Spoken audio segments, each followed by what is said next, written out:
Green. Councilmember Moreira. Councilmember Marino. Councilmember King. Councilmember Harris. Here. Councilmember Jeruso. Here. We have 6 members. We have a quorum. Here. Seven members. We members. have a quorum. All right, Madam Clerk, thank you. Pastor Boutan will lead us in the invocation. If we could all rise, those who are able.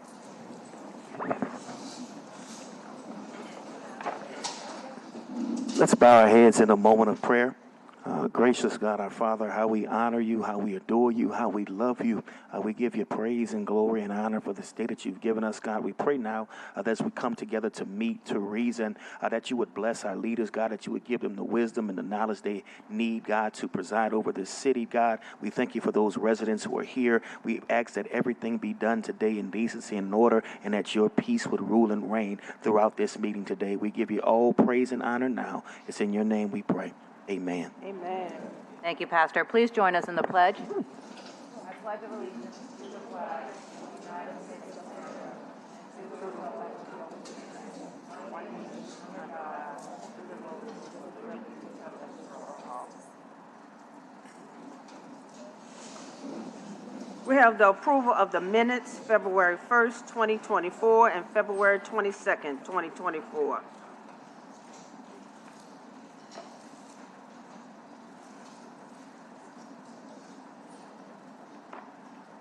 Thank you, Madam Clerk. I've made a motion. If we can get a second. Thank you, Councilmember Harris. It's been seconded. All in favor of approving the minutes? I need one more. 7 yeas, no nays. Special orders of business. The first order of business is a presentation, Larry Washington, President of Junior Achievement of Greater New Orleans. Junior Achievement provides pathways to economic mobility for young people, offering the tools and resources to help them understand how their choices can lead to better opportunities in life. Thank you, Madam Clerk. We'll give Mr. Washington a second as we get everything set up for him. Good morning. Good morning, guys.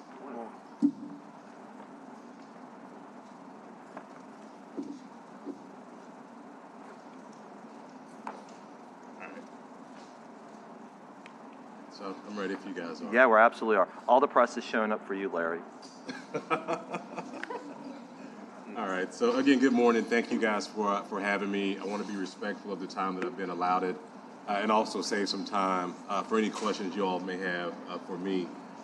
Just for some context, Junior Achievement is an organization that's been around, believe it or not, for over 100 years, and here locally in New Orleans since 1955. And so this means that this next year we'll be celebrating our 70th anniversary here in this city, doing the work that we've done for so very long. And so when we think about the work that we've done, we encompass a 13 parish area. So everything in Greater New Orleans, including Orleans Parish, the North Shore, the river parishes, and then believe it or not, we also do programming in southern Mississippi. And within that area, this year, we're going to reach about 40,000 students. I think what's special to note about that 40,000 students that we're going to reach through our programming is that almost 18,000 of that 40 are right here in Orleans Parish. And so the impact of our work is strong here in the city of New Orleans. And I want to kind of tell a little bit about that story. So for those who are not familiar with our work, first off, the vision of our organization is a world in which young people have the skill set and mindset to build thriving communities. And I think without even discussion, we all understand why that type of vision, one, is a lofty one, but a necessary one. And again, we've gone about doing this work for a very long time. Locally, our mission is to inspire and prepare young people to succeed in a global economy. And we do that in many different ways.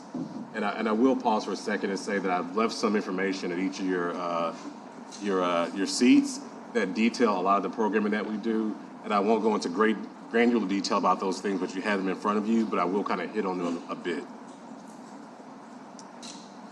The values of our organization, one, we believe in the balanced potential of our young people. I think we all believe in the balanced potential of our young people, and I think we all understand the obligation we have to ensure that they live up to that potential. Next is that we advocate for the impact of relevant hands-on learning. Everything that Jay does here in this city is all connected to and wrapped up in hands-on experiences for young people to learn the why of what we're teaching. The next is that we teach principled, market-based economics and entrepreneurship that build a more sustainable world. And I'll talk a bit about some of these entrepreneurial experiences that we're creating. As a matter of fact, there's several that are happening next week that I hope you guys can come out and take a look at.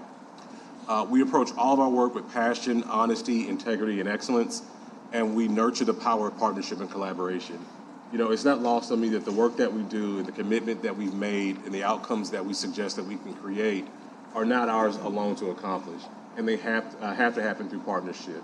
And we have several partnerships that allow us to be able to do that, and I'll hit on one of those today as well. We're committed to meeting students and communities where they are. I probably should go back and remind you guys that Jay is not just a local organization, but a national organization. But even though we're a national organization, the beauty of our work is that we can create programming and experiences that matter the most locally in our communities. And so lots of the programs that we do here were created right here in New Orleans that meet a specific need for our young people. We listen and learn so that we can do better in supporting diversity, equity, and inclusion in everything that we do. And we're helping to transform communities through our 3 pillars of financial literacy, work readiness, and entrepreneurship. And so everything that we do is rooted in those 3 things. So whether or not it's a program we're doing in kindergarten, or it's a program we're doing with high school students, and at this point we're doing programming beyond high school, it's going to be rooted in those 3 pillars. So why JA? One, I think we provide youth purpose. When we think about a lot of the challenges that our young people face, more times than none, it's rooted in the fact that they've not yet found out what their purpose is. And I think the experiences and the exposure that JA provides allows young people to understand that purpose and leverage it in a way that they can't without these experiences. When we combine all the things that we do as it relates to financial literacy, work readiness, career readiness, connecting young people to entrepreneurship as a pathway, it creates opportunity for economic mobility. And now I kind of mentioned the fact that we, for so very long, have done programming through 12th grade. We've now expanded our mission to go to young people up to the age of 25. And so when we think about economic mobility, we're going to be able to hit that in so many different spaces with this expansion of our mission. We also provide access and exposure in many different ways. 1, to high-wage, high-growth jobs and careers.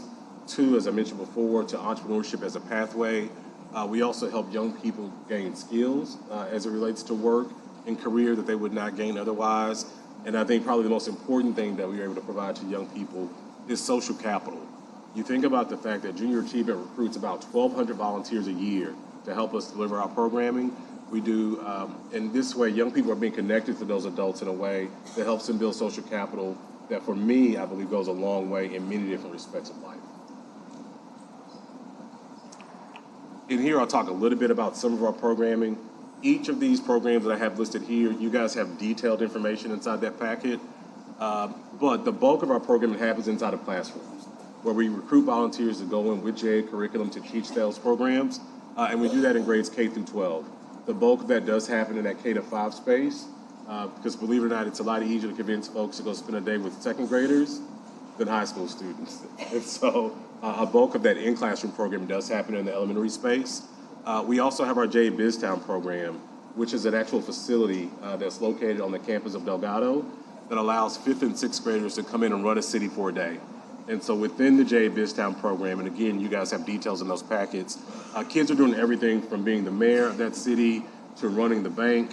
And it starts with each of those business owners getting a business loan, and the goal is to pay back that business loan by the end of the day. We have several schools that are coming to the facility over the next couple of weeks, and I can share those dates out if you guys just want to drop in and actually see that happen live and in person. This next program I'm really excited about. It's called JA Startup. For so long, we've always taught young people about entrepreneurship, but we've never funded that entrepreneurship.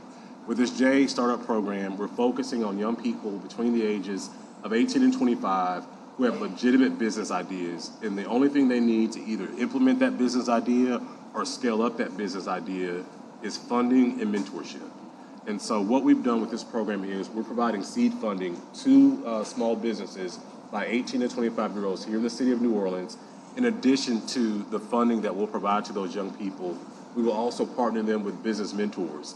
And these mentors will act almost, and I always say that it's Shark Tank, but almost like the mentors on the Shark Tank, where they invest capital, but they also provide their intellectual capital. They also provide their connections, And so this program is going to allow young people to tap into some of the entrepreneurs in this city and the networks they have to build and expand their businesses. And again, I'm excited about this because this is taking the ideas from idea to reality. And I think it's exciting for us. The next thing is, recently the state has mandated financial literacy for high school graduates. We provide semester-long and year-long programming that can be that resource for our schools, so they're not having to go out and find it. Again, we've done this work for 100 years. I may be a bit biased, but I like to believe that we figured out how this works and how you do it well. And so we can be that resource to our schools. And the last thing, again, as I said, we're going beyond K-12 and working with those young adults between the ages of 18 and 25. We've started partnerships with Delgado, Xavier, and Dillard. We're providing all of their freshman students with financial literacy education for their first year in college. And I think we all can think back to what college looked like for us and some of the predatory practices of lenders, credit card companies, et cetera. We're going to be providing young people with those tools to be able to navigate that in a really specific sort of way. The next thing is our Trust Your Crazy Ideas program. This is a pitch competition that we've done in partnership with Drew Brees and the Brees Dream Foundation for 10 years, where young people are challenged to come up with the next big idea, and then they pitch that idea. We're actually going to be doing a Young Entrepreneurs Forum the first day of NOE, and it's going to be at Loyola University at 10 a.m. And then our Trust Your Crazy Ideas local finals will happen on the big stage at NOE at Gallier Hall next Wednesday, March 13th at 9 a.m. And if you've never seen young people pitch, I think you will be really impressed with, one, the caliber of ideas that they have and the quality of their pitches. And these young people are pitching for up to $80,000 in scholarships for themselves and funding for their schools. And then the next thing is our Youth Force NOLA and Junior Achievement Career Expo, which is taking place on March 22nd at the UNO Lakefront Arena, where we host about 3,000 young people from open admission public high schools here in New Orleans. And we appreciate the support the city has provided us to that. And I don't see her here now, but I believe Ms. Moreno is going to be speaking at the lunch at that event, and so we appreciate that support. Just a couple of facts about the outcomes of JA, and I've included an actual alumni survey report in the information I provided to the council members. But 89% of our alumni have said they were positively influenced by the JA program experience.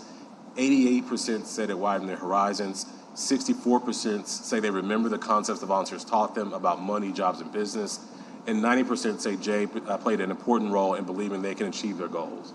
And those things may seem anecdotal, but I think all of those things go a long way in, one, helping young people to see themselves as being successful and also giving them the tools to accomplish that. And so I'll kind of end with two things. I have a short video after this, but how can you engage? One, as I said at the beginning of this, come out and experience our programs. I've shared some opportunities over the next couple of weeks in which you guys can come out and engage. If you want to come out to our office and see our J BizTown program in action, you're also able to do that. Joe, I know you were there about a couple months ago to see that happen as well. We also need advocates who can champion the work that we do, who can get us connected with more folks in this community that can help us push this work forward. And clearly, like any other nonprofit, we do this work because of donations from corporations, foundations, et cetera. And so any help that can be provided in the terms of funding and fundraising for the organization are always appreciated. And I hope my video plays, but I always like to end any conversation I have about our work with a video that can articulate our vision and our mission a lot better than I ever could. And so here's the hope, and this plays.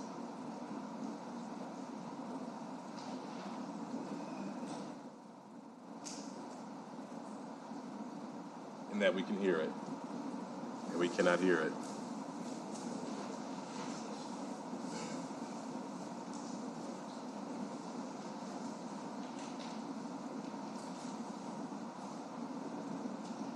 That's okay.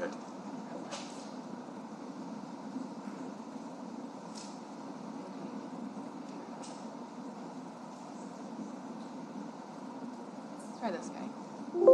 Yeah.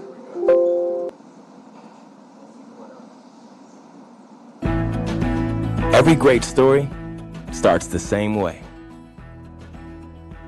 It's not possible. Each remarkable journey, whether it's love, success, or hope, begins this way. While some things are truly impossible, often the phrase "it's not possible" is opinion, not fact. It's the currency of doubters, the shorthand of the short-sighted. It's not an inevitability. At Junior Achievement, we believe in possible. Each day, we work to help young people discover what's possible in their lives. We do this by helping them connect what they learn in school with life outside the classroom. We let them know it's possible to invest in their future, to gain a better understanding of how the world works, and to pursue their dreams. We show them that it's possible for tomorrow to be a better day. But possible isn't a wish. It's not a given. There will be challenges ahead. Bad days, disappointments, and even failure.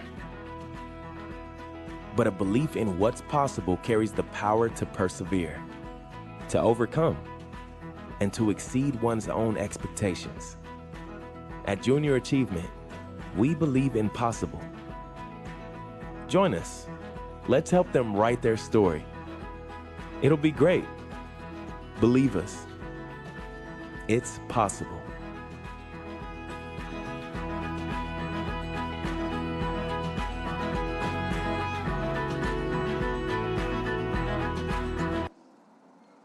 So in there, and if there are any questions, I'm happy to answer those for you guys now. Thank you. What I'm going to do is start down the road with Councilmember Thomas. We'll just come down for people to ask questions or make their comments. Thank you very much. Thank you. No, just congratulations to Larry and Junior Achievement. Been working with that agency for many years, from my days as an assistant with Jim to a lot of the work that they do and the board members. So these are the kind of programs that not only enrich our kids, but I like the fact that there was a time when you talked about Junior Achievement, kids of color, our kids specifically, in this community not only couldn't access it, they didn't know anything about it. And the only way this community is going to survive, not just this community, the state and this world, is that when all kids, all people have access to the same things of value. So for me, you know, as people get tired of hearing me saying this, as a little ninth ward boy who didn't know anything about it until I became an adult, thank you for what you do. I want to thank the board and I want to thank the organization for making sure that all of our children at least know about enrichment programs and have access to programs. Thank you. Thank you. Mr. Washington, thank you. Oh, I'm sorry. No, please, go ahead. You want to? I'm always ready to jump at the mic. Well, I want to thank you, and thank you, Councilman Giarrusso, for recognizing you today and the work that is being done by Junior Achievement of Greater New Orleans. I raised 3 children in our city. I brag about it, to be very honest with you. I brag about the city. I brag about what the resources are that can help our youth to do well in our city, and Junior Achievement is one of them. I'm so glad that you're here today when we have so many young people with us in the audience who are going to learn a little bit more about your program, and I know that this information will be shared online. I encourage our young people to share the information online about Junior Achievement and the programs that it's involved with, the entrepreneurship programs and all the others. So I just want to thank you for the work that you do and for Junior Achievement. 70 years here in the city of New Orleans, 100 years in the nation, providing information, opportunity, and programs to help our young people to grow. It's a tremendous success, and we look forward to sharing in the continued success. Congratulations, and thank you for being here today. Thank you. Good morning, Mr. Washington. Thank you, Councilman Giarrusso, for I apologize for not jumping the gun. No, you never go. Thank you, Councilman Giarrusso, for bringing Junior Achievement here. Look, I didn't know much about it until you made your presentation, but to hear that, 2 things really stood out to me. One is that you go past high school. A lot of kids after high school are lost. Whether they go to college or not, that 18 to 25-year-old range is scary. You're on your own, but to see that you all don't stop at 18 or in high school is very encouraging. The second thing is the financial literacy, call it economic mobility. That is something that's needed for adults. And really, it's something that's needed for adults. And the fact that you all are going into the schools and teaching that means a lot. I talked to some kids not know times have changed, but they didn't know how to file the check. Yep. Granted, we don't use checks like we used to, but it's still something simple that's needed to know how to file a check. So I'm glad that you are doing the small things to make a difference. Taking kids from 18 to 25, economic mobility, financial literacy, is something that's needed. So I appreciate the work that you and Junior Achievements do, and I'm glad to learn about it. It's my first time hearing about it, so I'm very impressed. Thank you. No, I appreciate that. And just a funny story, in our J.A. Biztown, the kids actually use checks and debit cards for that exact reason. So thank you. Thank you. Thank you. Councilmember Harris. Well, I'm glad you mentioned J.A. Biztown because I'm dying to go. It looks really, really very cool.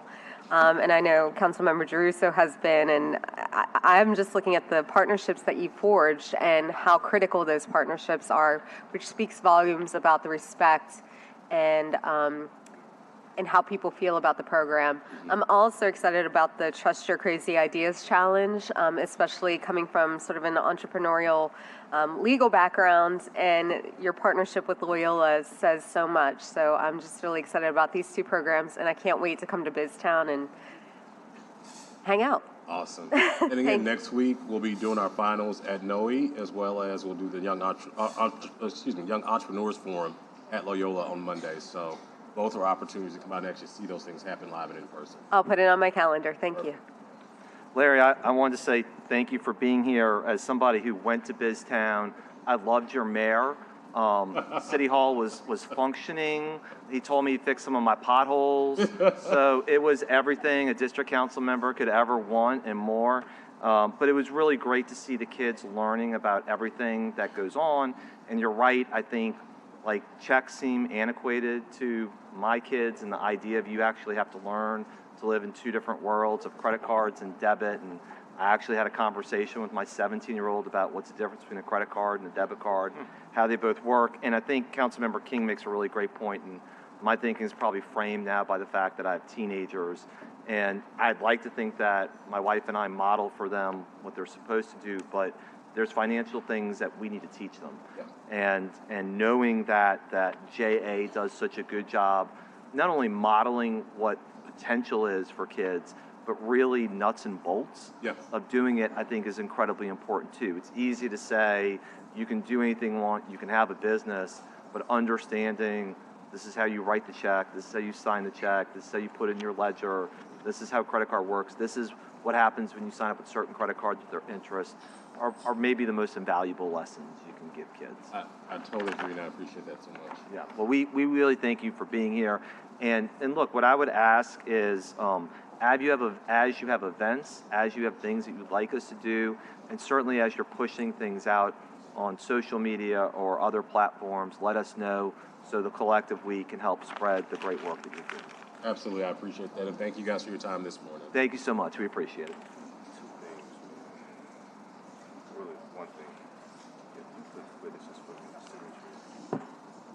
The second order of business, a presentation, Jamar McKinley, Chief Executive Officer, and Wileen Saraparu, Chief Academic Officer.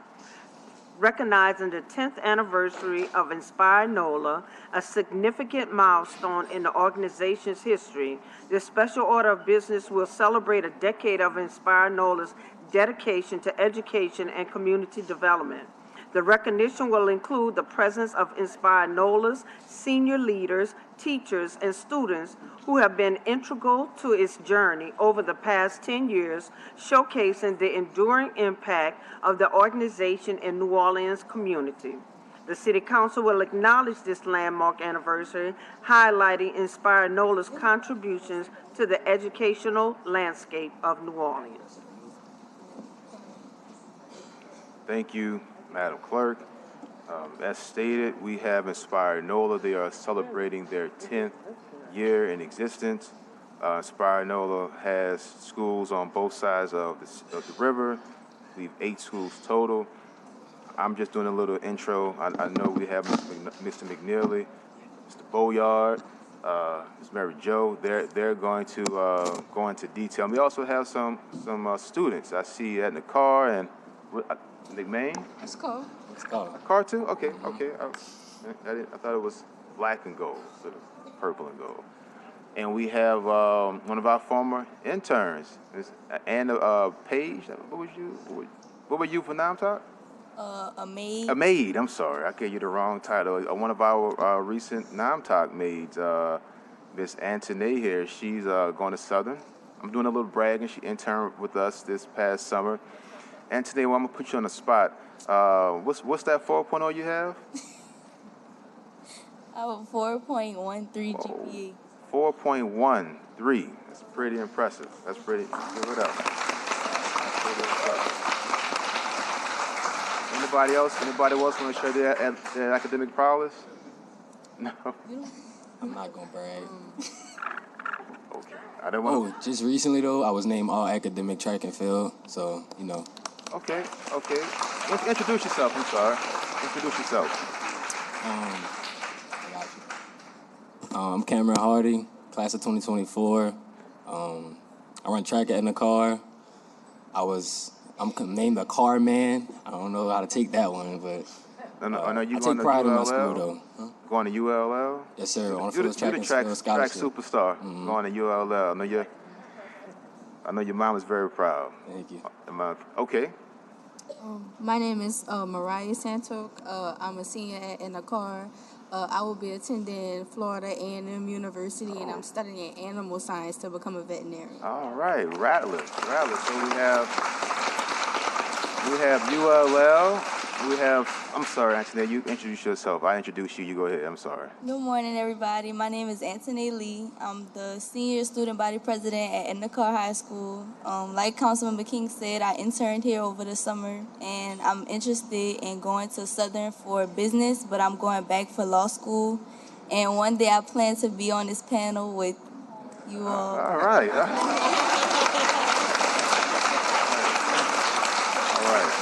So I'm gonna turn it over to Mr. McNeely, and he can take it from there. Thank you for once again having us here. This day, this month marks our 10-year anniversary for Inspire NOLA Charter Schools doing the work in the city of New Orleans. It's definitely a full circle moment for me. The students who are to my right, I was actually their principal when they were in the second grade. So it just shows you how life turns and how life comes full circle. Now they're all seniors getting ready to graduate, but this marks our 10-year anniversary in New Orleans, celebrating the great work that we've been able to do together with our board, who are sitting right next to me in the city of New Orleans. Currently, right now, we're operating roughly 5,500 students in 7 schools, 3 high schools, 4 K-8s in the city of New Orleans, making sure every single day, not only are we impacting our youth in the community, but in the schools daily. Next, we'll have some comments from our board members just to say a few words as we celebrate the 10-year anniversary for Inspire NOLA. Thank you for allowing us to come and make a small presentation. We're very honored to be a part of Inspire NOLA and the board members, and we are very appreciative of the work that Mr. McNeely and the other members of the central office are doing. And of course, we continuously say that Inspire NOLA is representing one of the best organizations in the city of New Orleans. And once again, we're pleased and happy to be here. Thank you so much. It's an honor to be here representing Inspire NOLA. My name is Mary Jo Roberts. I'm the board president, and it's been a pleasure to work along with Mr. McNeely, the administrators, the students, to make Inspire NOLA what it is today. And also thank you to Councilman King, who also used to serve on the Inspire NOLA board. So thank you for remembering us and honoring us here today. Right. We do have a couple of great events that we would like to inform our community of. This Saturday, we have a great job fair at McDonald 35 starting at 9 a.m. After the job fair, we're doing a literacy fest at Baldwin Bookstore. We'll be giving away 1,000 books at Baldwin Bookstore to improve the literacy rates not only in our city but in our nation.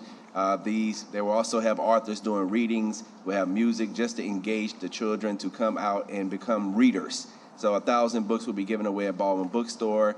Then on Sunday, we're doing a wonderful inspiration service at New Hope. followed by the next week, we have our 10-year gala on Saturday to celebrate as well as raise funds for the city of New Orleans, the children of New Orleans, and the families that we serve on a daily basis. So 2-week celebration. Oh, we're also doing a food drive. As an organization, we believe in giving back to the community as much as possible. So we do not only doing the Literacy Fest, we're also doing a food drive at every school to give food to Second Harvest to make sure that we're feeding families in the city as well as celebrating as much as possible for our organization. And real quick, can you introduce to the left and to the right, Mr. Boyard and Miss Joe Roberts? Yes, Mr. Boyard is definitely a legendary leader in the city throughout education. A lot of individuals know Mr. Boyard, esteemed board member, as well as Miss Mary Jo Roberts, our board president to the right of me. Superstar attorney. You got to give him the accolades, man. Correct. Superstar attorney. Education guru in the state. I mean, city in the state. So, just want to definitely recognize those people who are taking time out to help our young men and women, not just in Inspire Network. I've been saying all this week, Inspire does so much for the entire city, and always use the NOLA Love Rally, where you have kids from different schools, different parishes, different cities come together. They intertwine with each other. They get entertained. They actually get a message as well. And you don't see many school boards doing that. So just want to tip my hat out to the leadership at Inspire. Thank you. I hope we get more 10-year anniversaries. So I appreciate it. I'm going to start from the left. Well, we're going to start, Councilman Thomas, I'm sorry, my right, your left, and have every council member acknowledge our guest. This left? This right? This right. This right, all right. First of all, thank you, Councilmember King. I think honoring Inspire NOLA has become rather routine in this community because of the charge and the foundation that Mr. McNeely and his team, Board Member Roberts, and all of the excellence in the students have set.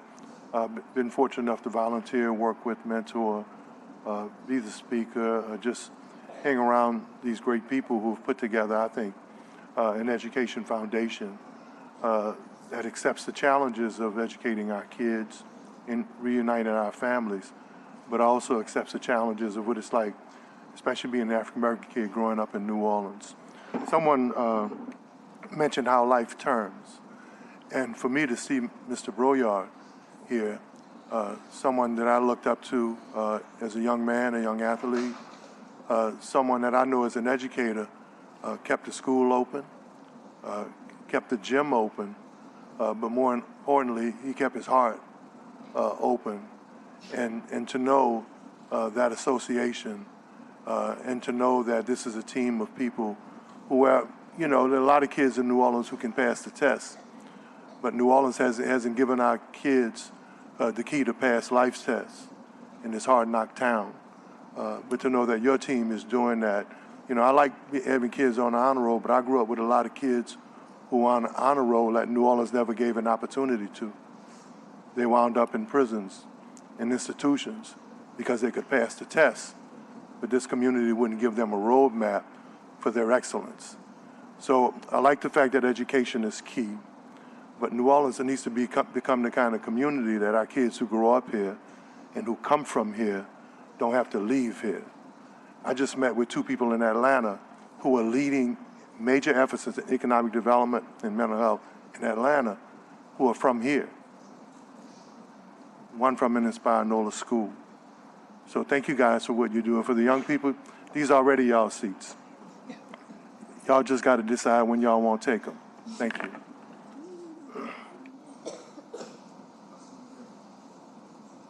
Thank you very much for the work that Inspire NOLA has done for this past decade. My experience with Inspire NOLA is a very positive one.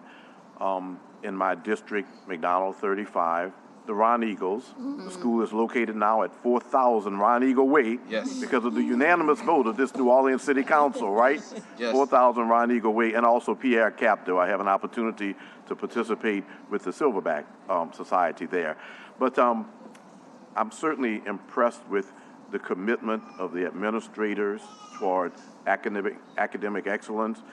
I also see a lot of the pride that Inspire NOLA and the work that your administrators do for their children and inspire their children to do so well, their students. When I go to McDonald 35, I'm always impressed by the level of enthusiasm that the students have for the educational opportunities that they're going to be presented. I'm also impressed with, and I thank Inspire NOLA, and I thank you for the community work that is done, especially at 35. You just mentioned yet another food drive. After the storms, 35 has supported so many activities on its campus, whether it be food drives, whether it be community meetings and the like. So thank you for allowing your campus to be used in that way, especially at 35. But just in general, thank you for taking on the challenge of education in our city.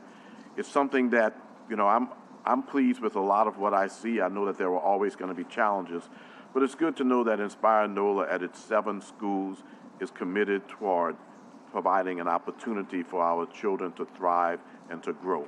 It's a great name, Inspire NOLA. When I go to 35, I see a lot of inspiration, especially when I go to Pierre Capto. I see that, and I know it's going to be the case at your other 5 schools too. So, and also thank you, because I know you personally, for all the other work that you do in our community, Mr. McNeely. We greatly appreciate it. A lot of people don't necessarily know the other activities that you have in our city, but it makes a difference. But to you all, thank you for your commitment, for serving on the board, for serving in a capacity that helps to enhance educational opportunities for all of our children in our city. And to our young people, Councilman Thomas said it well, these seats are yours for later on. But I do want to encourage you, as I encourage young people all the time, to recognize that you can do as well in this city of New Orleans as you can do in any other city. If you stay here and choose to do the things that you are motivated to do, you can do very well here. I raised 3 children. Yes, you're going to hear that from me often. One of my sons went to New York City, and he came back to the city of New Orleans. One of my sons attended Tulane. He never wanted to leave. And they're very gainfully employed in our city right now, doing well. You can do well in our city. Congratulations to you all on your academic successes. And once again, happy 10th anniversary. Thank you for the work that you do.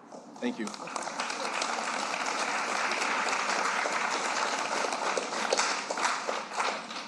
Well, congratulations on your 10th anniversary. It's great to see all of you here. And congratulations to you 3 on tremendous success that you have had in your years at Edna Karr. It's so funny, you know, as I'm listening to you all talk about, you know, what your future plans are. When I was in high school, I was still like, gosh, I don't really know exactly where I want to be, what I want to do. And for you all to already have ideas of, you know, you wanting to be a veterinarian, which is really exciting. And I know you talked about wanting to be a businesswoman and eventually a lawyer. And I think that just goes to the fact of this amazing foundation that Inspire Schools has instilled in you all. And the fact that you know what you want, and Inspire has been able to really motivate you and help cultivate your dreams to make those a reality is really inspiring. And so to Mr. McNeely, obviously, Jamar, I've known you because of your work in the community, and thank you for all that you do. You're always so present and there to provide such necessary events, I guess is the way I should say it. From even when, you know, we work together to provide Thanksgiving or Christmas meals and toy drives and things like that. Like, all of those things are so impactful to our community. So not only are you constantly working to motivate and inspire the kids who are in your schools and helping their families, but you're also helping families within our community as a whole.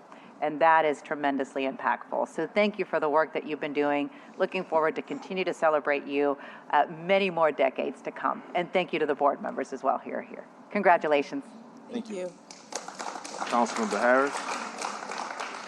Well, congratulations on 10 years. I am inspired by all of the good work that you have done. We know each other personally, and I know that you are dedicated to the young people that you serve and the community that you serve. The fact that you're doing a book drive to increase literacy in connection with Baldwin Books and a food drive for Second Harvest goes to show that you, your students, your board members, and the parents are dedicated to this community and bettering the community. And I just, again, want to thank you for that. these are the days that are good days for me. We just had Baby Ben present.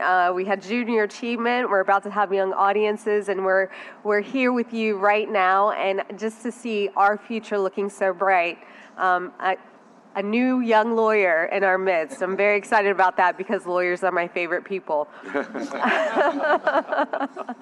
So thank you. Congratulations on everything that you do as young members of our community, and I look forward to seeing you grow, seeing your achievements. Please keep us updated because we love to celebrate you and what you do and see your future. So thank you.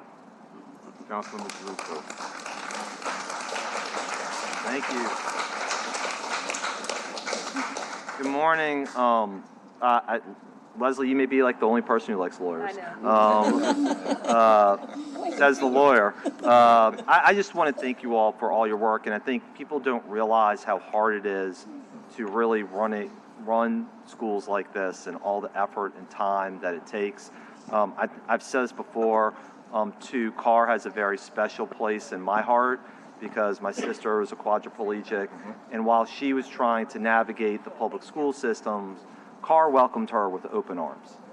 And they made sure that she felt at home, that she had the care that she needed, and probably most important, they really wrapped their arms around her and accepted her as part of the community. And I think when you see any institution that does that and imbues that sense of purpose and continues to do that, as you've done with the kids and continue to do, you're going to have nothing but success. So we thank you for all of your hard work. I know you're being celebrated today for getting to this point, but I don't think people understand all the drudgery and the hard work and the determination that it takes and to make sure that we and you are preparing kids for the future. Thank you so much. Thank you. Thank you, Councilman Caruso, and Councilmember Morrell. Thank you.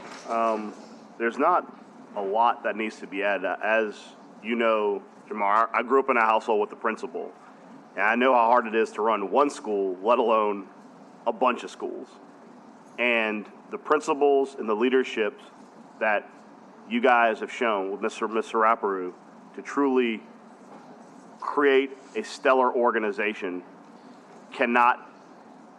we cannot express to you how important that is to our community. I always, when I think of Inspire Schools, I always think of something, which is that you're community-centric and family-focused.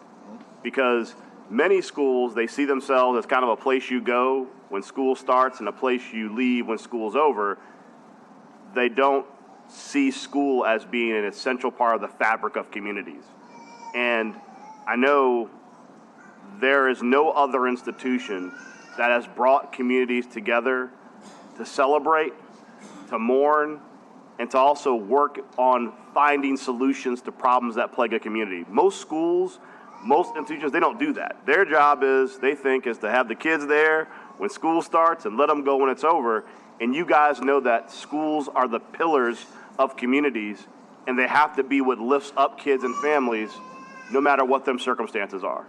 And 10 years of doing that, 10 years where you can look at alumni 10 years ago and see where they are under your leadership, that is truly a significant milestone, and we cannot thank you enough for what you do for this community. Thank you. Thank you, Councilmember Morrell.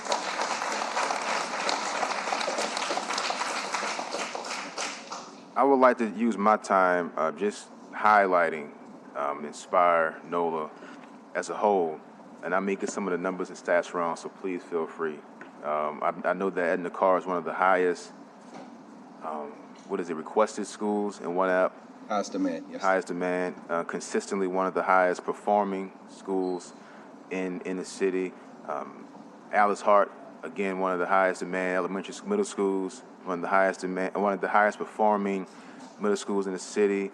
You took Wilson, and what was that from? F. Well, help me out, man. I'm trying to. Andrew Wilson went from an F to a C in 1 year. Now it's one of the highest demand, highest performing schools. Cabdo, we acquired 2 years ago, is actually performing at a high level as well. Two pillar high schools in our community, McDonough 35 and McMain, two high demand schools as well. performing in our city as well, two of the top performing schools when it comes to not only STEM, but as well as robotics and extracurricular, but also performing high academically. So all 7 campuses are definitely stable. All 7 campuses, and I did forget Eisenhower, which is Global STEM, is also performing at a very high level. All 7 campuses are stable, progressing, and our students are doing well, not only from an academic standpoint, but more importantly, a community standpoint as well. And, you know, I don't want to get into this charter, non-charter debate, but this is one of the charter systems that's doing it right. I would say this, I've been educated in New Orleans for over 20 years, so I was actually pre-Katrina. So a lot of the systems that we put in place are from the individuals that I learned from when I was here pre-Katrina, before charters was even here. Yeah. So I like to say that we are good schools. I don't get caught up into the public versus charter. We're good public schools in the city of New Orleans trying to do some good work. Absolutely, and I appreciate it. So listen, before we come down and take a picture, you see the media, they're here for you all, for your kids. So they're going to interview you all and get some good positive stories about our young black men. What is it, state track, academic? I'm an all-American, I'm all academic, and all around. All around. All of it. We have, And a full scholarship. You got to take a full scholarship. Oh, he already said it, but I'll repeat it for you. They're not here for that, unfortunately. we have a 4.13 GPA. We have a young lady going to FAMU. So I see Mr. Mackle, Mr. Masson. They're going to interview y'all, get some good positive news stories out in our city, because definitely needed. So thank y'all. We'll come down and take a picture. Thank you. I see WWL too. They're going to interview you as well.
Madam Clerk, third order.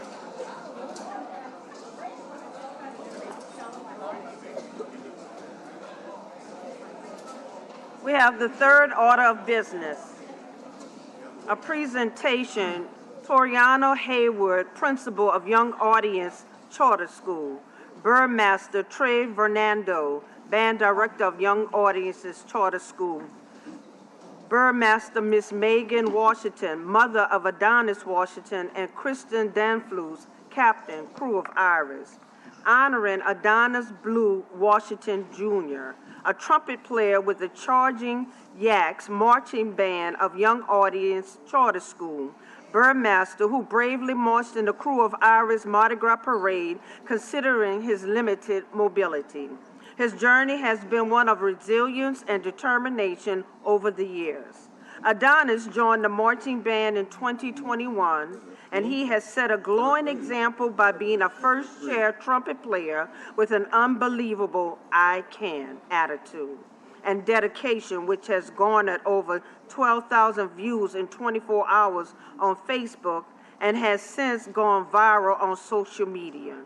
He was diagnosed with cerebral palsy when he was a toddler and has used walkers and crutches until 2013, when he underwent surgery to lengthen the tendons in his knees, hips, and ankles. First of all, thank you, Madam Clerk. For me, this is not only an opportunity to honor this great young man and this institution and this band, but I've been really just sitting here waiting for this moment, kind of somber because it's personal. My late sister had cerebral palsy, and for folk who would understand the challenges, and my mother, who just passed, and I know our family, wished for a day like this sometime in the future, when a young man or a young woman who had the same challenge would not only be able to overcome those challenges, but be recognized in the world. Many people didn't see my sister. They only saw her affliction. They didn't see her talent. They didn't see her compassion. They didn't see that she had a photographic memory. All they saw was her body twisted. So life pays itself forward. And I know that she's up there, and I know her dream, and our dream was always that kids like Adonis could show the world that the only handicap is sometimes the one in our eyes and our hearts and in our souls.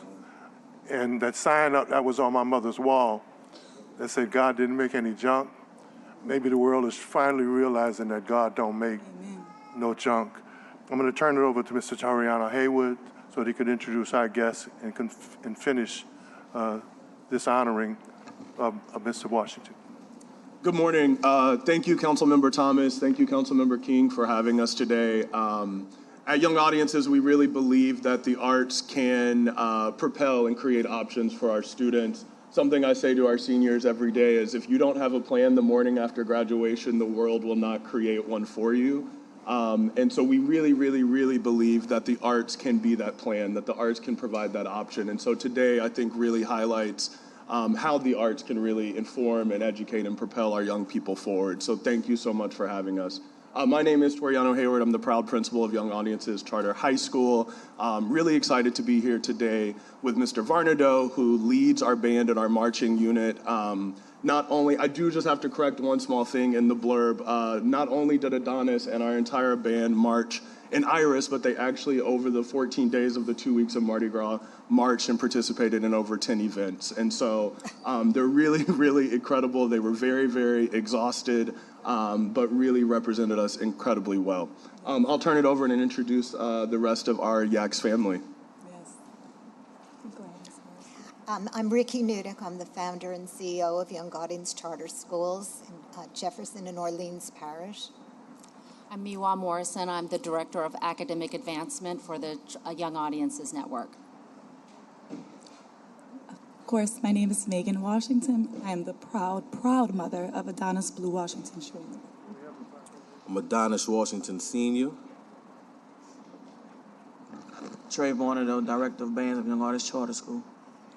And we'd just like to take a moment to share a little bit about Adonis, what he means to us, and what he's meant to be a part of the Yaks community. I've known Adonis for a while now, and I just want to say that this video, I'm so happy that we are here, but this viral video is such a tiny, tiny snapshot into how truly amazing this young man is. What I think I admire most, even envy, about this young man is when he decides he's going to do something, he just does it. He doesn't think about the obstacles or the challenges or how hard it's going to be or how long it's going to take.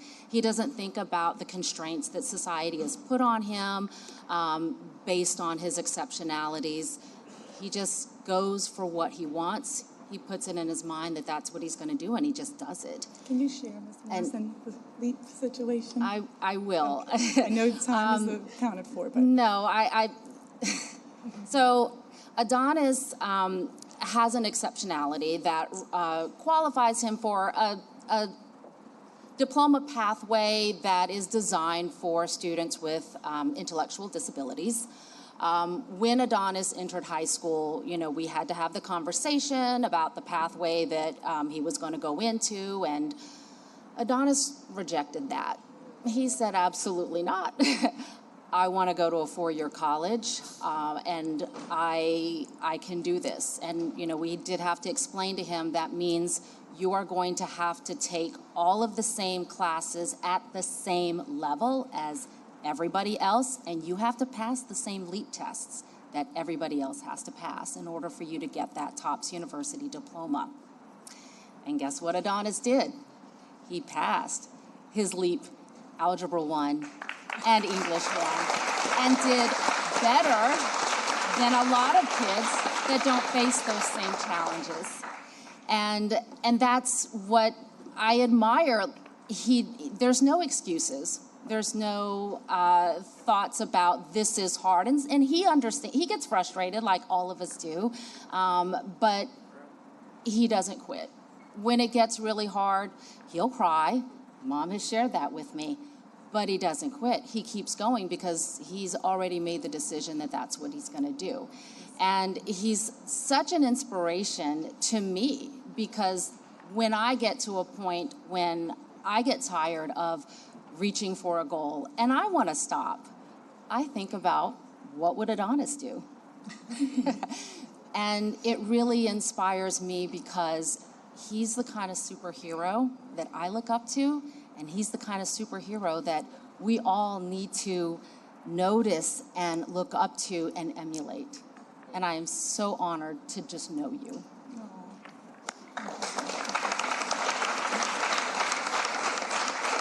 And just to close our presentation and this moment here today, I think the two most important people in a child's life are their parents and then their educators. And so want to just take this moment to also recognize Adonis's family and parents who this obviously could not be possible if they have not allowed us to be in Adonis's life.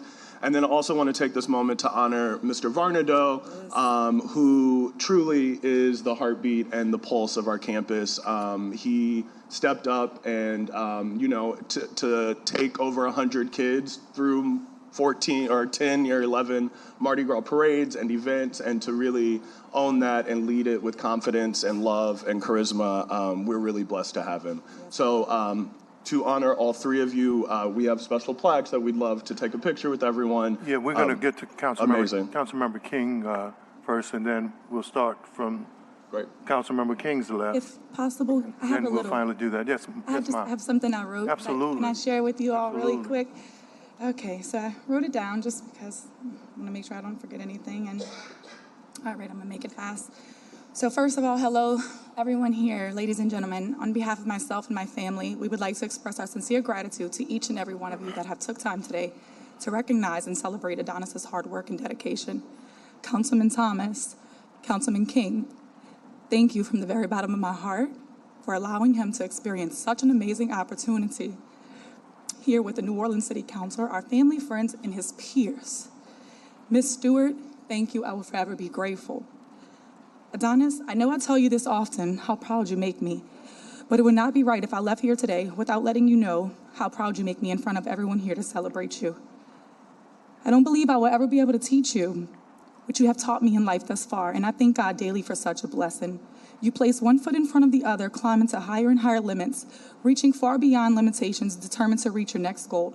That also shows your inner strength too, son. You're an inspiration, Adonis. I love you. Our Yaks family, Mr. V, Mr. Red, Brother Jay, I know y'all back there. Thank you, and thank you again. I know y'all probably tired of me saying thank you always, but not only did you all continue to push and encourage Adonis along the way, you all have done the same for me more times than you probably know. Let's be honest, pushing the wheelchair down St. Charles was never easy. I'm not sure if this would have been our outcome if you weren't the ones behind it all. Again, I thank you forever. My charging Yaks. Whew. Okay, I'm gonna keep it together. Today would not be possible without each single one of you. You all have embraced Adonis since the very beginning, which has created an everlasting bond. You all have stood up for Adonis when he couldn't stand up for himself. On behalf of my husband and I, we can't thank you all enough. If you ever need anything, I'm right here. Remember, no matter what, no matter where you all go in life, we love you all and are very proud of you too. To all of my fellow band parents, our Yaks family, Adonis's aunties and uncles at Yaks, so many of you have took time today from work, and I'm sure many of other things, to spend this moment with us. Thank y'all for sharing your babies with me, and only God knows how truly thankful I am for all of you. Thank you, thank you. I often was asked throughout the years, Megan, how do you do it? But I'm here to ask the true question. How could I not? How couldn't any parent? There are more times than I can recount I was overcome with emotions, feeling sorry for Adonis, wishing we could trade places, but God, he instilled such a special gift within Adonis. When I can turn to look at my child, who is faced daily with challenges, only to be greeted with the biggest smile, reassuring me he will be okay no matter what the circumstance may be, this boy truly has a contagious strength, a contagious type of strength. He is a blessing not only to our family, but many, many others that have known Adonis throughout the years, as well as thousands and thousands of strangers who are now our Facebook family that have expressed love and support. Adonis, and all of my charging Yaks sitting back there, and any young person in this building, always remember, no one controls your destiny. Pray and work hard for whatever it is that you want, and I promise you it's obtainable. It's not the disability that defines you. It's how you deal with the challenges that disability presents you. We have an obligation to the abilities we do have, not the disability. I love you, Adonis. I'm very proud. And also, one more thing. I just want to say,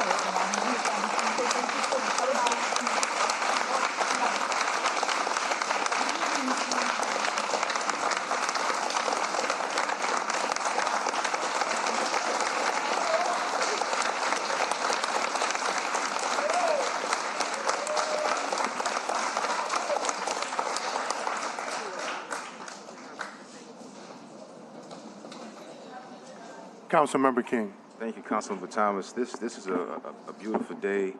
I always like this part of the council meeting because we get to recognize our city and everybody that helps make our city what it is.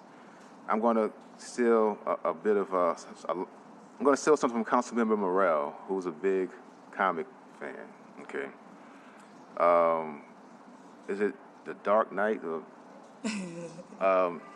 The last Christian Bale Batman. Which one was it? With Bane. Oh no, it wasn't Dark Knight Rises. But anyway, okay. So that was a scene where these grown men tried to climb out of an underground prison, and big strong grown men couldn't. And it wasn't even in Batman's character. Bruce Wayne tried multiple times and he couldn't. And he finally realized and was told you have to have the belief of a child to do it. And it was, but he, through all of his cares and concerns and worries out of his mind, was he able to climb out of this prison that people couldn't do for years. And listen to Adonis' story, I couldn't imagine adults marching in all of those parades and festivities and saying, no, I want to be on the same track as everybody else. Sometimes you have to have that childlike enthusiasm and belief that you're invincible and that you can do it. And that's the kind of inspiration I got from you today, Adonis, is that sometimes as adults we get too concerned in our own worries and we talk ourselves out of what we can do. And you need to have that Adonis-like spirit. Like, I don't care what you say I can't do. I don't care what you said I can't achieve physically or mentally. I'm gonna just do it because that's it. Just do it. So you've inspired me. You've inspired thousands across this world, and I'm going to use your story when I feel down and feel like I can't do it. I'm gonna have that not childlike enthusiasm or carefree spirit, but that Adonis-like spirit and enthusiasm. Say, I'm gonna just do it. Whatever the world presents and throws at me, I don't care because there's a challenge in front of me, and I'm going to conquer it. So thank you for being an inspiration to not only myself, for everybody else. Thank you. Councilmember Jeruso.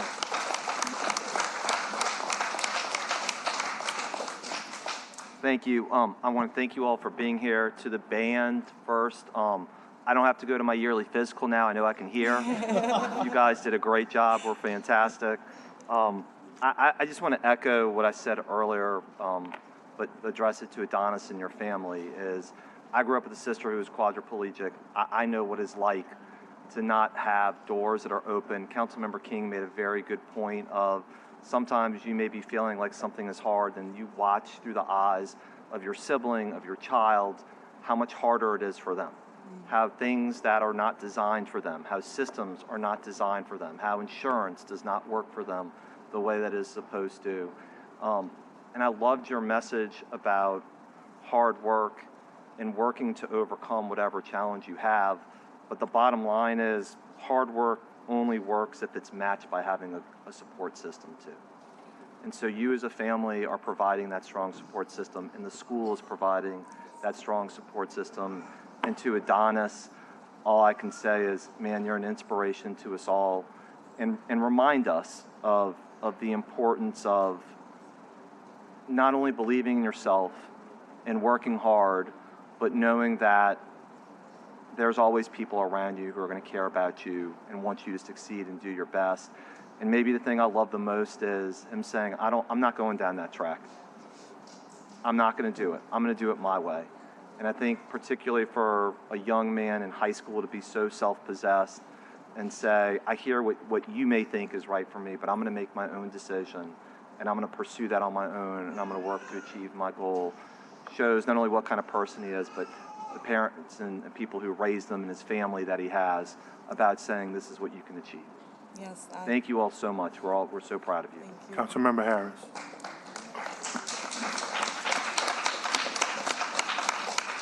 Well, Councilmember Thomas, yet again, you make me cry at City Council, so thank you for that.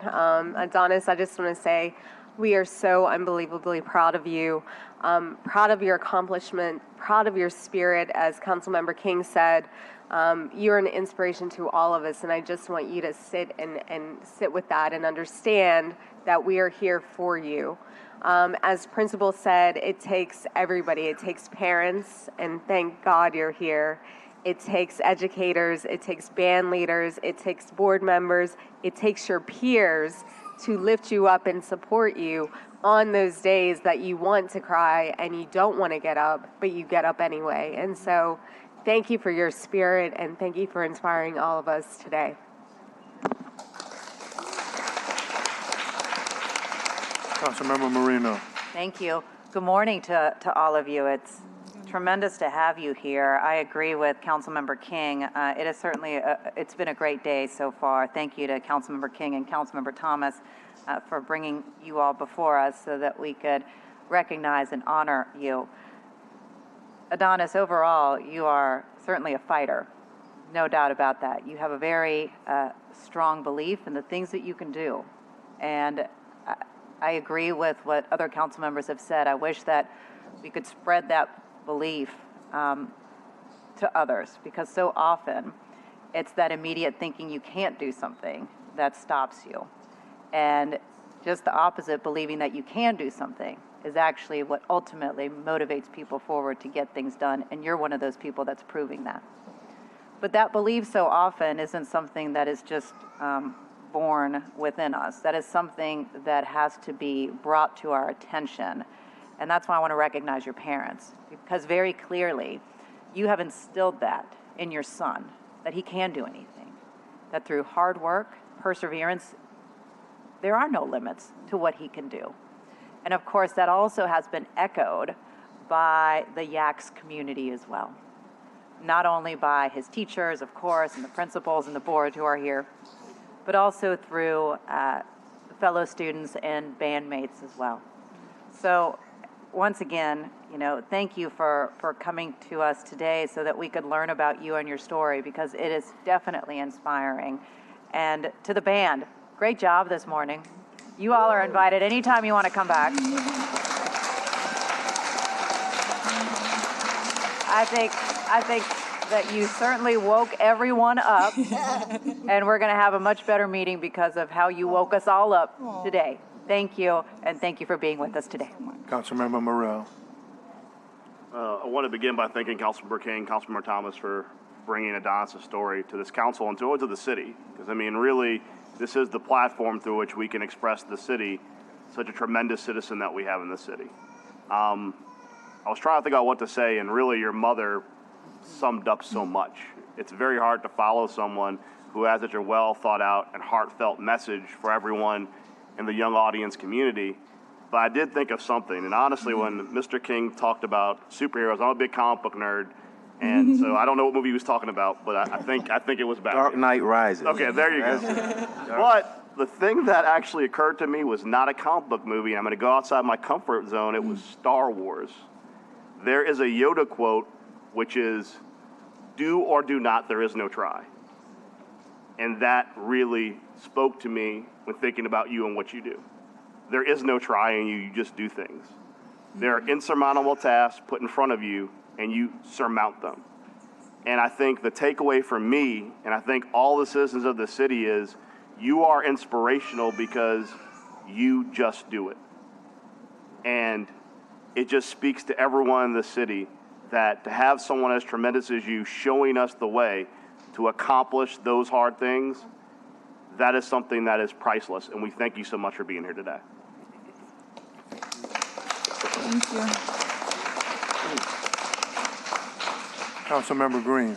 Adonis, thank you for honoring me today by being present here with us, and thank you for your story of inspiration. Right now, there are thousands of people who are watching. There are hundreds of people here in the audience, and you have inspired everyone who is watching, everyone who is here today. So thank you for your can-do and will-do spirit. It is something that makes our city great, but also it gives us a lot of attention in the area where we need to be. To young people who are watching, the young people who are here today, the young people who are going to hear about this and share it on social media, these are the kind of stories that don't get enough attention in our city, but they're so important to our city. So thank you for sharing your strength and your enthusiasm with us. And to the parents, thank you very much. You are such an important and the important part of the development of our young people, the parents, and of course of Adonis. We appreciate the work that you all do and the love that you show. I say it many times that there's a lot of good going on in our city, especially with our youth. We many times don't get the attention that they need, but today is an example.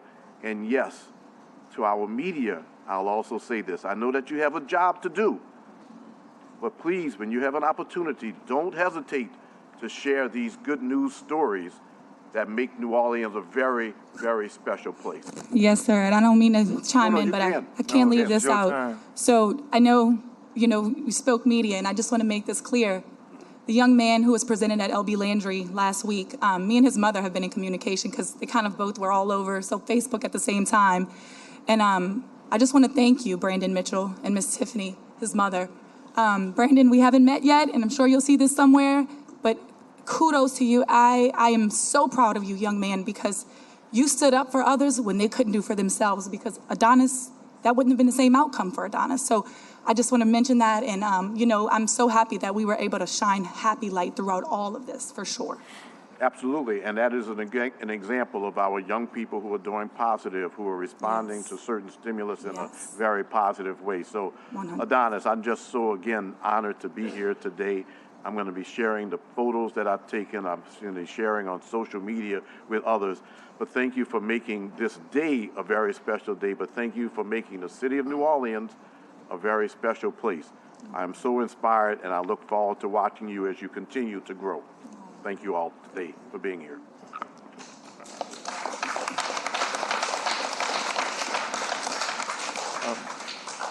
For all of my colleagues and their very special and important words, thank you guys. I don't know that we've had a better moment in this chamber. I don't know that there's ever been a better spirit in this chamber. To Adonis Blue Washington, my sister's name was Juliet. And she walked until she couldn't, but she still walks. I tell you, God instills a superpower within them special people that surpasses all understanding. She would try to read when those of us in our family could and we wouldn't. But she's still working. And for the parents who are here, if you don't come up in a family, you really don't understand. If you're not challenged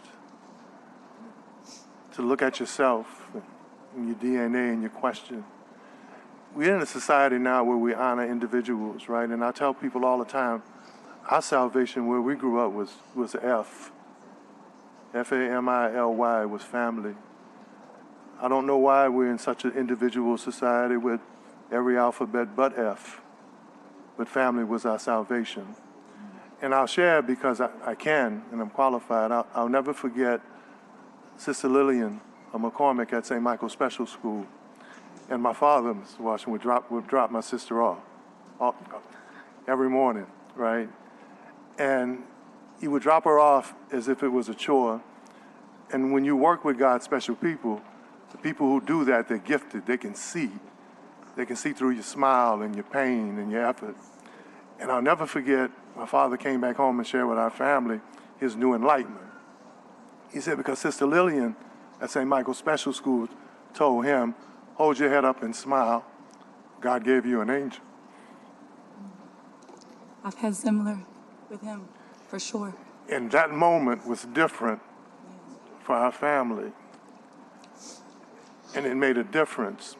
God places special people on this earth that we may think they're different, but they challenge our humanity. And they set a course for life. It ain't political, it ain't personal, it ain't professional, but it's how we should get along. I am so honored with Councilmember King to be able to do this because we need more heroes, young man. And for Mr. Vonado, Mr. Haywood, and for the family, and for the band, thank y'all for treating one of God's angels as special as he is, because the world is watching us. And I know you wanted to say something else? Yes, Go ahead. Yes, I did. Well, firstly, I want to say that Adonis has overcome many obstacles through a very loving family, for an incredibly strong and fierce mother who I've come to know really well, through his own incredible strength. And now he's not only an inspiration to others within our school community, but he is a support for them as well. And I really would be remiss, since a lot of this day was talking about quality education. Several of you sitting at this council table helped young audiences 10 years ago when we opened our first school, and we've grown now. We have 2,000 students on 4 campuses. What makes our school unique, all our schools, is that we are an academic arts integrated school. The arts welcome everybody. Many of our children have challenges too, and they are overcoming them through not only strong academics, but through the opportunity to do arts programs of their choice, be it in music and culinary arts, in dance, in design. These opportunities are not available anywhere else but at Young Audience Charter Schools, because the other schools that offer it, as we know, are selective admission. And I'd like to really applaud all our teachers who give so much time to our talented kids. And everybody at our schools has a talent which we all strive to uncover. So we're very happy to be here in this day when we're talking about what makes a quality education. Well, it's academics, but it's also social emotional. And when you see young people growing and accomplishing their goals, and I have no doubt that Adonis will accomplish every goal he sets for himself, but I feel as confident as about all those other children sitting in the band as well. So we really appreciate being here today to celebrate Adonis and his incredible family and our band, and we're just very happy to be acknowledged. Thank you. And we have our proclamations is for Mr. Toriano Haywood. It says, whereas the city of New Orleans takes pride and is renowned for its festivals, famous citizens and foreign visitors, whereas the city council takes pride in paying tribute to events and activities, be it proclaimed that the city of New Orleans recognizes Toriano Haywood, principal, in recognition of your dedication, your commitment to the students of Young Audiences Charter School, invested in by the entire city council. The next proclamation, and the council will come down when we finish to make the presentations. For Mr. Trey Vonderdoe, excellent your work, Mr. Vonderdoe. It says the same, in recognition for your dedication and your commitment to the students at Young Audiences Charter School, signed by all council members. And the Christian Danflus, the crew of Iris, in recognition for your support to the youth of our community. And lastly, from Councilmember King and I, a certificate of achievement to the great Adonis Blue Washington.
Council members, we're now going to go to page 44 at the bottom, number 28.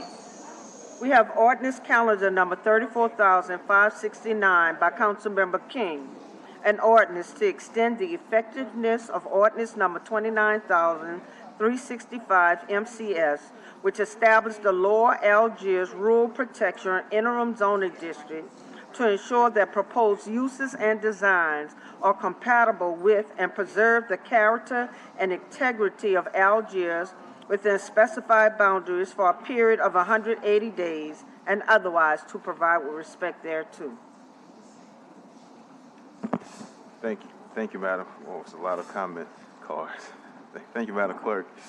Okay, yeah, we're here to discuss the IZD interim zoning district for the lower coast of Algiers.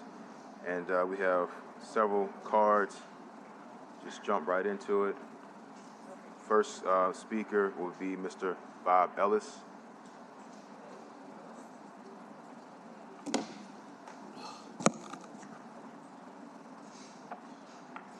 Good morning, council members. On behalf of the Lower Coast Algiers Group, my name is Bob Ellis. I'm at 650 Poydras, Suite 2615 in New Orleans, and I am the attorney representing Lower Coast Algiers, so I am paid for. Briefly, I believe the council... I'm sorry, Mr. Ellis. I apologize to cut you off. Just ask everyone to give, of course, the name, address, if you're paid to be here. Thank you. Yes, sir. Again, Bob Ellis, 650 Poydras, Suite 2615, New Orleans. I am an attorney representing the Lower Coast Algiers Group, Lower Coast Algiers Association. I am a paid-for attorney. I believe most of the council members at this point are very aware of the fact that we requested an IZD, and in the IZD we requested certain studies be done regarding a lack of emergency services declarations, regarding deteriorating roads, flooding, and sewage and water board issues such as the water pressure and energy issues. All infrastructure, all of which was talked about in the 1985 study. When we got the IZD put into place, the property owner challenged it in court, and we went before Judge Reese. After we tried the case before Judge Reese, a few days later, the plaintiffs came back and filed a motion to dismiss. I have it. Voluntary dismissal. For those members who are lawyers on the council, you know that if you try a case, you go to judgment, and then you take your appeal. For those who are not lawyers, I say this. The reason they dismissed it is because they knew they had no chance of winning, and they shouldn't have filed it anyways because it's frivolous. This IZD is necessary for the purposes of completing studies to determine the infrastructure needs before any further development in the Lower Coast Algiers Group is done. And that is the whole purpose and the reason my group, and I'll ask him to stand real quick for my Lower Coast Algiers, please. We're here in numbers, and I have 1,000 names on a petition that I will distribute to the council members. You can see these are 1,000 voters. They're residents. They live here. They want their community better. They're not anti-development, and they are pro-New Orleans. So with that said, I'm going to reserve the rest of my time for, I believe, the next speaker, because I know we're short on time, and I thank you, council member. Thank you. You can't see time, but everyone's going to get 2 minutes, so you're right at the cutoff mark. Thank you, sir. Thank you, council members. You're welcome. Sir. Mr. Burnside.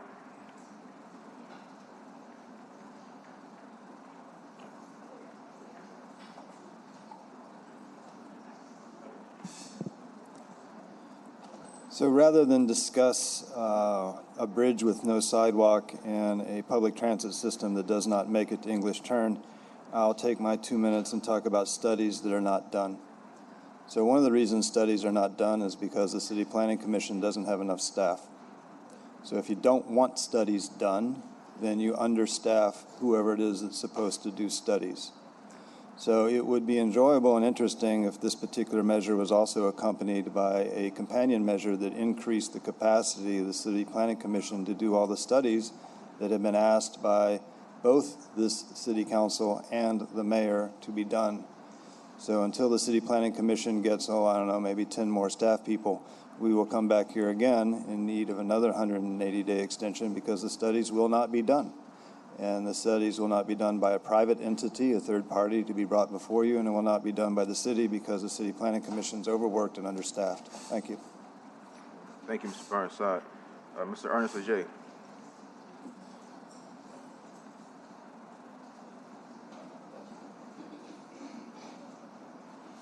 Good morning, ladies and gentlemen of the council. I'm Ernest Leger, One Bear Creek, New Orleans, 70131. I'm an attorney, but I'm not paid. I am a resident, volunteer supporter of this interim zoning district. I want to thank you for the opportunity to address you. I'm here, obviously, to speak in favor of extending the IZD for another 180 days. This whole debate has kind of avalanched into a debate as to whether or not a statement as to whether or not public housing or affordable housing is appropriate or not appropriate, and that is never and it has never been the agenda, the motivation, or the conversation for the residents of the Lower Coast. Councilwoman Harris is not here, but said earlier that she liked lawyers, and I want to be able to, as a lawyer, take her up on that and give everybody the opportunity to have a Perry Mason moment. If you're my age, you know who Perry Mason is. He always had these eureka moments in trial when things occurred and proof was offered and his case was made.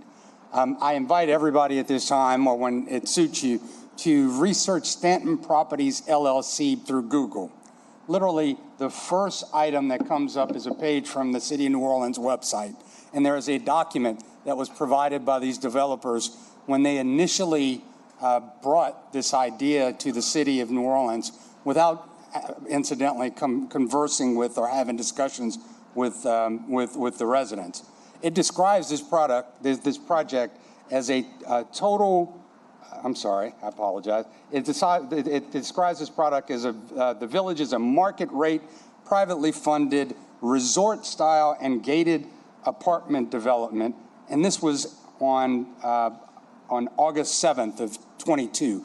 This is literally a year and a half ago.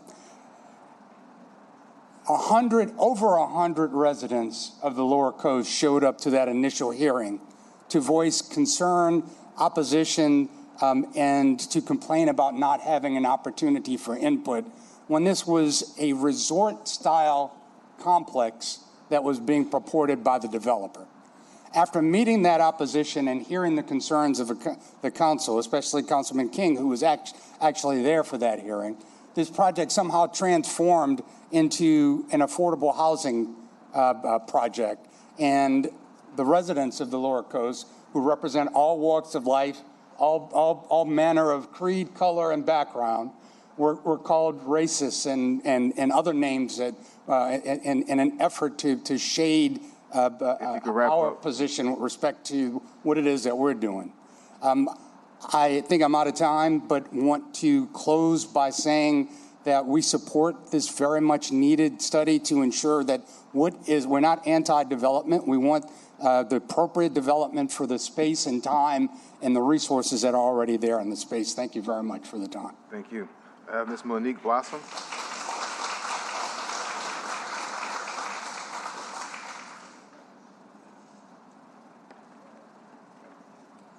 Monique Blossom, 1340, Louisiana Fair Housing Action Center, 1340 Poydras Street.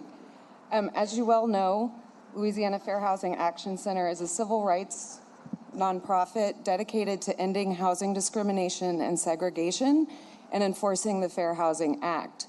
Last year, we warned City Council that this interim zoning district, which sought to stop a multifamily development, which was also permitted by right at the time, raised significant fair housing red flags for us. We told the council in no uncertain terms that any attempts at exclusionary land use policies are a violation of the Fair Housing Act. So I return to you today with the firm reminder that passage of a 180-day extension of this IZD also raises every fair housing red flag for us, especially because the original IZD is already part of a federal lawsuit and the Department of Justice has issued a statement of interest. So it's alarming to me that instead of upholding our nation's civil rights laws, that you're considering willfully breaking them with the Department of Justice watching. So I ask you to make land use and policy decisions that uphold our nation's civil rights laws by voting no on this IZD extension. Thank you. Thank you. Mr. Edwin Shorty. Good morning, council members. My name is Edwin Shorty. I live at number 38 English Turn. I am not a paid advocate, and I'm in support of extending the IZD. The most offensive thing about this is that we've got an out-of-state developer who wants to use the Fair Housing Act to claim discrimination. And the Fair Housing Act is meant to make sure that African Americans who were historically discriminated against are not discriminated against in where they can live. Now, I would echo what Mr. Leger said. If you look at the advertisements that this developer put out originally, in November of 2022, they talked about having a concierge service, a fitness center, a pet spa, the dog park, and an EV charging station. Nothing that you would talk about relative to affordable housing. Additionally, according to their numbers, the median income for the city of New Orleans is $81,000. That's their numbers. They say that their rent on their 1 bedrooms and small 2 bedrooms would be 30% of the median income, $24,000. That means that for 1 bedrooms or small 2 bedrooms, they're charging $2,000. I don't know how they've gotten fair housing advocates to come here and say that this is affordable. They are using our system to help a developer build luxury apartments. And I think the other thing that gets folks caught up is, all right, in Lower Coast, you've got English Turn and you've got the Arbors. Okay, that's not everybody who lives in English Turn. A lot of residents down in Lower Coast are still using propane. They're on septic systems. There aren't a lot of city services down there. For anybody who wants to really build affordable housing, you say, hey, where's the bus line? Hey, where are medical services? Where's the closest police station? Where's the closest fire station? I'm not going to put affordable housing in a place where there are no services. That makes no sense. And to stand up here and say that you are protecting fair housing is just a lie. Thank you.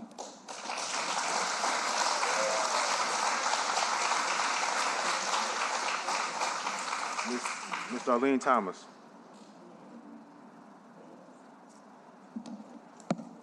Good morning. I'm Darlene Thomas, and I live at 60 English Turn Drive. We've been in the English Turn for 30 years, near 30 years, so we've been there a long time, residents of English Turn. One of the major issues is the effect of high-density development on the drainage, particularly storm water runoff, which will increase the deforestation and paving of exposed surfaces by buildings, streets, and parking areas, as well as for the elevation of land before construction. The heavily forested area of Algiers' Lower Coast have acted as a sponge for the area, and their loss, plus elevation up to 3 feet of land to meet appropriate flood elevations, are serious concerns for adjacent properties already experiencing flooding during heavy rains.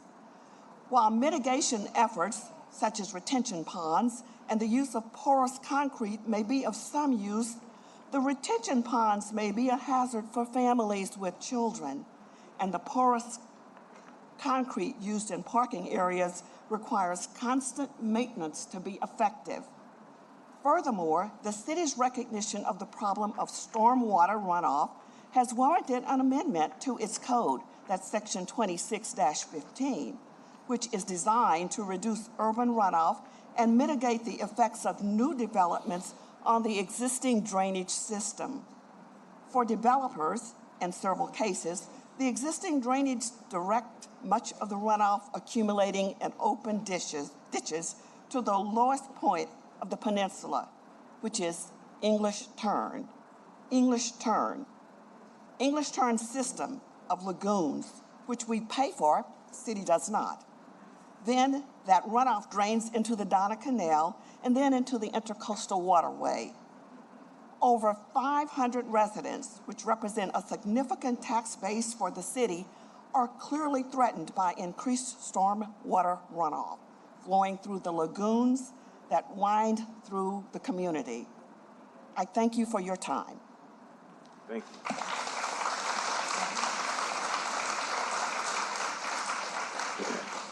Miss Janet Durancelet.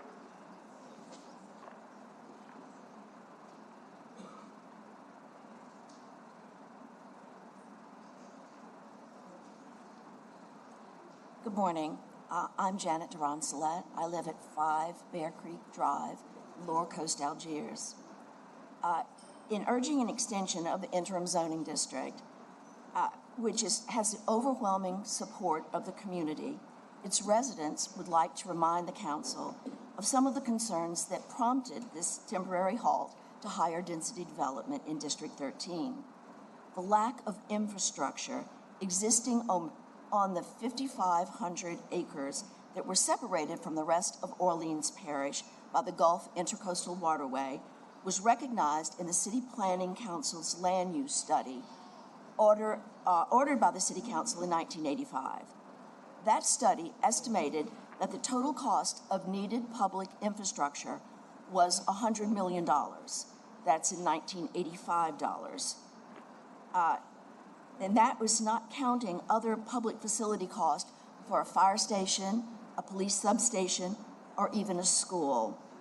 The city planning report considered that a severe problem to overcome in the development of the area. Since that study, there have been no new streets added, no public sewers added, and no drainage improvement other than those paid for by the 2 private developments. Furthermore, no police substation, fire station, or school has been provided for an area of 700 square blocks. Only 5 roads, 2 of which are paved, septic tanks for sewage treatment outside of the developed areas, and open ditches for drainage continue to require a development of a community of extremely low density, according to that city planning report. By lowering the potential population, it was concluded that the infrastructure requirements would be correspondingly reduced. Potential for home ownership in order to encourage a degree of stability, a tax base, and quality development was urged. If you could start to wrap up. The city planning analysis remains accurate. Existing deficiencies, all of which were not included in the report, and many of which have been exacerbated by unregulated development and by climate change, demand that higher density developments be excluded from the Lower Coast. Thank you. Thank you.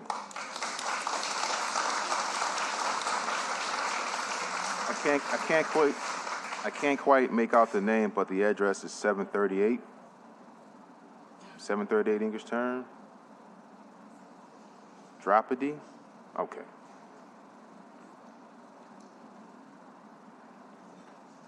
Thank you very much. And I have been the resident of the English Turn If since you give your name and address, please. My name is Dr. Draupadi Keval Ramani. I'm a resident of English Turn since 1998. And I'm here to talk about the tree canopy of the New Orleans. It should also be noted that the deforestation accompanying high-density development is contrary to the city emphasis on increasing the tree canopy, which beyond its aesthetic value has been recognized as a response to the global warming. According to a study by Sustaining Our Urban Landscape, a nonprofit group focused on reforesting Orleans Parish, trees offer shade, greatly reduce the temperatures and air conditioning cost. In addition, their study affirmed our argument that tree reduces flood risk by soaking up water and altering the soil, making it more spongy and better able to absorb the moisture. Thousands of water-loving trees can absorb mitigate millions of gallons of storm water and substantially change how a neighborhood responds to the storm event, which we have a lot. In fact, the steady reduction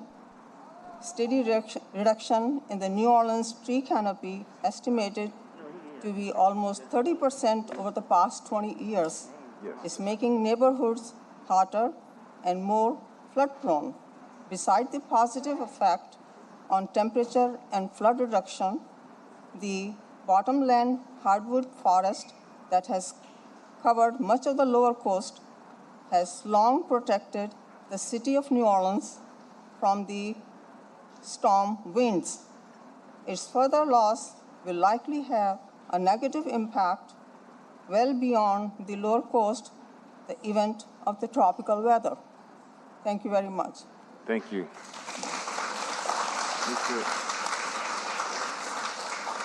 Mr. Buck Landry.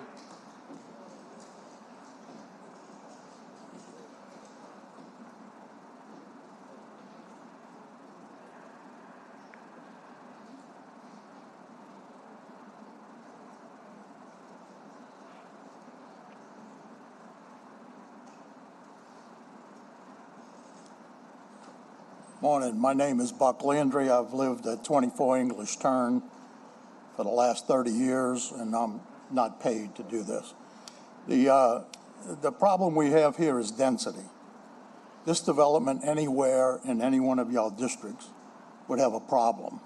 It has a particular problem in English Turn because English Turn not only has a density problem, but it has not the infrastructure to come anywhere near close to accommodating this project. Just think of what St. Thomas project used to be. HUD comes in under HUD leadership. HUD decreases the density of St. Thomas for the benefit of lower income people who live there. They now have mixed income. They now are close to commercial. It's a much better solution than this is. While HUD has finally come to realize that having high density, 100% concentration of low income is not a good idea, we allow the private sector to do the same thing. So my position is let the future land use map work its way through.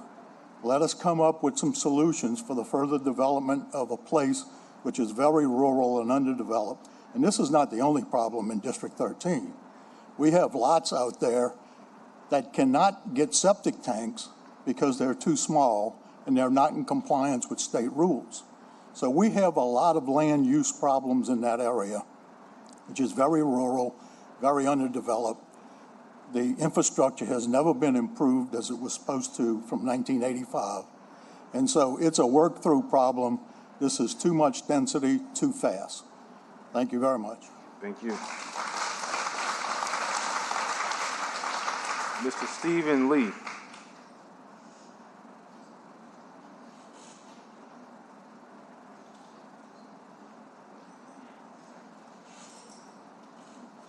My name is Stephen Lee. I live at 9 Glen Abbey Way in the Lower Coast.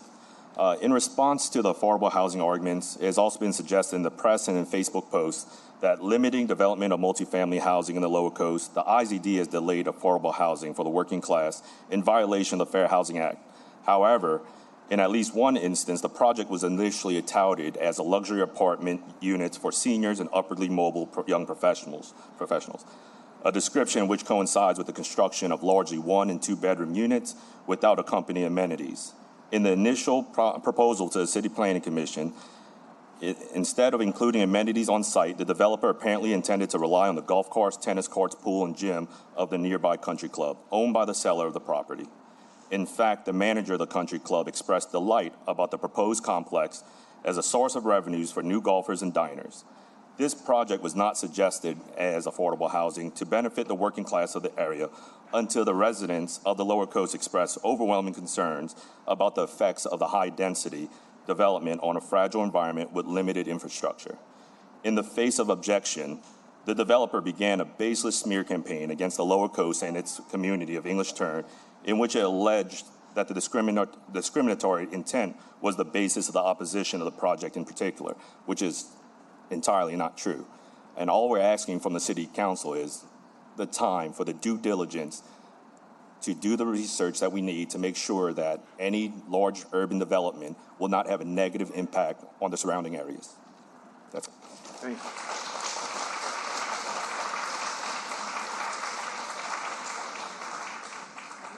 Mr. Charles Nicholson? Charles Nicholson? Thank you.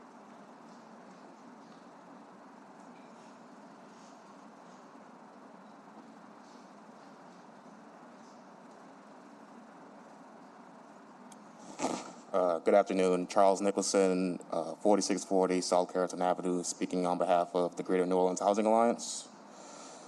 The Greater New Orleans Housing Alliance and Housing NOLA are against the extension of this IZD. We believe that such zoning restrictions are a detriment to New Orleans at a time when more housing development is sorely needed and that more development can be compatible with the character of Algiers. Thank you. Thank you, Mr. Nicholson. Mr. David Patton. And the last speaker will be Mr. Marlon DeFillo. Do we have any online comments, Ms. Anita? Yes, we have one online comment. Okay. So after Mr. Patton and Mr. DeFillo, I'll read the names of the cards that are not speaking cards, but they are support cards, and we will then do the one online comment. Good morning, Darren Potan, 26 English Turn. I'm an attorney practicing here in New Orleans. As it relates to the federal complaint, the facts in no way support a claim of discriminatory intent. The latest Census Bureau statistics indicate that the Lower Coast is 52% non-white. You've seen that from the speakers today, the diversity of the speakers. A diverse population of African Americans as well as those of Indian, Vietnamese, Chinese, and Hispanic descent. And you've also heard from the speakers that the overwhelming opposition by the Lower Coast of Algiers began as early as the CPC's initial design review committee hearing was directed at proposed luxury development by an out-of-state physician and architect who were unlikely to understand the particular building requirements of our environment.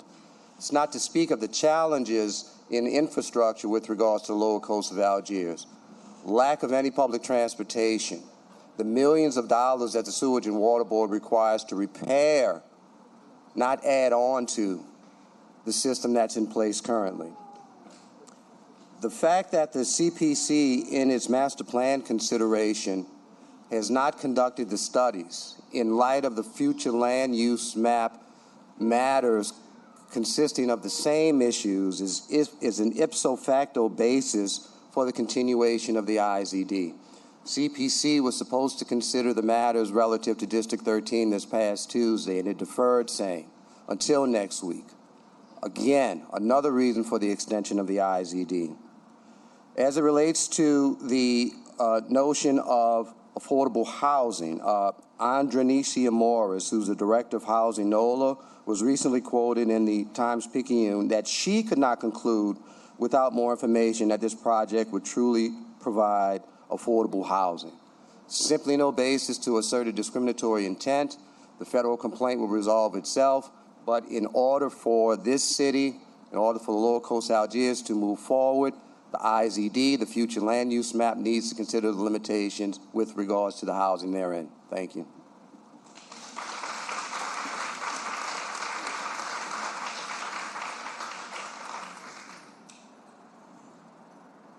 Good morning, Council. My name is Marlon DeFillo. I reside at 29 Kings Mill Lane in Algiers. I just want to touch on, in the event of an emergency, where we have to have an orderly evacuation from Lower Coast Algiers.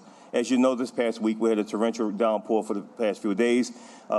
Everything that runs off from English Term Drive to Arbor leads on the Parkway. It was impassable. I got to tell you, it was horrible. Secondly, you're talking about a two-lane highway on Highway 406 bridge, that little small bridge that sits over the Donna Canal. So when you come off the Intercoastal Bridge and you go to Lower Coast, there is no outlet. That's the only way in and only way out of Lower Coast Algiers, that small bridge. And if it overflows and it's impassable, there's a problem. And now you've seen what's happening in Plaquemines Parish with their construction of their bridge. We're seeing more and more Plaquemines residents crossing the Intercoastal Bridge, coming from Plaquemines Parish to the East Bank side or to the Algiers area. Now, to further complicate that, we're talking about proposing a nearly 300 apartment complex, units, and additional 400 vehicles in this small area. Just a case in point, as a point of interest, we had this big parade on February the 10th in Algiers. Not going to name the parade. It took me 1 hour to get from English Turn to the Intercoastal Bridge on that particular Saturday evening. It took another 3 hours to get from the Intercoastal Bridge to the East Bank side down the Gulf, from Woodland to the Gulf. Total 4 hours. That typically would take me 20, 30 minutes on a Sunday. 4 hours. It started at 4 p.m. I didn't get across to the East Bank to 8 p.m. Believe me, it was frustrating. Another point of interest, just to wrap it up, my neighbor about 3 weeks ago, the wife called EMS, husband having difficulty breathing. It took over 40 minutes for EMS to get there.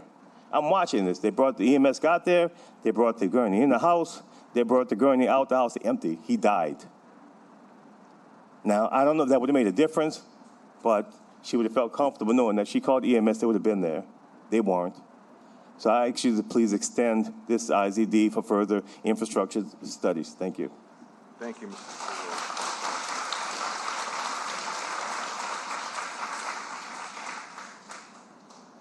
Before I move on, are there did I miss any speakers? Yeah, any public speakers? Okay.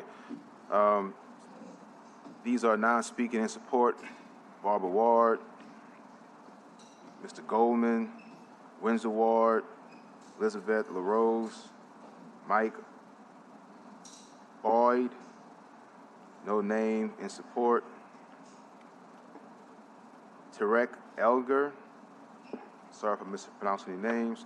Christine Hoffman, Samantha Adams in support.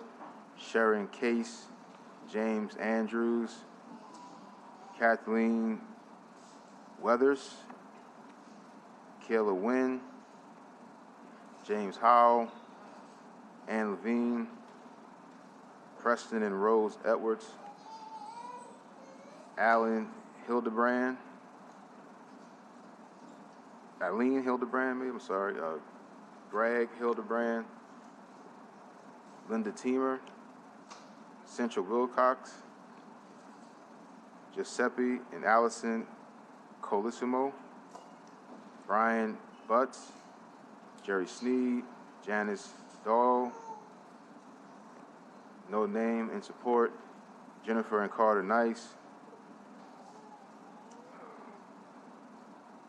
I can't pronounce the name, read the handwriting, but it's a support, Karen Renee Palcos, I do apologize messing up these names, in support, Ronald and Shelley DeBlanc, Scott and Christina Loga, Fernando Escobar, Theo Durancelet, Donardo and Rochelle Dunham, Dennis Prevost, Kenneth Prevost, Dennis Prevost, Kenneth Prevost, Craig Brown, Jennifer Coley, Lucille Whitley, Gary Hawkins, Orilla Minor, Phi Wynn, Laura Gordon, Vic and Janelle, Ray Humphrey, Miss Angela Dix. These are all of the cards in support.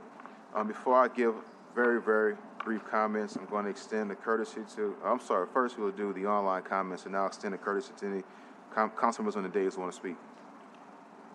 This comment is from Zachary Gillespie. He says, this moratorium on multifamily housing proposed by my council member, Mr. King, is short-sighted and ineffective in its approach. We could risk losing millions of dollars from HUD grants when our city needs it the most by approving this discriminatory housing ordinance. Please vote no. And that's it for the on. Thank you. Any council members got to speak? Councilmember Thomas? Councilmember King and I, especially since I've been back on the council, have had these conversations about our districts. Him on the West Bank and me representing District E all the way out to Fort Pike and Lake Catherine. And increasingly, Councilmember King, I'm hearing, whether you're pro-affordable housing or development and pitting people against each other if you have a different view, right, about where housing ought to go and where affordable housing ought to go. And some of y'all know I've been around a while.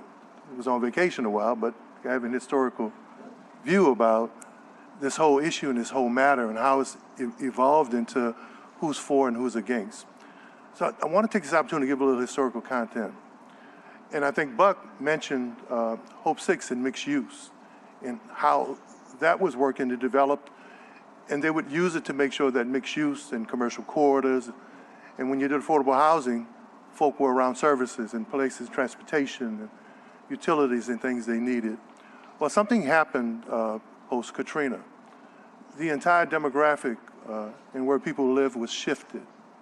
You had the big 6 housing developments in the middle of the city: Lafitte, Arborville, St. Thomas, Melf, Callio, and St. Thomas. Well, there were only 2 places, Councilmember King, that had the multiple unit complexes and land that could absorb that population. That was New Orleans East and Algiers. But this is the important issue for when folk who want to picture whether you're for housing, for affordable housing or not. Those communities absorbed the demographic and absorbed the housing that was forced out of the inner city. So in many cases, the inner city right now is the only place where there isn't affordable housing. So these populations are being pushed to the edges of the city and creating a demographic without what? Without transportation, without adequate services and utility, and most importantly, without the nonprofits and not-for-profits that service them that still remain in the city. The nonprofits didn't move, their service population did. So for folk who want to have the conversation about pitting affordable housing versus folk who are trying to protect neighborhoods, then why would you push someone somewhere where the not-for-profit that gets millions of dollars a year to service you don't have an office or a headquarter? Why would you want to push a population that needs social services to an area that doesn't even have adequate transportation to get them to the service of the nonprofit to service their community? So I would hope that we would have another way of looking at this, not that you're against affordable housing, but why don't we create a footprint in a community where the services for people who live in affordable housing, the services for the working poor are not miles away, are not a transportation line away, but right where they can access them. And guess where that is?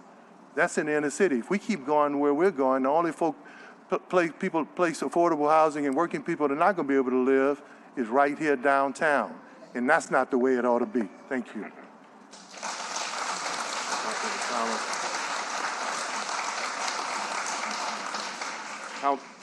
Councilman Green. I'm sorry, and look, it's on me. I should have pressed my button. I'm sorry about that. I do want to say this. I have a concern when any developer or anybody who's planning to do a project uses deceptive advertising to avoid saying what is the true intent of the development that they're intending. I believe that the residents of not only Lower Coast Algiers, but all throughout our city have a right to question and then have a right to analyze, especially when certain attributes or features or characteristics of a project turn out to be changed tremendously, and some would say to the detriment of a community, but just the change alone is something that communities should not have to really accept without questioning. Whether it be an interim zoning district, whether it be a special district to analyze a particular fact, the fact is that too many times there are suggestions by developers that certain things are going to happen, and those things don't happen because that wasn't the intent from the beginning. Deceiving a community by suggesting that there is going to be a type development that doesn't take place is, in my opinion, something that the federal government should also consider looking at, because we're beginning to abuse certain terms. The Fair Housing Act addresses issues of discrimination based on race or color, religion, sex, national origin, familial status, and also disability. I don't believe that the residents of the Lower Coast of Algiers or Councilman King are interested in stopping a development based on those terms alone. So therefore, the Fair Housing Act, we've got to be careful that we don't abuse the use of it. Right now, someone has proposed in my district a development that requires a zoning change that I can say that I'm opposed to. It was purported to be a special kind of development. It's on a piece of land that's zoned for an educational institution. And now it's being proposed that it be a 75-unit development on 1.1 acres of land. The fact is that the residents of the community were not advised of that fact, and they deserve to be. But because of my opposition, it's been suggested that the Department of Justice needs to get involved. No, Eugene Green is not opposed to race, religion, giving people housing based on race, religion, national origin, or disability or the like. There are some developments that change communities, and it isn't always for the worse, but it isn't always for the best. Infrastructure needs are a very important concern in our city, but we have abused the word character sometimes. It is okay to want to be in a neighborhood that has stability. And that stability sometimes is the stability of the infrastructure. For whatever reason, if the study wasn't done, I propose now that we make sure that that study gets done. But my general message relative to that is, not all opposition to multifamily housing is based on a desire to not see the Fair Housing Act achieved. I want those goals against discrimination to be achieved, but I don't want terms abused to the point where it gets to the point where it suggests that communities can't express concerns about new developments that are taking place. So, Councilman King, I support the extension of this interim zoning district, but I also support a general concern and a look at all of the terms that are being thrown at people who are opposed to certain other ways in which people think that we should go. I am never going to discriminate on anybody based on the statuses that we mentioned relative to fair housing. I don't want to be accused of it, but I also don't want to be accused of not being concerned about our entire community, and that's what's being affected with this particular development and some other ones. But I appreciate your bringing forth this extension, and I appreciate the opportunity to support it. Thank you, Councilman Green. Next, Councilmember Morrell. Thank you. There's one specific issue that was brought up by many of the speakers, and I think it really is downplayed and really needs to be the highlighted issue, which is infrastructure. There is a significant infrastructure question as to whether that specific piece of designated land in that specific community can support that many people on that parcel. I say this because as a city, we have done a very poor job of doing zoning, regulation, and follow-up. We have a history of inspectors who don't inspect. And the idea that the best intentioned person could build a complex for profit that is not properly built on an infrastructure that could support it, the possibility that an improperly built development without the appropriate infrastructure could have toilets that don't work, showers that don't work, could have a host of other issues. It is important for the city to understand whether or not the infrastructure is there, rather than letting developers build things that don't work, and then the city having to come behind the developers at taxpayers' expense to retrofit a development that was built improperly. The reality is that we have heard for years, as a council person, I hear every day about the challenges at Lower Coast Algiers, the challenges of streets being flooded, the challenges of your 2-lane bridge going back and forth to your community, the challenges of no bus service. We know these are problems today. And until those problems are solved, it doesn't seem prudent or appropriate to say, let's put more people down there, let's put more housing without appropriate infrastructure down there, and then all of us play collective amnesia when all these problems come to a head, and the existing problems for that community when it comes to sewage and water and drainage, the existing problems get further aggravated, and we all just shake our heads and go, no one saw this coming. This meeting today is yet again the residents and Councilman King saying, we're telling you this is a current problem and it will be further aggravated by the issue. I think it's prudent to have not just CPC, but talk to Sewage and Water Board and other engineers and the like to say, can this area support this density purely when it comes to infrastructure? Because if it cannot, we are not doing people a favor by letting them pay $2,000 a month in rent to move into an apartment where suddenly the toilets don't work and they can't get to work because they moved to an apartment that doesn't have bus service to get to the apartment. Because to be honest, one of the things we always analyze when it comes to affordable housing is transportation. And the fact that I have not heard any presentation by the developer how they're going to address their transportation issue, because if the assumption is these units are $2,000 a piece and everyone has a car, I mean, you're not really talking about lower income people at that point, in my opinion. Thank you.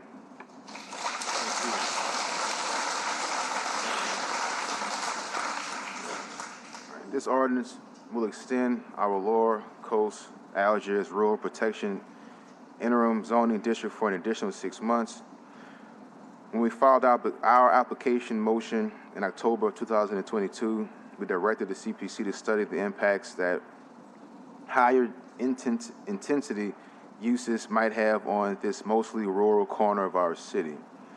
Following this motion, the City Planning Commission began considering applications to amend the future land use map citywide, a process that is referred in their staff report on our IZD, as well as our subsequent motion adopting this IZD. Our office has submitted applications to consider amending the flume designation on every parcel in Lower Coast Algiers that is currently zoned S-RM1, Multiple Family Residential District, and S-B2, Pedestrian-Oriented Corridor Business District. However, that amendment process is still underway. My track record has been pretty consistent. Whenever I vote on the land use issue or issue that affects a large part of District C, I speak to the constituents, I listen to the constituents, and I've done the same thing here. And just to give you some background information, there was a proposed apartment complex in Algiers about a mile from English Turn at what's known as Lakewood Country Club. The residents surrounding that neighborhood, surrounding that proposed development, spoke loudly against it. I told the developers I couldn't support it. There was a proposed hotel in Bywater. Residents who lived near it spoke out against it. I told the developer I couldn't support it. There was proposed development 502 Frenchman. Businesses and the residents that live around that proposed development spoke out in opposition. I told the developer I couldn't support it. That is no different here. You see the residents here who had this petition of nearly 1,000 signatures that's in opposition of this development. And I will once again stand with the residents of District C, and I stand with the residents of District C. I will say this, and the last thing I'll say about it, we've had multiple council meetings surrounding this issue. We've had multiple news stories aired surrounding this issue. We've had multiple recent articles in the Times-Picayune surrounding this issue. And I've received not one letter, email, text, phone call, conversation in support of this development from a Lower Coast Algiers resident. I received one email in support of this development from an Algiers resident.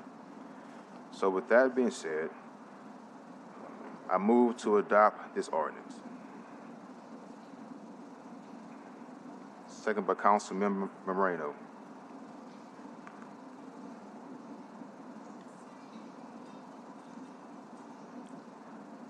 Six yeas, no nays, the motion is adopted.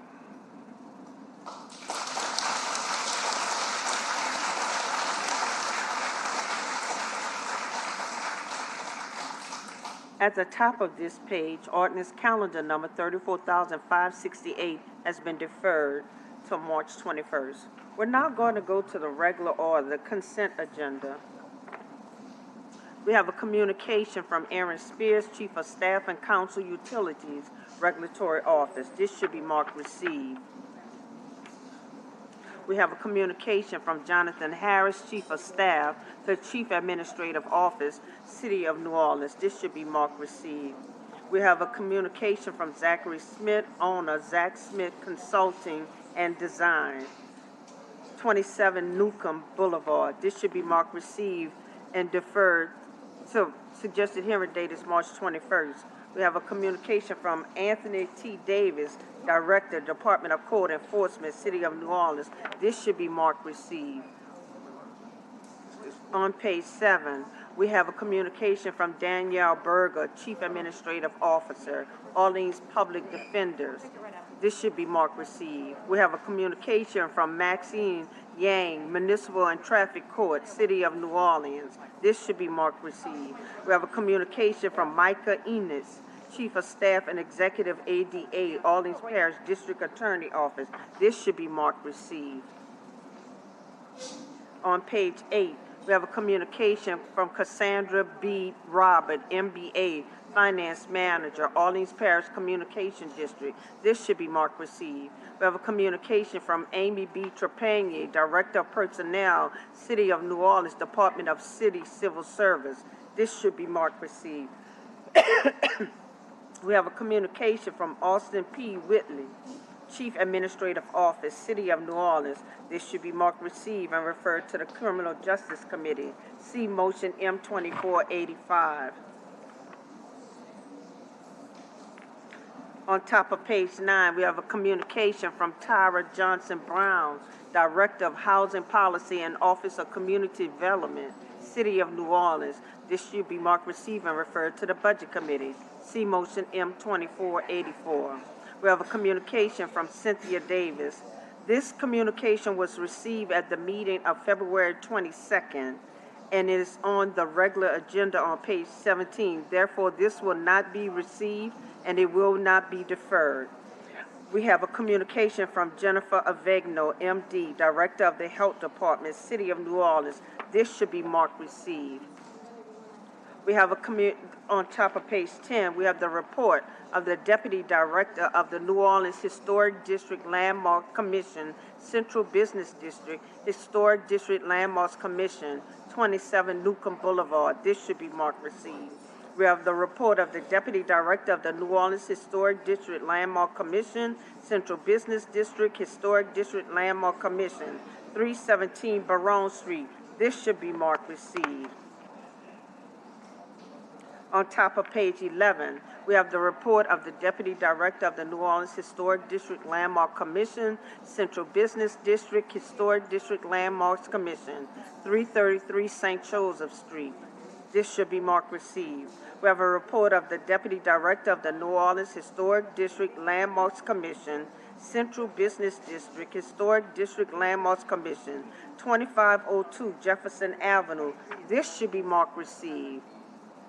On top of page 12, we have the report of the Deputy Director of the New Orleans Historic District Landmark Commission, Central Business District, Historic District Landmarks Commission, 1517 Broadway Street. This should be marked received. We have the report of Lisa D. Alexis, President, CEO, New Orleans Tourism and Cultural Fund. This should be marked received. On top of page 13, we have the report of the Executive Director of the City Planning Commission. This should be marked received. The suggested hearing date is March 21st. Those are all the matters on the consent agenda. Thanks, Madam Clerk. Mr. Burnside? Just Mr. Burnside's got a comment. Thank you. Okay, cool. Thanks. Good morning. Good morning, Council President. Thank you. So to the two city council persons present, I would like to sort of segue a little bit out of my normal conversation.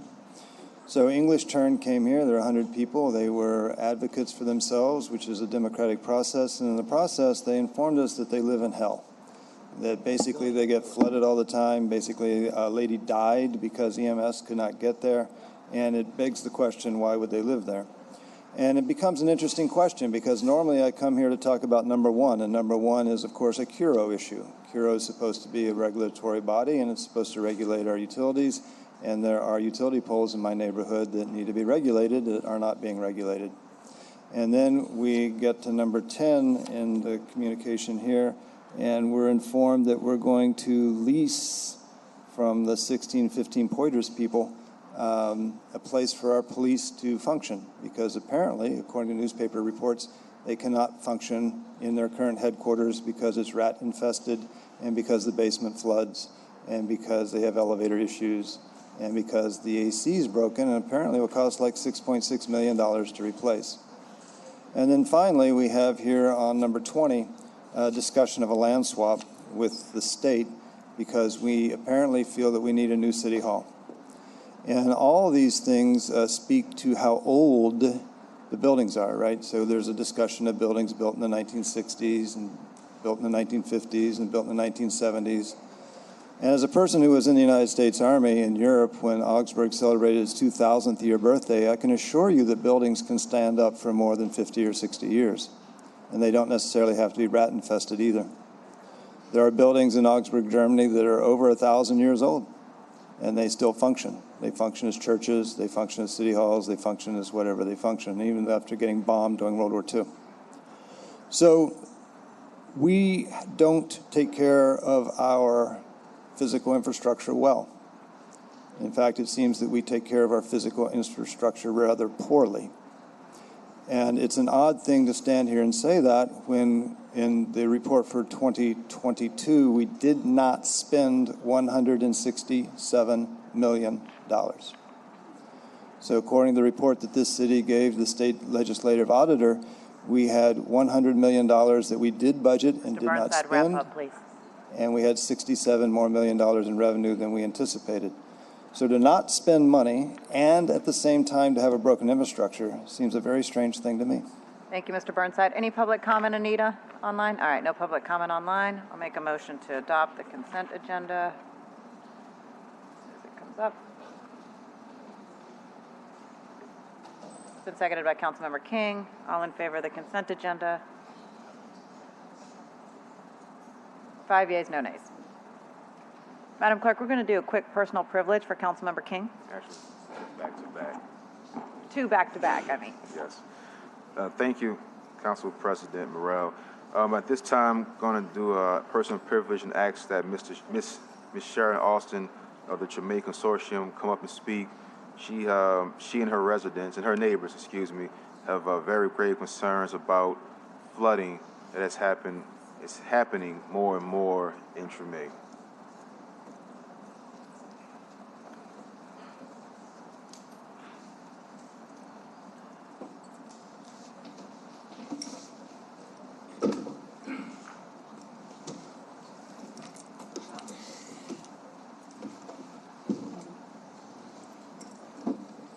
The floor is yours.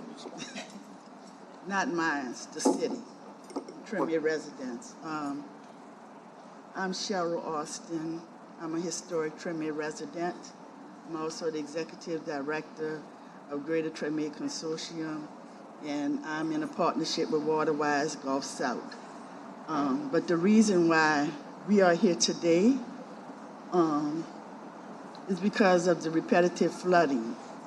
I would like to speak after the residents have been given a chance or the opportunity to speak, because I've met with you all the council members, concerning flooding not only in Treme, but also throughout the city, over multiple years, over multiple council members' terms. Yes, ma'am. So I would like to introduce some of the residents that have come to me and asked, what can we do? This is it. I've spoken to you all behind closed doors, but I think you should hear from everyday people like myself that's going through this issue. So, Ms. Austin, introduce everyone. We'll allow everyone 2 minutes to speak. Thank you. You're very welcome. To my right, first is Miss Renata Young. She lives on North Robertson. Next to her is Miss Paula Harvey. Next to Miss Harvey is Mr. Prince Ty. He would have to say his own last name because I would butcher it. Next to him is Alex. He also would have to say his last name because Papa. Pappy, okay. And next to him, Pretty I easy. want to, that was. Next to him is Ms. Naree Ramsey, Executive Director of the CID, that represents the stretch along the North Claiborne corridor. Okay. Renata. Good afternoon, council members. My name is Renata Young, and I live at 822 North Robertson Street. I've lived in Treme all my life. I even bought my house in the Treme area. I've been there since 1992. And we've had flooding before that, but the flooding now, post-Katrina, is ridiculous. I'm the only one in my area that has to worry about, in my block, worry about flooding because everybody else's house is raised. I keep sandbags behind my door. I've been flooded. I had flooding since I came back in 2012. So constant water coming in my house that I have to keep sandbags behind. Water gets so high, I can't raise my house because it's a historic house, so HDLC tells me I cannot raise. So I am constantly repairing or replacing my hardwood floors. I've even had an incident, it was in 2017, a family that was from California got stranded and their car stalled from the flood. They actually had to come out of their window of the car, getting a baby out of a car seat. I took those people in my house. They didn't even know where they were. They were all turned around. They were trying to find their Airbnb. But just to say that is that the flooding in the area just affect the residents. It also affects you tourists because they get caught up in there and they don't know what's going on, where to turn. All I ask is that we try to get the flooding under control. You know, I've had green infrastructure done to my house to try to prevent it, and it still rises up to my third step. I've had a rain barrel installed. I have a rain garden. I have native trees that we planted in the area to kind of absorb that. I even did permeable pavers. Every time I'm rain, storm, hurricane, my anxiety level goes like way high. I can't sleep because I have to make sure I have sandbags behind my door. I mean, I just think there's something that needs to be done about it. Absolutely. Okay.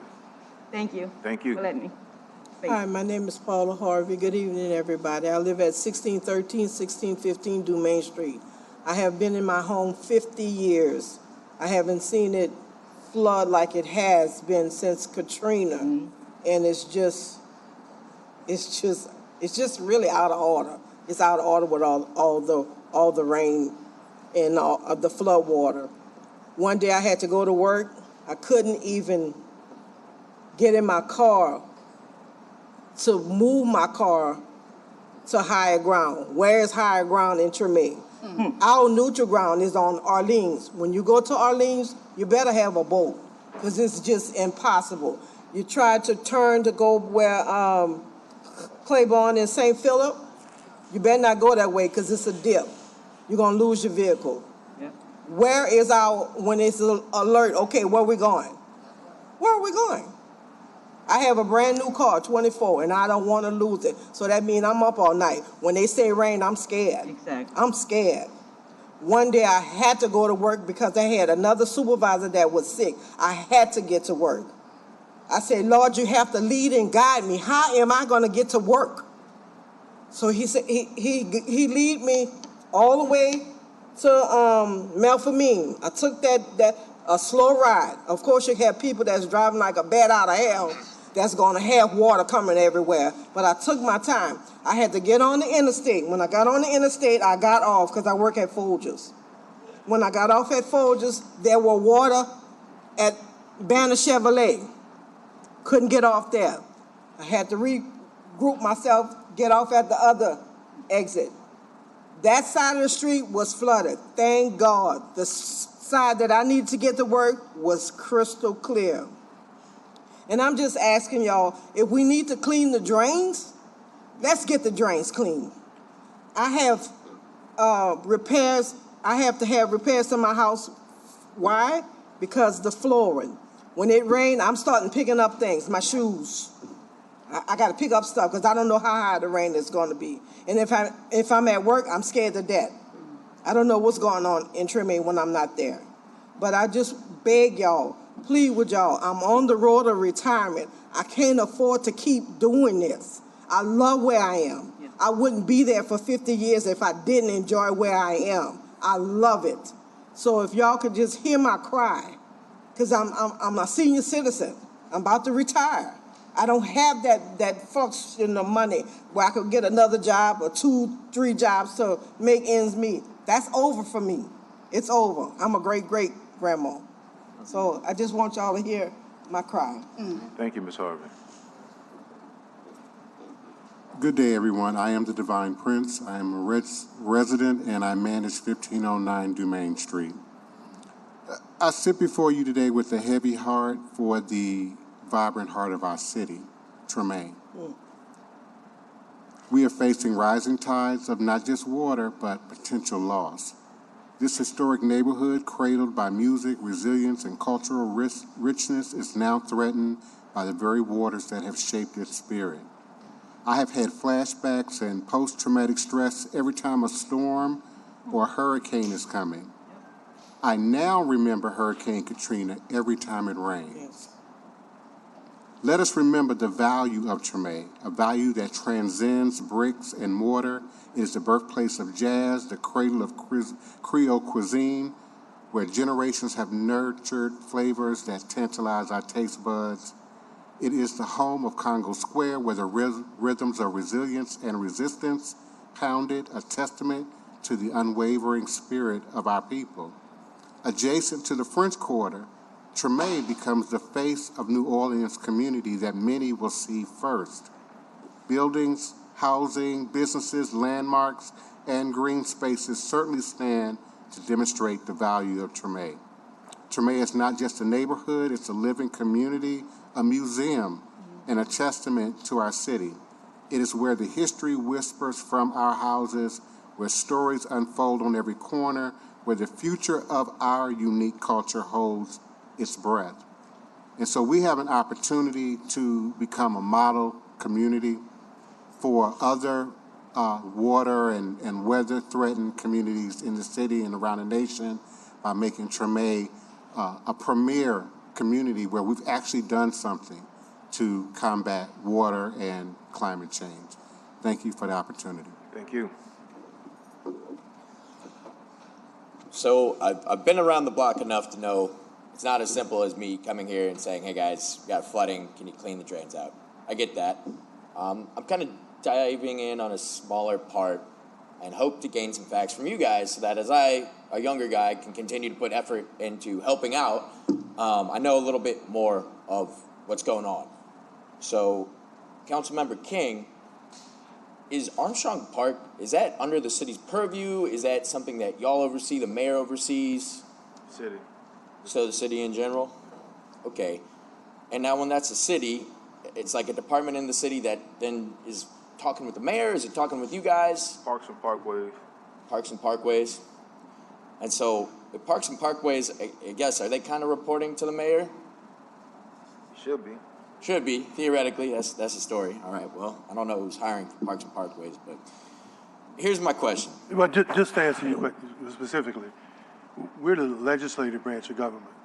And I know that doesn't register, but if you went to the civics class, the mayor's the administrative branch, the city council, I know we act like we're not sometimes, but the city council is the legislative branch, and then you have the judicial branch. Yes, sir, I get it. So you got the guys that make the rules and the guys that enforce them. I'm not asking you guys to I am, but to clean out the pumps, I get it. It's a situation. Just looking at Armstrong Park, there are so many small things we could do that even if you're not going to fix even beyond Claiborne, you could make a difference on this block by what? The like 2 city blocks, maybe 3 city blocks of the concrete parking lot, right? You guys know where that water flows? My house. Yeah, it like literally washed this dude's foundation out from his house. It creates a river. And so I'm not asking you today, right now, to fix the pumps or to clean out the drains. what can we do in Armstrong Park? Maybe put in a sprinkler system that feeds and filters from the ponds out there, the catch pond basins. Maybe that water can be used as like watering for the grass. You get rid of it naturally. When a storm comes, somehow the water would get funneled into the lagoons. So Armstrong Park, as you can imagine, those two blocks, 3 blocks of concrete. You can see how that would kind of drain into our neighborhood. Yeah, it's something that might be small, but it's something you can do that isn't fixing a 200-year-old drainage system, right? It's something that, if you can't fix it, the very minimum, make it easy for our neighbors to get a new car, if that is the cost that's actually inflicted. If you can't do the park, if that's too much, maybe some funds set aside so that people can not have to literally lose sleep about their floors getting damaged or their cars getting damaged. Does that sound like at least something that would be doable this year? Or is it more complicated? I think it's a bit, set the money aside. Set some money aside, maybe put some little drainage ditches around this parking lot to funnel into the lagoons. Well, I'll talk to Parks and Parkways about it, and our budget chair, Councilman Giarrusso, we'll have a discussion about setting some money aside. Yeah, do that. Is that something we could follow up? Maybe early March now is mid-April a realistic time for me personally? Yeah, I have some back in answers touch? for you. Sure. Yes. Yes, sir. I think we'd like Councilmember King take the lead on that piece, and I think you're talking about retainage ponds. We have a which is request. sustainability, absolutely. Excuse me. People will jump on it, but yeah, Councilmember King will definitely take the lead on it. We are not a rehearsed group because I wanted them to come and express their concerns. But as a resident and executive director of the organization, we do have a request because we have been working in this field. So thank you, Alex, but let Nari speak. Thank you. You have the mic. Good afternoon. Thank you, Councilman King, for this point of important privilege. I've had 2 wonderful homes in the Treme, 1143 Governor Nichols and 1201 Ursuline. My work now is at 1240 North Claiborne, and so the issues that our residents are raising, you all know very well. I might have even sent you all some Instagrams of the video footage of the flooding that now is unbelievable in this particular neighborhood. So I yield my time back to the community. But again, please do support the proposals that have already been on your desks. Mm-hmm. Please do talk to your budget committee chairs about how you can fund them. Thank you. Okay. I just want to reiterate, we're not rehearsed. I wrote out what I wanted to say because I wanted to make sure that our concern as residents and as an organization is heard, an organization that has been leading the way as it relates to green infrastructure and stormwater management for the past 10 years. The reason why we're here today is because of the repetitive flooding. It doesn't matter how much work we are doing, it's not enough. And the reason why it's not enough because the problem is larger than the small-scale projects that we are implementing throughout the community. In 2025, council member, I think Moreno was just elected, or recently elected, and I mentioned to her 2025 is 2015, I'm sorry. When we had, I'm sorry, I'm sorry. I'm not a public speaker. I just speak from memory and heart, which isn't too good at almost 70. But anyways, because I don't want to be long, we do have an act, but the first thing we said at the first fall gathering of Waterwise was we needed Armstrong Park to become the first green infrastructure stormwater management park in the city, where it can become a showcase as to what can happen when you actually look at detaining stormwater to prevent flooding. We also wrote a proposal way back then that did not get funded. It has not stopped the work that we've been trying to do and increase throughout the city of New Orleans. We're working in 6 different neighborhoods, but I digress because I don't see the photos up here that shows how many years of repetitive flooding we've been going through on the same block, the same amount of flooding. It doesn't matter what time of the day, what time of the night, it seems that we are really under attack.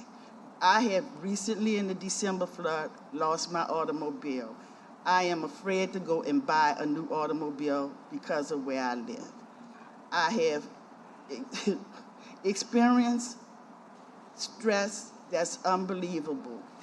So much stress. It took these individuals after the February 3rd flood to text me with their concern for it to hit me, that I have been traumatized because I can go out there and take a picture, see my car sitting in the water and not really think about what's happening. I was so affected with the flooding and wanting to do something. On the second winter flood, on the next day, we had our fall gathering. And I went out in the car to go and talk about this subject with 6 other neighborhoods and youth. What I'm asking today, because of the information I've been receiving over the last 10 years, I didn't come to speak on statistics, data, how many pipes, how many large pipes, small pipes DPW own, how many pumping pipes Sewage and Water Board. I'm not here to bash Sewage and Water Board, you all, the mayor, or anyone else. But what I am going to ask you all to do, because it is repetitive around the same areas, the same blocks, the same homes, is that if you can just help us, help us. And what I'm saying is that we have been on the ground. We know where the issues are. We have not been under the ground, the surface. That's work that the city and the government has been doing, okay? So what I would like to see done is a target area from St. Louis to Esplanade, North Broad to North Rampart be targeted, to be actually studied why this is happening. We have had many times,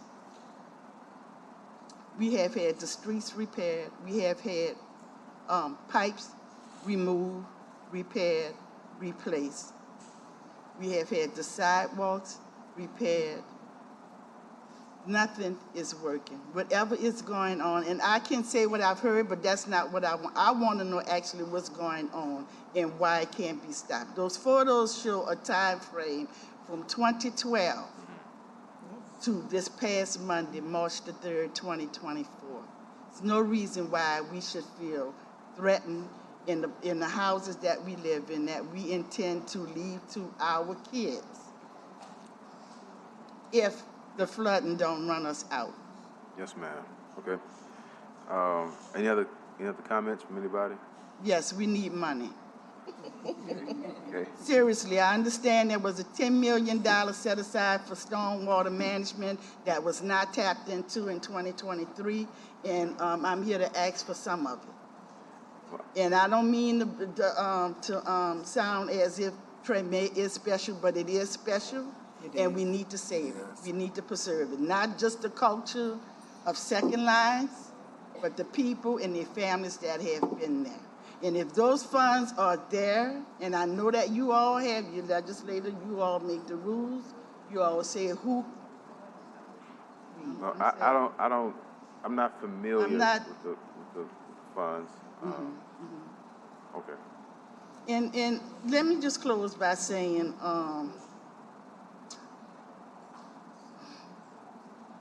there's so much that needs to be done in this city. It's heartbreaking. I have been working in the community for 30 years. I grew up in the community. I have spoke to everyone that you need to speak to about getting things done. For me in Treme, that's not what they do. And that is the reason why I asked to come before the council, not behind the closed doors. Sure. I meet with everyone behind closed doors.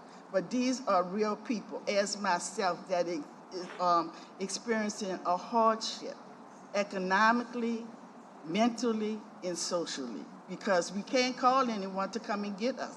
They can't come in. We They do have, can't come through. yes, ma'am, we do have a comment from Councilmember Morrell. Fine. Thank you. Ma'am, what's your name again? I'm sorry. Renata Young. Miss Young. Yes, sir. I would love to have a separate meeting with you on your HDLC experience regarding the house raising. I think that is a conversation that needs to aggressively be had by this council, because the reality is that we have drainage, we have flooding problems, we have a entire world that's confronted with climate change and rising water. We cannot simply stick our heads in the sand when we have residents who are trying to do the right thing and trying to have their house raised to address that issue. I'd love to talk to you about your experience, because we need to be much more forceful as a council, enabling you to have the tools to do that, because it's not fair if you're in a street with a bunch of raised houses because they have the fortune of being newer construction that you have to put sandbags behind. Because, I mean, to be honest, these houses were not built to be flooded to begin with. And at some point, someone like you will not be in that house, and that house will ultimately rot away just because it can't be raised. Yes, ma'am.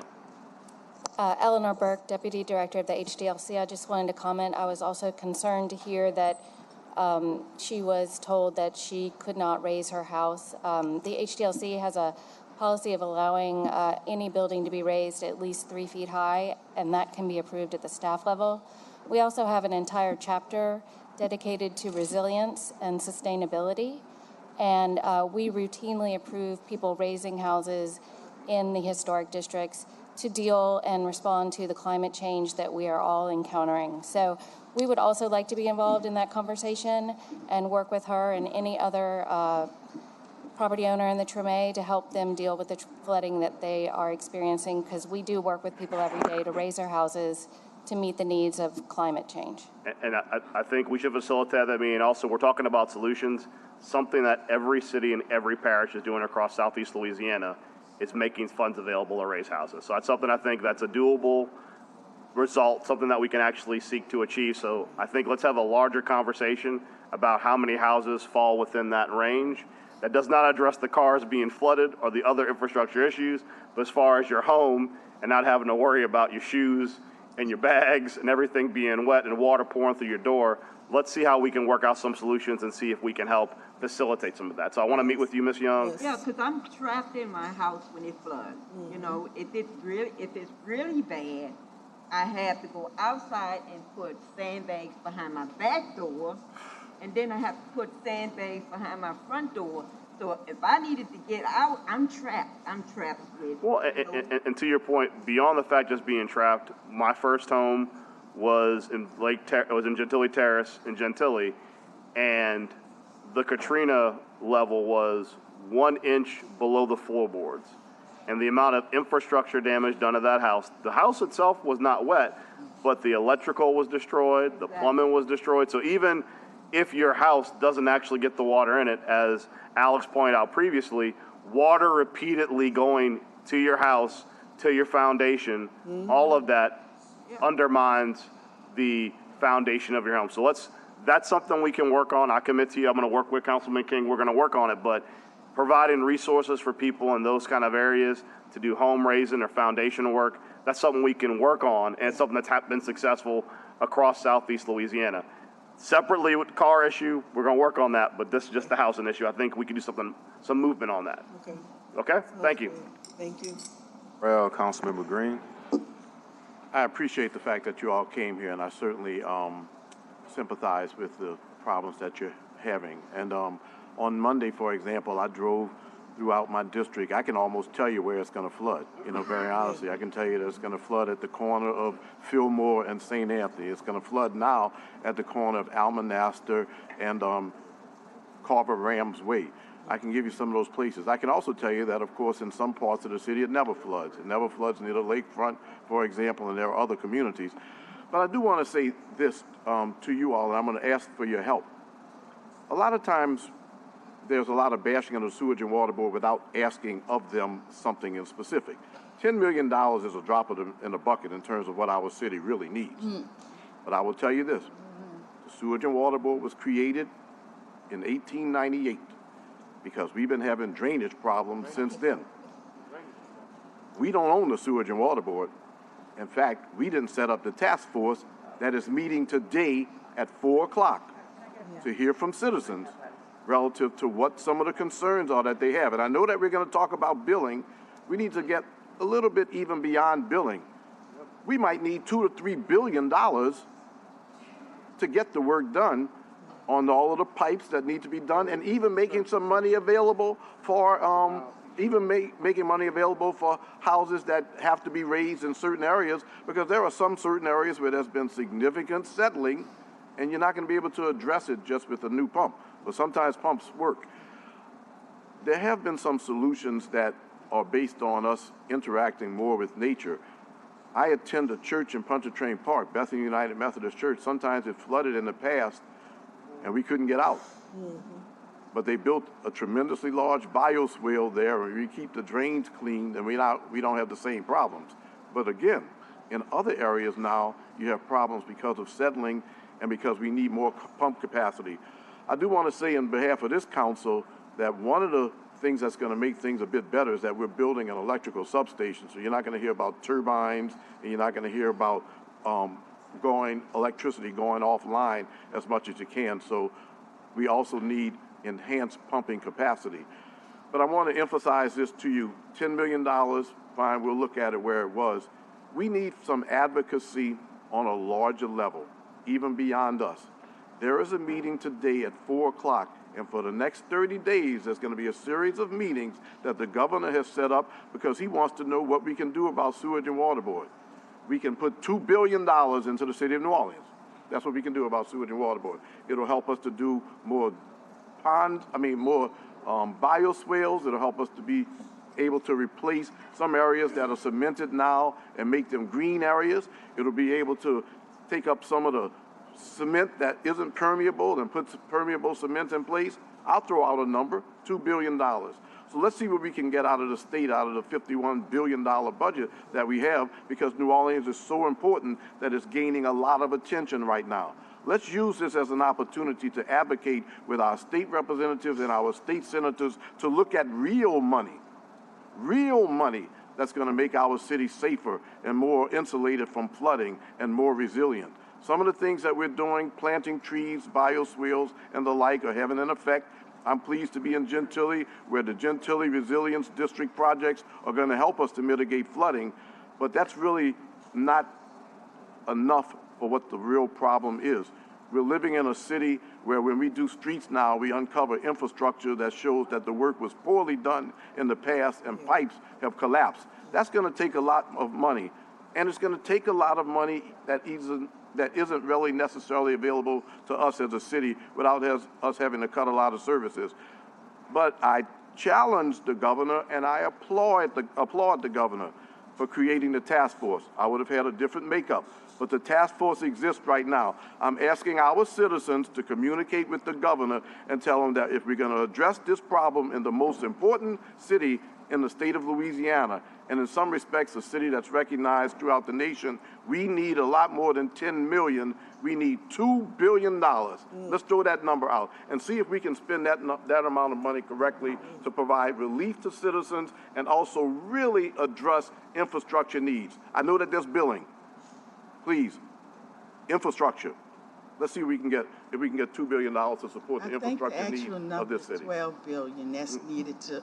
No, I'm just throwing out a number right now, Cheryl. I know what you mean. Look, it's going to potentially be a lot more than that. But at the end of the day, when we have this discussion in 30 days, let's not walk away saying that we need to do something about billing, because we do. But let's start off with a number. Let's see what we can do with that helps us to be in tune with nature, that gets us started. And Cheryl Austin, Miss Austin, I do want you to know, you're absolutely right. It takes more than that. It's more than that. But if I could get $2 billion, I know I'll that start. you all know that it's more than that, and Yes. I'm trying to be as respectful as I can. But the truth hurts. If $12 billion is what we need, then the residents of this city need to know that. All of the property owners that do not pay the property taxes need to know that. If you want to live in a resilient city, you have to pay. We all have to pay. I sat on the Sewage and Water Board Consumer Advisory Committee. Why did I leave? Because I don't want to sit down and talk. I've been out here working. I've been out here collecting the information, doing my best to help the residents in our community understand about the environment, climate change, and what we can do to help with both the heat island effect and flooding.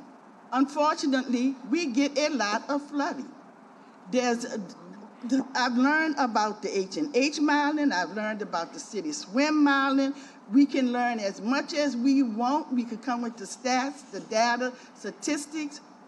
It doesn't help if you don't have the money and you can't get the work done. Let's start getting And the what money. I'm saying is that there's a certain portion of the city of New Orleans that's historic, which is Treme, that experiences repetitive flooding, and that's the reason why we're here. And there are things that can be done about it with a study. If you can't do the study, find a way, not find a way. So, Ms. Austin, Here we are. We're here to say we want to do the work. We need to know what's going on underneath the ground. yes, We ma'am, need to- and we hear you. We're gonna wrap up and allow Councilman Caruso to have some parting words, because we do have to get back.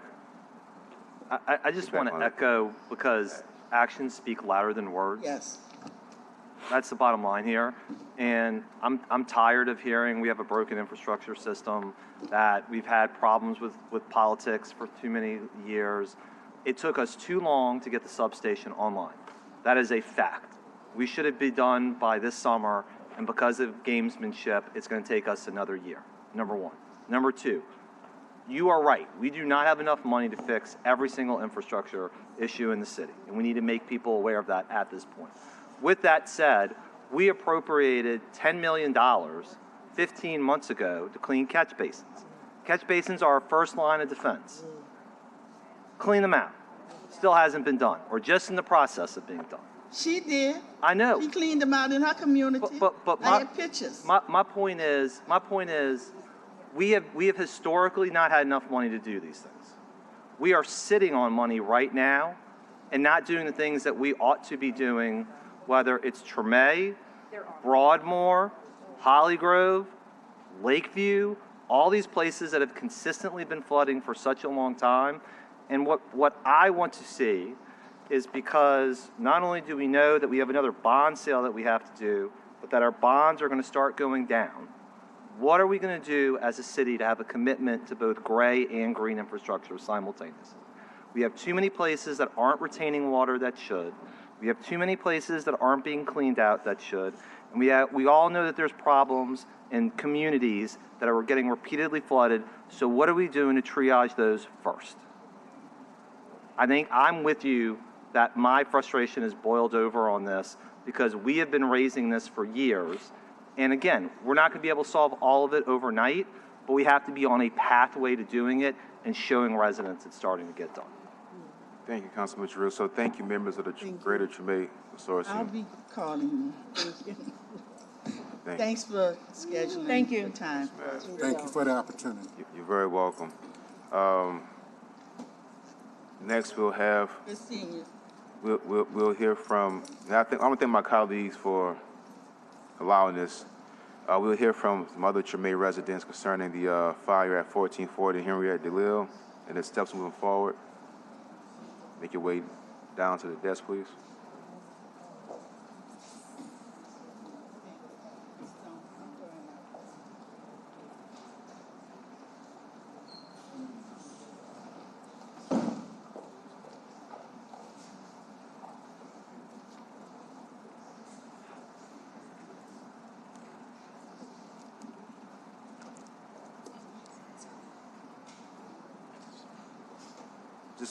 I'll give some quick background. Recently, there was a fire at 1440 Henriette DeLille.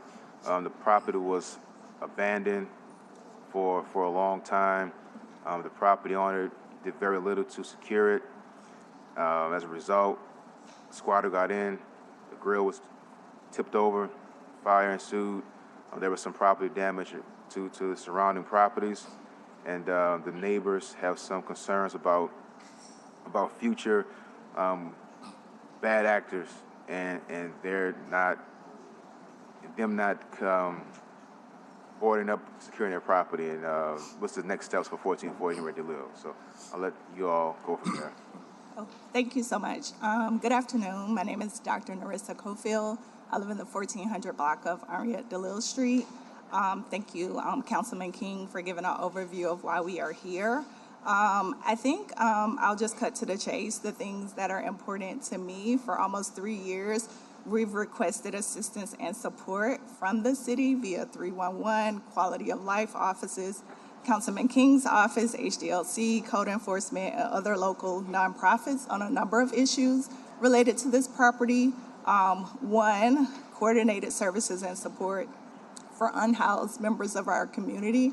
So Councilman King told you that this fire started because we had some members of our community living in a tent and they were trying to cook. And the grill tipped over, set their tent on fire, and then the two alarm fire that ensued.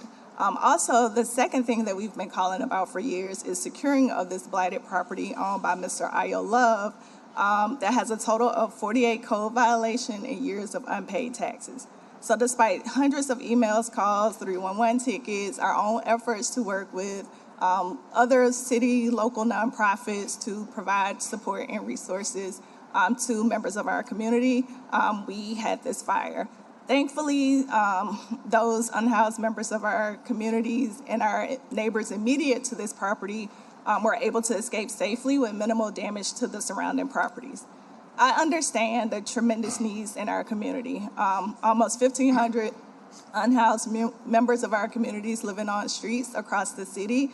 I think in 2019, code enforcement said that there were between 25,000 and 30,000 blighted properties across the city of New Orleans. So I know the needs are great. My requests for the city are, one, a city-managed demolition and securing of the property at 1440 Henriette DeLille and 1137 and 1139 Colorex. So that's the property that did catch on fire.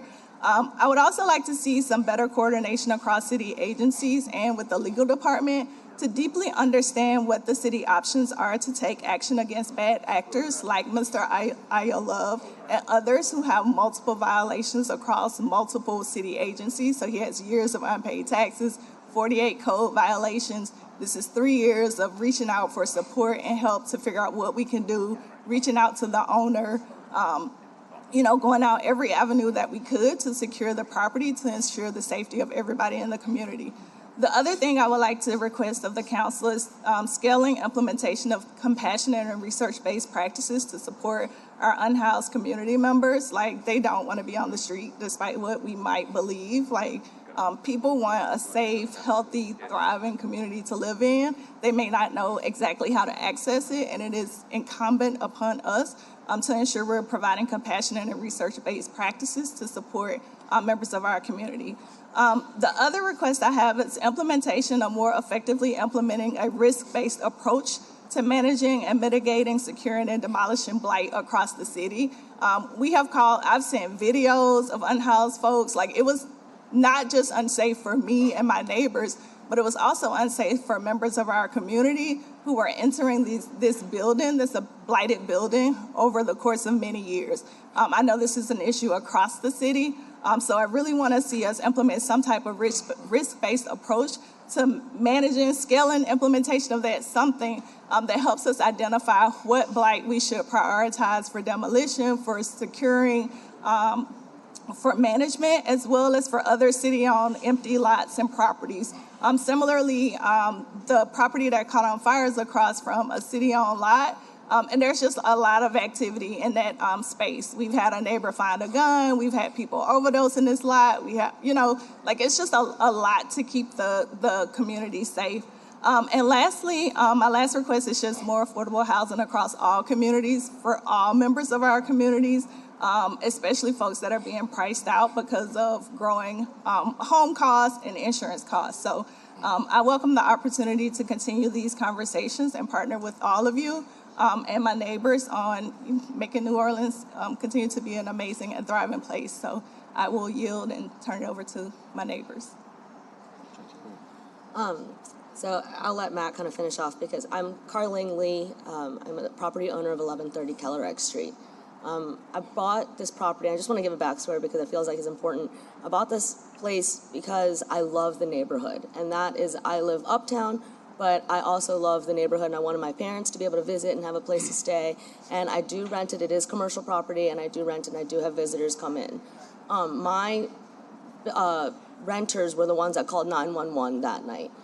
They were alarmed. It was 9:30 in the evening. They lost power, stuck in our house because of the power, because we have an electric fence. So that it's not just one piece of property that we're concerned about. It's a complete neighborhood that causes this ripple effect. Matt's tenants live directly next door. The people next door have the children. And I am late in the game. They have been in this fight for a very long time. But I know that I've made requests about the property across the street with a body, and I don't know if they're alive or not, but I'm going to go check on that person because it's kind of freaking me out.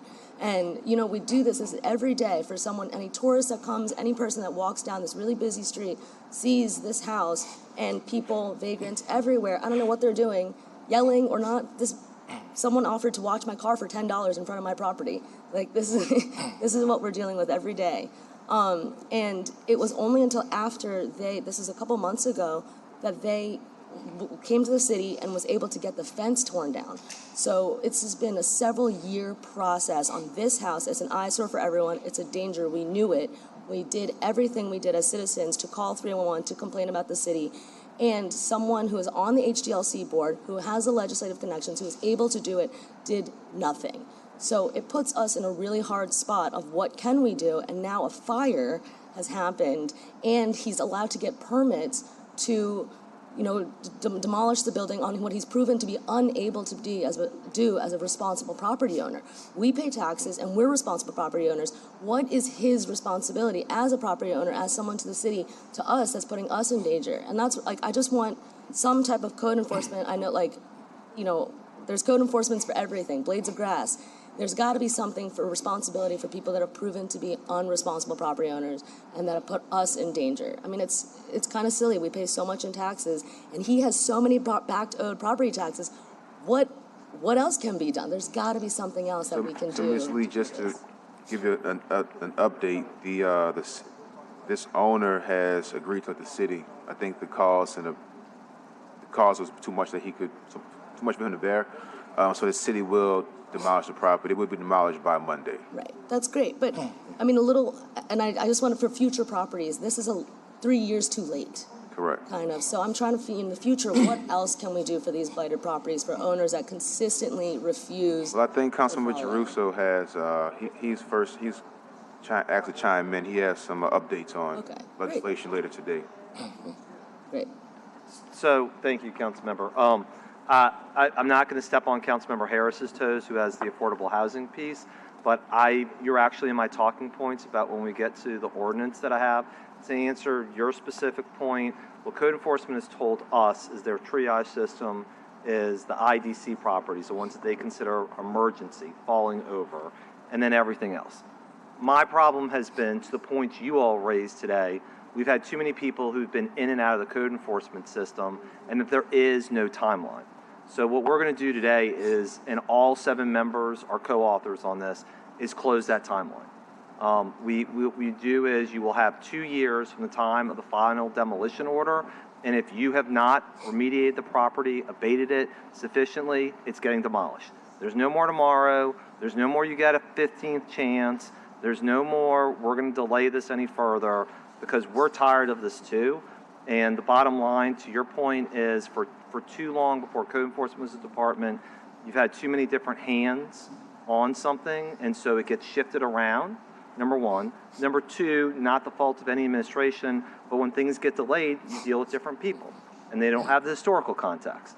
And so you lose all of that. So today, we're putting a pin in it, and we're saying that if you cannot fix everything up, remediate your property, cut your grass, make sure there aren't rodents, take care of your mold, in 2 years, it's coming down. Period, end of sentence. So I know some people may not be happy with that timeline, but I feel like it gives enough time for somebody to act in good faith, try and get things together, get their finances together, and then you don't have something that's 4 years, 5 years since Katrina that hasn't been addressed. So we're going to pass that today. Thank you. I guess I'll go ahead too. I mean, to your point on city-owned property, that's a problem as well. The city owns too much property that's blighted, that's just sitting there with overgrown grass. I know that Councilmember Giarrusso and I and the rest of this council are frustrated with the amount of property that the city owns and doesn't take care of. We've asked for an inventory of the properties that we own because, quite frankly, we should either be building on them or unloading them. And those are the two options. So I take your point of overgrown, blighted city-owned properties. That's just as terrible as having a property next to you that's been blighted for years. In my district, we had a property that was demolished, I think, late last year that had been blighted since Katrina. So we hear these things all the time. There's actually a property that's going to be demolished today, or the order will be issued to demolish today, hopefully. But it's all over the city, and to Councilmember Giarrusso's point, we need to make sure that this timeline is sped up. On the issue of homelessness, you probably know this, we've created an Office of Homeless Strategies and Services. Nate Fields has been amazing and is addressing the unhoused population. We've shut down 2 encampments so far. We're working on another one, and those people are getting housed into safe and sanitary housing. He's pulled together all of the nonprofits, and we've also started a website called Home for Good, where people just like you can donate money to help with the efforts to solve homelessness in our area. But I get your point. We also have people who are unhoused and squatting in homes and creating dangers for their neighbors, so we have to address that. On the issue of housing, today we're going to vote on a housing trust fund and whether or not we should establish that with the voters' support. So hopefully we will have year-over-year money that goes into a housing trust fund that will support creation of affordable housing, creation of affordable home ownership, giving money to people who need to make vital repairs so we don't have grandmothers who are taking care of great-grandchildren and can't take care of their house because they don't have money, and rental assistance. So together, collectively, this council is working on everything that you all are concerned about.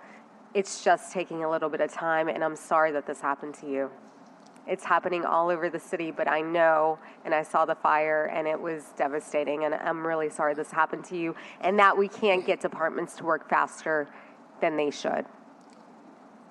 So my name is Matt Perry. I own a property directly next to the blighted property that burned. I live 6 blocks away in the quarter. It's a miracle that there were no injuries there, like just by the grace of the wind and the incredible response by the fire department.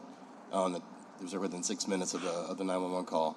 So even without the injuries, though, the entire block could have gone up in flames, and it's going to take a long time to get back to some sense of normalcy. Like right now, like some of my friends said, like, did you hear a fire alarm? I'm walking over there twice a day just to make sure there's no homeless encampment that has sprouted up.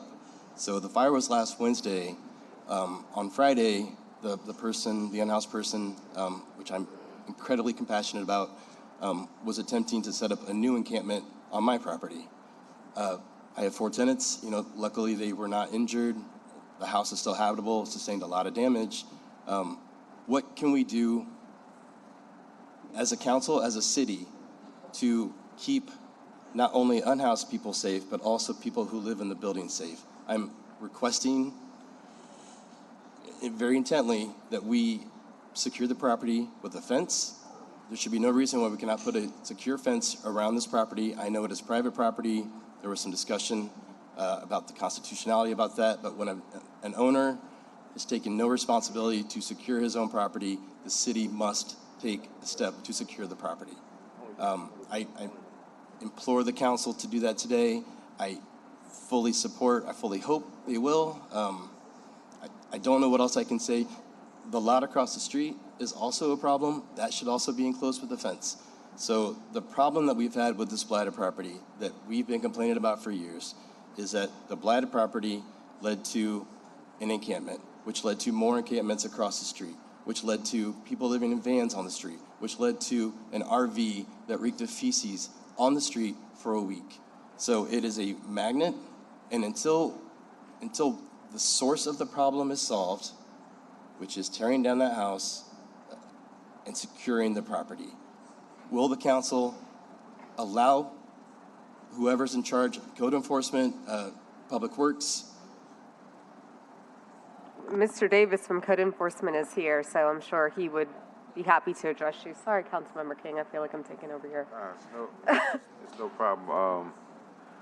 Mr. Davis, if you have anything to add, but then we'll let Councilmember Green go and we can wrap up. While he's coming to the podium, I want to say Mr. Davis recently took over. He's doing a great job, in my opinion, of knocking down properties, being responsive. And this was before you, but you inherited this mess, and you responded accordingly. Yes, sir. Can you give us an update? I know it's getting knocked down Monday, but the steps to it, and is there any update on the fence being built? If you know, can that be built? Yes, sir. Good afternoon, City Council, everyone who's here. Yes, we've taken measures to look into the fence situation, but the type of fencing that code enforcement deploys will not keep people out of that property. We've reviewed every option that we've possibly had. We also reached out to Nora to see if they're going to fence that property. But as previously stated, code enforcement is ready to take action. We're doing boarding today and tomorrow to the neighbor's property at 1440 Henrietta DeLille, and our plan right now is to demolish that property first thing Monday morning. All right, thank you. Yes, sir. Again, I ask the council, I don't care what it takes. Are we just going to assume that things are going to fail? We need to put a fence around that property. There's no ifs, ands, or buts. The fence has to go up around that property. I hear you. The fence line is a foot from my building. So I hear you, Mr. Perry. I also just heard Mr. Davis say the fence that needs to go up.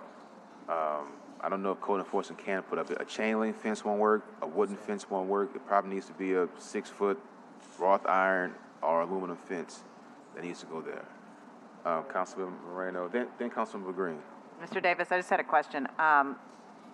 You know, for individuals who are owners of blighted properties, you know, we went to the legislature last year to make sure that we could move forward with criminal charges on criminal blight. Yes, ma'am. What are you moving forward with cases like that? Because, I mean, maybe they don't care about code enforcement, they don't care about being taken to civil court, but maybe they do care about criminal charges put on them. Yes, ma'am. We, in fact, thanks, Councilwoman Moreno, we do have a case that's coming up in the next couple of weeks, which will be our first case of criminal blight. Spoke with legal counsel about it earlier this week, so they are preparing to try that case. This will be the first case of that on a separate piece of property in New Orleans over by McDonough 35. And I think, you know, when there are situations like this one where the owner won't secure their property with the proper fence, you know, and there's been, you know, serious issues at these properties, or this property, like a fire, yes, ma'am. That this would be an example of maybe the next option has to be on the criminal side. Yes, ma'am, I would agree with you. Thank you. Yes, ma'am. So before Councilman Green goes, and you're next, Councilman Green, I That's promise. all right. I'm all right. Can we add this 1440 on the list of possible criminal blight, because someone could have died because of the property owner's negligence? Yes, I'm being told by my chief legal counsel, yes, we can't add that property to the list of potential criminal blight. Yes, sir. Councilmember Green, and then we'll wrap it up because we got to kind of get back. Can I ask one more question? Sure. If there's no fence put up on this property and a new encampment goes up immediately on the property, which is a foot from the building where my 4 tenants live, what am I supposed to do? Contact us, and we'll have Homeless Services go out and try to get the people housing. I've done that before. They said they can't do anything because it's on private property. Councilman King. Councilman Green. Yes, it's very difficult for us because the option is to arrest them for being on private property. But as soon as that would happen, everybody would be on the case of the police about making arrests for nonviolence. They're not going to be prosecuted. At the end of the day, the community, the people around property are going to have to be consistent too with when that happens. Don't bash the fact that it's happened. If that's something that you want to see happen, then that's fine. We demolished a property recently on Frenchman Street in the 7th Ward, and it was occupied by squatters who were angry, who were upset, who had advocates talking about, where are you going to have these people go? I don't know where they're going to go, but they're on private property. They're using ovens inside of an abandoned property. It's going to burn down. I remember when so many youth were killed once at a fire, I think in the 8th Ward, for example, because of inhalation of carbon monoxide, for example. They were using heaters inside. The city has an interest in being tough on occupants of private property, but sometimes there are so many mixed messages from the community. We have to come to grips with that. There are some things that the city can do, but it becomes really, really hard if we have people stand up and say, you all are being excessive. We've been told for so long that there's no housing in the city of New Orleans.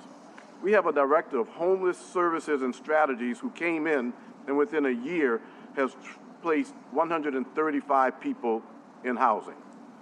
The rhetoric went on forever and ever that you couldn't do anything because there was no place for the people to go, even though they had vouchers in their hands. We once did a cleanup, there were 4 people with vouchers in their hands who didn't move because people were told there was no housing out there.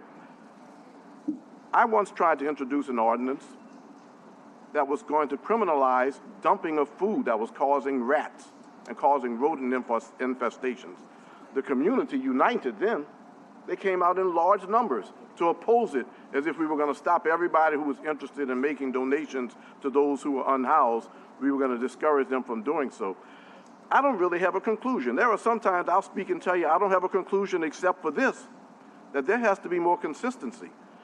If someone is on private property, then we as a city have to decide if we are going to defend the laws that apply to someone illegally occupying private property. The laws are that you can't, and you either have to move or you have to be arrested. Are you willing to support that? Are you willing to support arrest of people who are on private property where they are not authorized to be? If they're a foot from the building where my 4 tenants live and it caused a previous fire, yes, absolutely. Okay. So but I would let me say something. So will you stand with the police? Yes. Will you stand with this council? Yes. If that happens? Absolutely. Because you know something? That doesn't happen. What happens then is that the media goes out and they talk about how sad it is that we're closing the homeless encampment on Claiborne Avenue, even though there are needles strewn about the place, even though there is death, even though there is anguish in the community. We've done something wrong because we've enforced the law. And there's a law against camping and sleeping outside. So the way to avoid arresting people is to put a fence up. Well, no, it's not. No, it's not. Come on. Stop. Stop. Please stop. Unless you're going to have barbed wire on top of the fence and it's going to be electrified, someone can cut through the fence as they did outside of the Almonaster. People don't talk about another homeless encampment that was closed by Nathaniel Fields and the Office of Homeless Services and Strategies. It was at the corner of Almonaster in Florida, and there was a fence separating the land from the Gordon Plaza residence, and they simply cut the fence. They can buy these fence cutters. They can go inside. So when they're on private property, see, you've already begun to make a qualifier, which makes it really tough for the police and really tough for the prosecutors and really tough for code enforcement to do their job. Yeah, well, I also asked, my second request was better coordination across city services. Like, I would hope when we're calling the police about blighted property that has unhoused members of our communities, that someone from the Office of Housing and Strategy is also coming out to engage with these citizens. And oftentimes that's not the case. Oh, but many times it is the case. Many times it is the case. Over the past 3 years, that was not the case at this point. Well, I'll say that the Office of Homeless Services and Strategies is a year old. They actually have been engaging people. So let me, I know, Councilman King, the only reason that I want to belabor this point is that I want to say this. I want help from the community when the things have to be done that follow the law. Absolutely. And let me, thank you. We got to get back to the council meeting. My colleagues have been generous enough to entertain these 2 points of privileges that's kind of went over, but these are very important issues. We won't get this resolved today. The unhoused is a complex, sensitive situation that we've been dealing with since day one. Code enforcement situation has been here since Katrina. We're working on it together as a council, and we will continue to work on it. But we really got to get back to the council meeting respectfully because we got people here been waiting for hours. Can I just compromise? The house is burnt, okay? Whoever gets in there, that's on you. The driveway / yard that he paid for to get removed because it would made it even more dangerous place for his tenants then. Now is an open path, like helicopter pad for encampment sites of some sort. Can that square be caged? So if with what? That's the question. So Caged? What does that mean? Just that because and just encased and blocked off from anyone going in because that's the area that people can loop one tent to another and have a great little tent set up. I got an email from Ms. Tara Rishaw with the mayor's office. She's going to give us an update on what can be done, and I definitely keep the community involved. But if y'all don't mind, we got to get back. There's a fenced lot at Esplanade and Henry DeLille that no one is camping in that is fenced. So it can be done. We should at least try. Thank you. Thank you all so much. Thank you. I know that we want to get back to the council meeting. I want to thank Mr. Davis for the work that code enforcement has been doing recently. It's kind of incredible when I look at the number of pages sometimes that I see of violations, and I see that people who own property have gotten temporary restraining orders and they just haven't done certain things. It's difficult to tear down property in our city. I want to thank you and the Office of Code Enforcement for the work that you're doing, including something tomorrow. Yes, sir. That's very, very important. It's hard to tear down a property. They're privately owned. I understand those protections, but it's even harder when things are done right and then the criticisms come afterwards that the city did the right thing. Yes, sir. Thank you very much for your work. You're welcome, sir. Thank you, Ms. Ashley Gibbons. All right, Madam Clerk, let's go to the item after personal privilege, which is item number 65, please. 65. We're on the top of page 65. What's the number?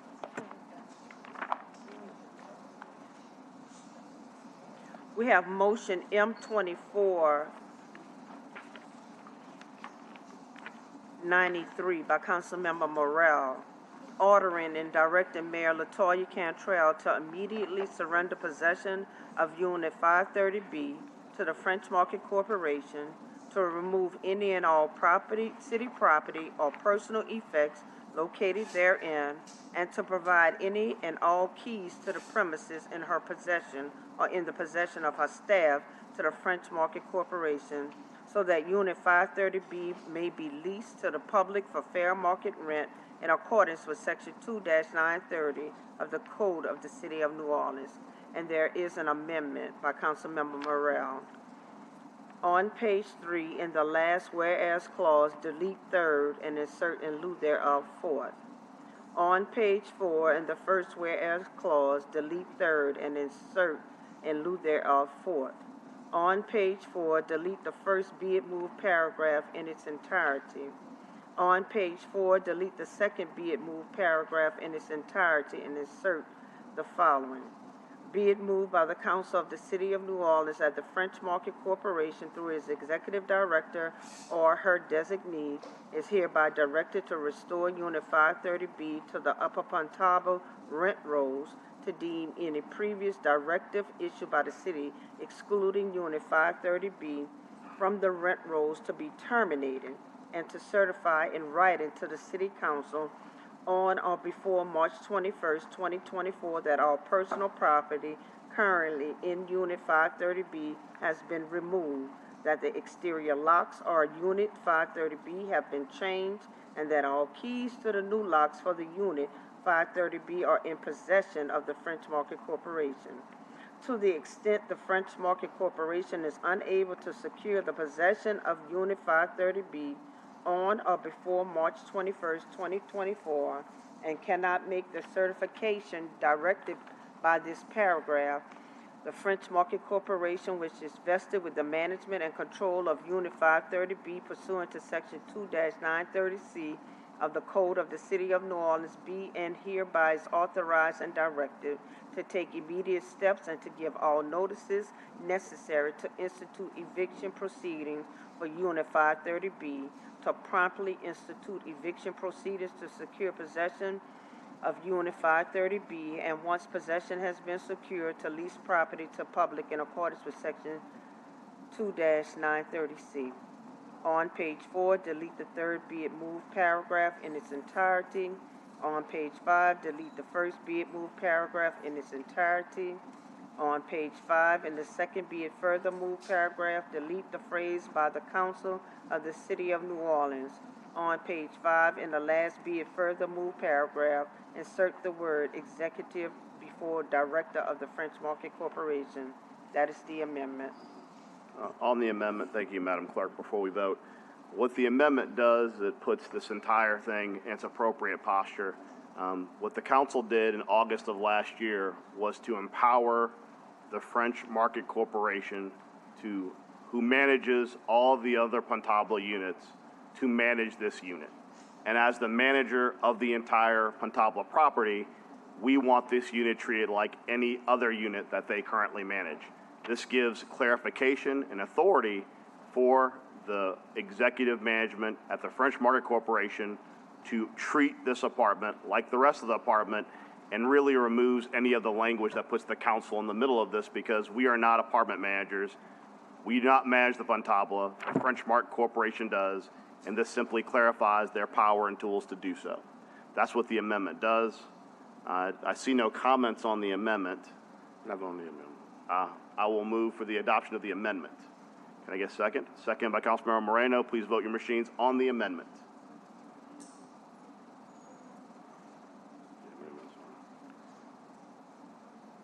6 yeas, 1 nay on the amendment.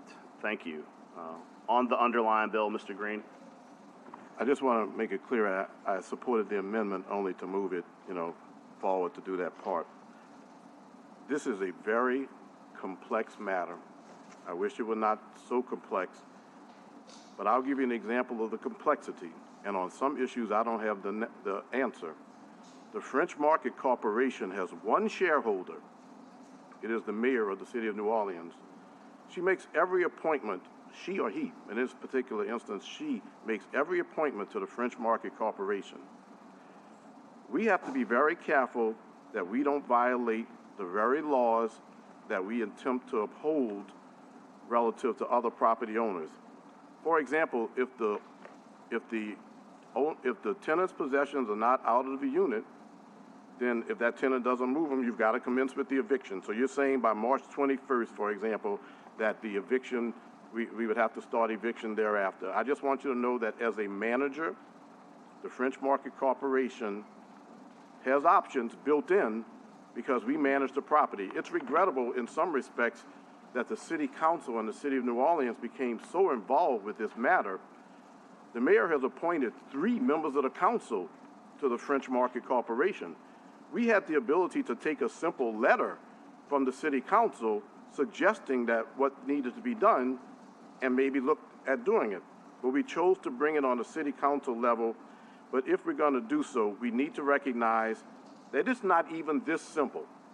With there being only one shareholder of the French Market Corporation who appoints every member of the board, I've got to tell you all, and our council can comment on it later on, I don't know what happens if we don't do what is requested in this motion. I remind us all that it is a motion. It is not creating a law. It is giving instructions to a management company to do what management companies do, to look at this particular unit.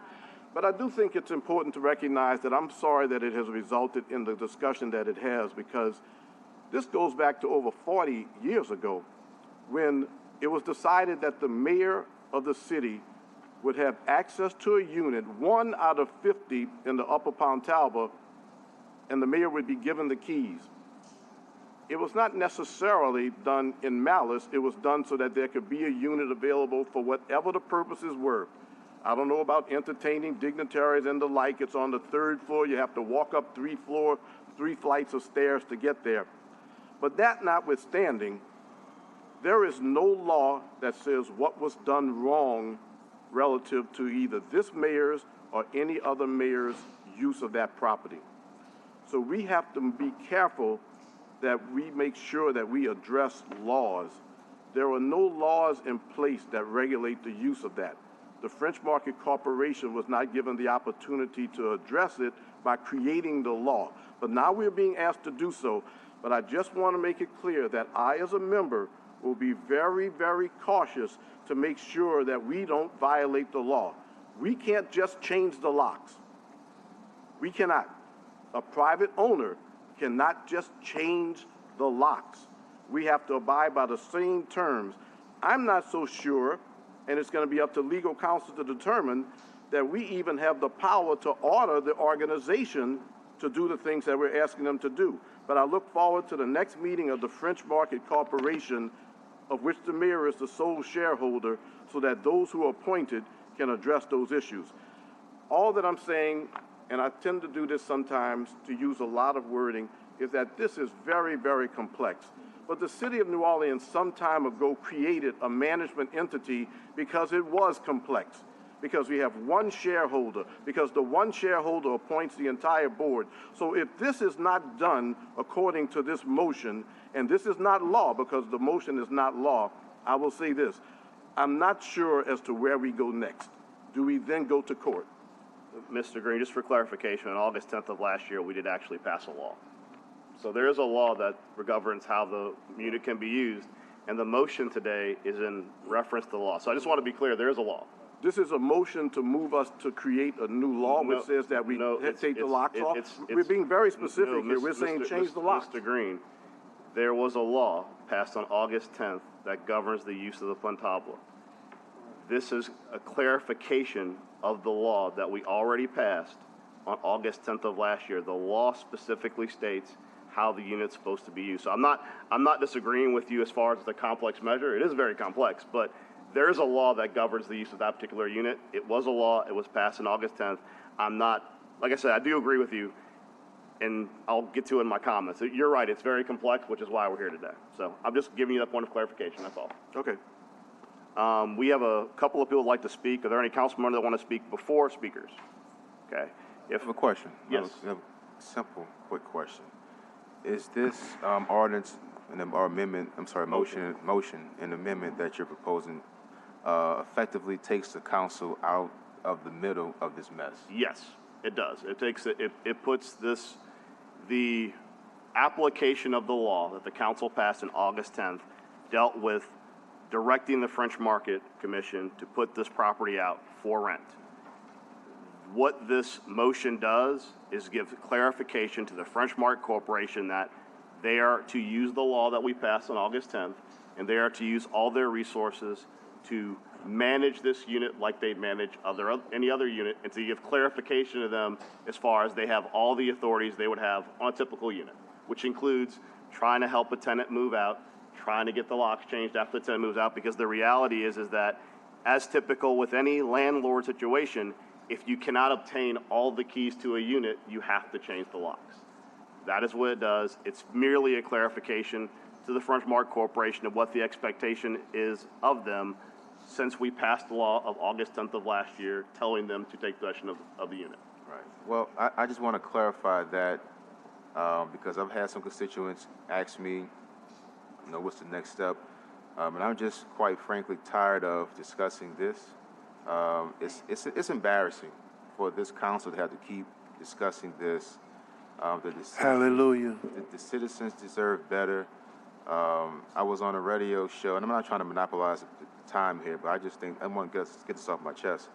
And I went on before the parish president of Jefferson Parish, and the time that I had was consumed with talking about the Plantabla. The parish president followed me, talked about new economic development in Jefferson Parish. And it's like, when can this city move on and do something, move on from this mess?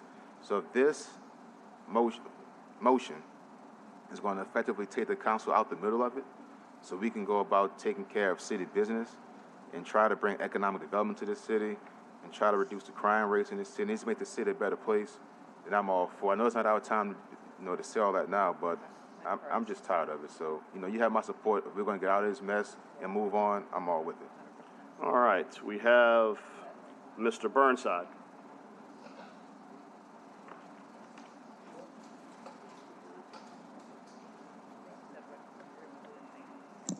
So, It's complex and it's time to move on. I suggest to sell the building. 64 units. We're going to spend $8 to $10 million refurbishing it when we will not refurbish our police headquarters. We are going to rent new police headquarters because it's going to cost $6.6 million to do the AC there, but we'll spend $8 to $10 million on the AC at the Upper Pentablo. I suggest that that's $125K each unit, and I suggest we just sell the damn thing, be done with it, and collect property tax on it. As far as the rest of it goes, we had a lengthy session here where people couldn't come up and talk in regards to flooding in the Treme. According to the newspaper, we only cleaned 1,800 catch basins last year. There were 250 work days. It comes out to 7 catch basins a day. We've got at least 4 trucks that can pump, maybe more. 7 a day. We've got 73,000 catch basins in the city. We're doomed. As far as the rest of it goes in regards to this fence, we are private property worshipers. You need to find a way to seize private property, take it from an owner, and sell it to somebody else. Okay. Councilmember Morrell, can I say something very quickly? Sure. But we have, just for the record, we have 2 speakers after you. I just want to address something Mr. Burnside said, which is I was the one who proposed fixing the Pentaba with Councilmember King because it generates revenue. And we have a lot of property, we've been talking about it, that does nothing for the city, and the Upper Pentaba generates $1 million a year. And so what I would like to do, and I know Councilmember King supports this, is after we get everything in place and the the capital projects ordinance being introduced today, is take that money and put it back into the French Quarter for repair of streets, lights, potholes, etc. So we actually will take a city asset, which ordinarily doesn't make money from it, and put the money right back to serve the people who live right there. Thank you. Thank you. Mr. Peterson, and after Mr. Peterson, we have Mr. Morgan.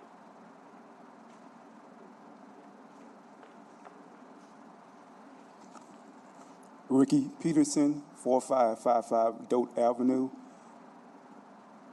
And I'm completely confused by everything y'all just said. I'm confused. I really don't know what to say. Now I don't. But one thing I would say is that I agree with Mr. Burnside. I think you should just sell the building and be done with it. Even though you say the research that I did on the building, the cost in repairs alone far exceeds $1 million. And then you can't say that whatever revenue the building creates a year, you can put that back into the French Quarter to repair the lights or to do repair in the French Quarters because, again, the building needs extensive repair. We're putting money into the building. That's exactly what we're doing. Wait, let me finish. You've said something, and so I'm trying to correct the record. You are right that the building is in a state of disrepair. Shame on the city of New Orleans for allowing that to happen. Now we're fixing the error and making sure it isn't. So we're going to put the money in there and then make sure that the rent that we extract as a result of upgrading the building goes back into the French Quarter. Do you have evidence that after we do that, it's going to lose money? No, I don't have evidence that it's going to lose money. What I'm saying is that the cost to repair the building and not just do a makeup of the building, but actually give the building the repair that it needs. It's getting that money. Okay, but it's getting that money. What I'm saying is the city can save that money by selling the building and let whatever developer that's going to come in and redevelop the building spend the money. And you know that's going to happen? Well, I'm quite. It's in a prime location. I'm quite sure that there's a lot of people and that you've would done a market analysis to know. Look, I mean, my point, sir, is you're coming here and saying things. You're coming here and saying things. Mr. Burnside, you've already spoken. You've come in here. All I did was came in here and agree with Mr. Burnside. That's all I did. Now you didn't go back and forth with Mr. Burnside on.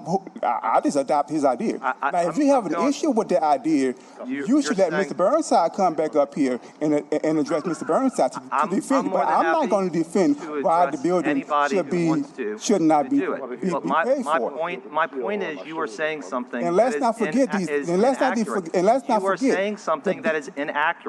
And you are saying something, sir, that is inaccurate.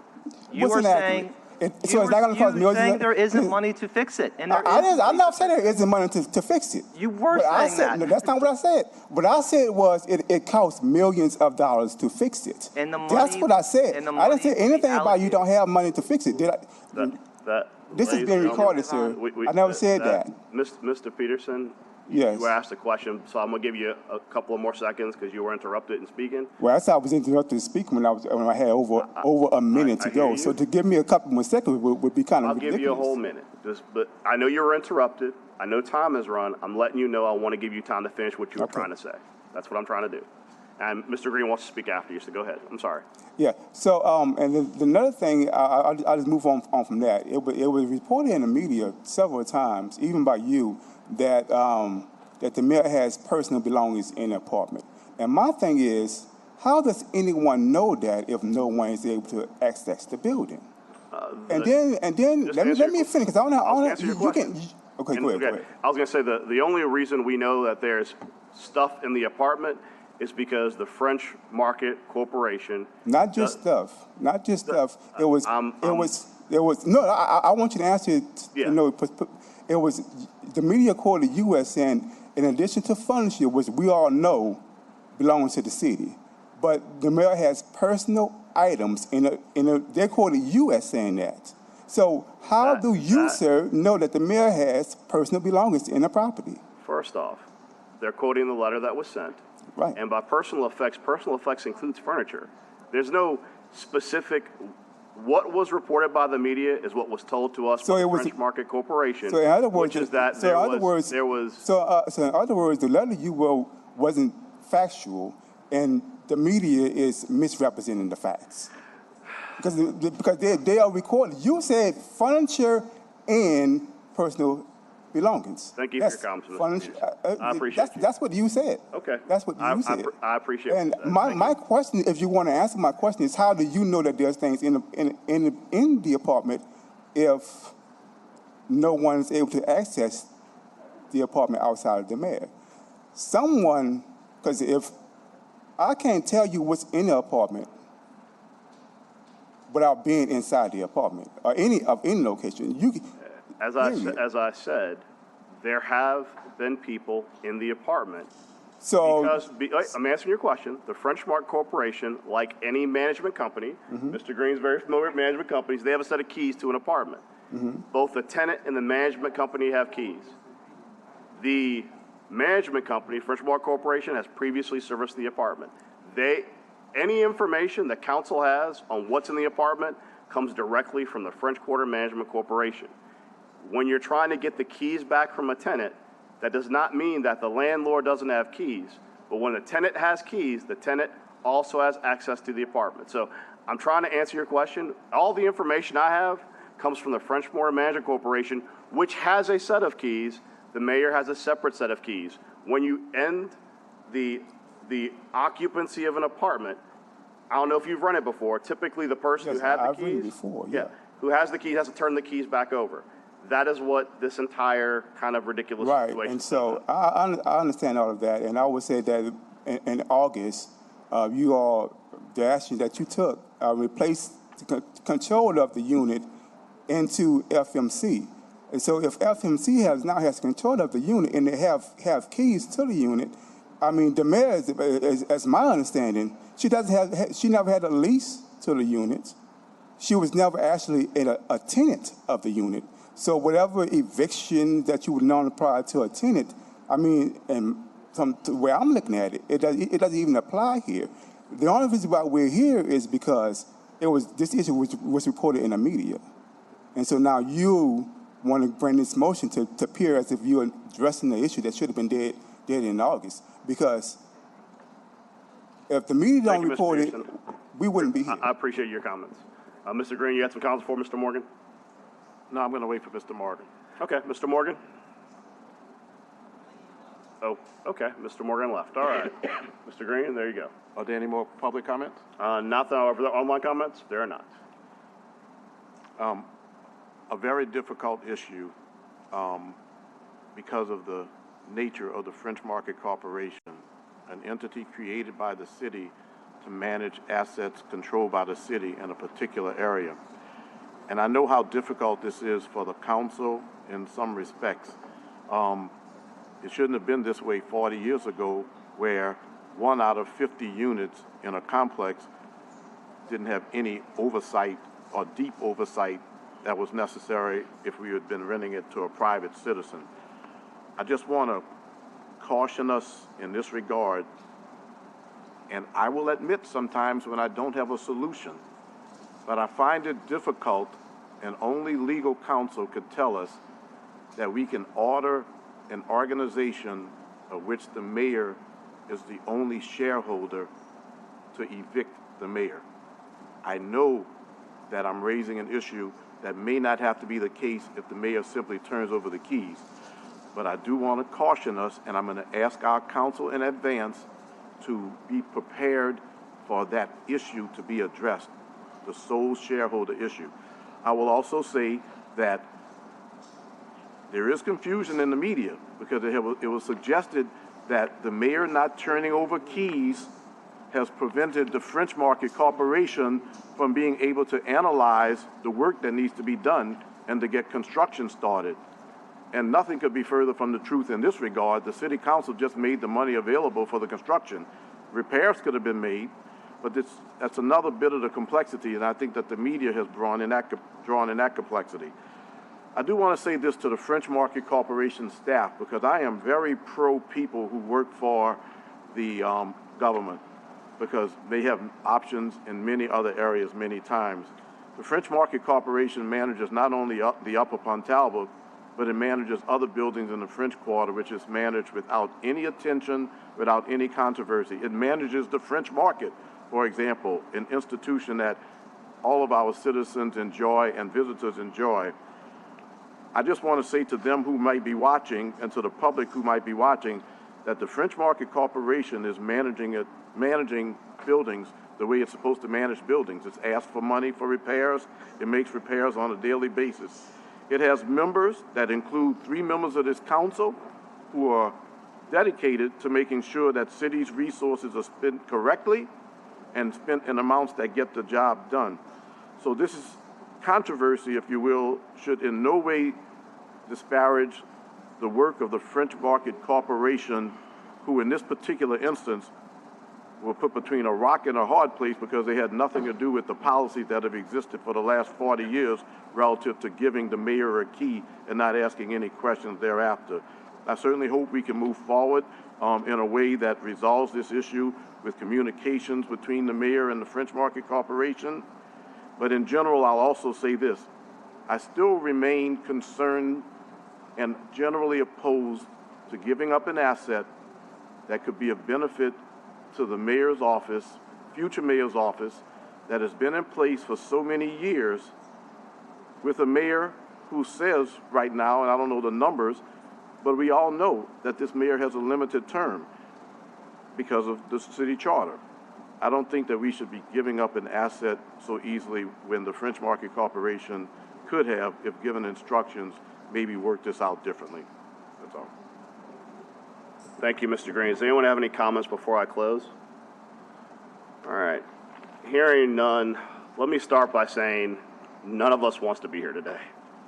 This is not something that any of us thought we'd have to deal with. We have spent, last year, we spent a tremendous amount of time trying to resolve this Pentabla issue. In March of 2023, as many of you may recall, the Inspector General proposed a solution to terminate the mayor's use of the Pentabla apartment. In good faith, my colleagues, in fact, overruling me 6-1, offered a compromise. That compromise, which was passed by this council, was for the apartment to be used as a location to host dignitaries and not as a private residence, as it had been traditionally used by previous mayors. There was every effort by this council to compromise and say, let's preserve the traditional use of the apartment. That was what this council offered. The council gave an inch, the mayor took a mile. We came back in August, 2 months after that compromise was passed, because despite the good faith efforts of this council to compromise, it was continued to be utilized as a private residence. At that time, We chose as a council to follow the Inspector General's recommendation, which was to simply return that apartment to Commerce, to just rent it, be done with it, not have it be an issue anymore. And we voted as a council on August 10th to do just that. Further, my office sent a letter to the mayor's office through Mr. Montano saying, how can we facilitate helping you get out this unit, and how can we just move forward? Silence. We received silence, no response whatsoever. Almost 7 months later, we're still here trying to solve the Pontabla issue. Because to date, whether by inactivity or willfulness, the mayor has refused to comply with the law. We passed a law on August 10th that says the Pontabla is to be taken in by the French Quarter Market Corporation and to be rented for fair market value. We are here today with the amended motion because the law already states the French Market is to take possession and rent the unit, and we are clarifying that it has all the authority to do so.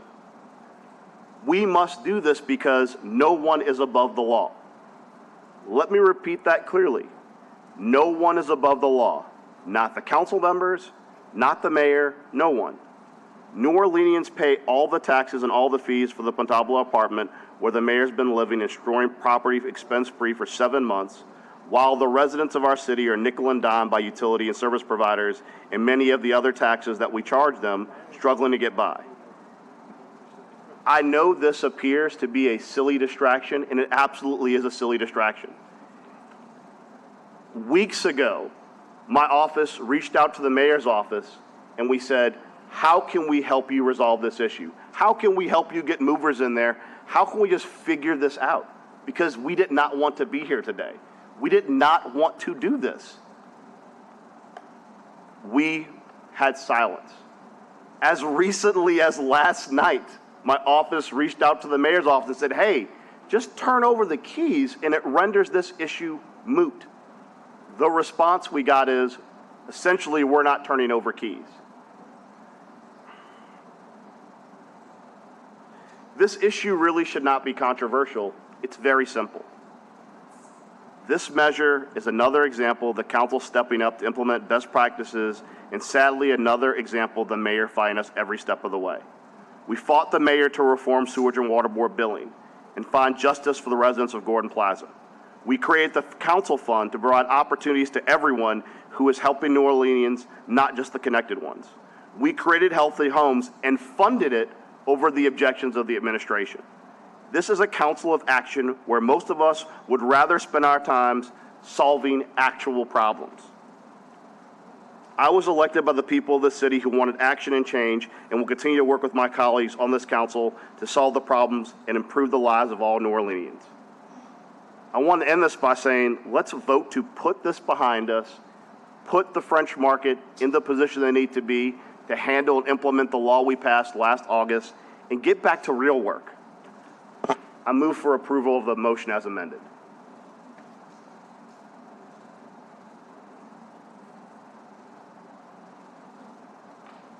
Five yeas, 2 nays. The motion is adopted as amended. Thank you.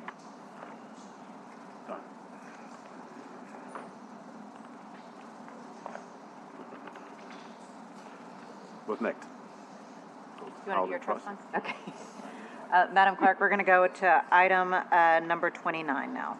Helena, say hello to your friends, Vanderbrook, and your two friends on the governor's sewage and water boards committee. You can't just take the mic. Say hello to your two friends, and with their money they keep donating to your campaign. Sir. All right. Thank you so much for being here. All right, Madam Clerk. We're now on page 45. We have a legislative grouping, ordinance calendar number 34,570 by council members Harris, Moreno, King, Green, and Thomas. An ordinance calling the election for November 5th, 2024, at which shall be submitted to the electors of the city of New Orleans a proposal to amend Article 4 of the Article 6 of the Home Rule Charter to establish therein the Housing Trust Fund exclusively for affordable housing purposes, to require an annual budget appropriation to such fund, and otherwise to provide with respect thereto, and the amendment on the agenda for ordinance calendar number 34,570 has been withdrawn. So ordered. We have a substitute amendment to ordinance calendar number 34,570 by Councilmember Harris. On page 2, in section 3, insert as provided in ordinance number MCS after the word fund on line 7. On page 2, in section 4, delete the words at least 2% of the city's annual general fund on line 13 and replace it with the following. An amount not less than 2% of the general fund operating budget for that year adopted pursuant to section 3-115-2. On page 2, in section 4, insert the word annually after the word appropriating on line 13. On page 2, in section 4, delete the word City of New Orleans on line 14. On page 2, in section 4, insert the following at the end of line 18. The minimum funding requirements under this section may be satisfied from any revenue source other than funding received through federal and state housing-related grants and programs. On page 3, in section 4, delete the word City of New Orleans on line 18. On page 3, in section 4, delete the word City of New Orleans on line 23. In Exhibit A, in the paragraph labeled Proposition, insert as provided in ordinance number MCS after the word Fund on last numbered line, in an amount not less than 2% of the general fund operating budget for that year adopted pursuant to section 3-115-2, and further provide that the minimum funding requirements be satisfied from any revenue source other than funding received through federal and state housing-related grants and programs. In Exhibit A, on the third line of the second to last unnumbered paragraph, delete blank and insert approximately 44,000. That is the amendment. Thank you, Madam Clerk. I'm going to go ahead and move the amendment, and then I have some comments, and then we have public comment, and I'm sure comments from my colleagues as well. So I've moved. Council President Moreno has seconded. All in favor? For the amendment. For the amendment. 6 yeas. Thank you. So here are my comments, and this goes to Councilmember Morell's point. This council is actually doing good work rather than focusing on petty disputes. What this does is put on the November ballot a housing trust fund that would fund affordable housing, affordable home ownership projects, homeowner rehab projects, rental rehab projects, and provide gap financing for the creation of additional affordable rental units. What I will say is this, and we all know it.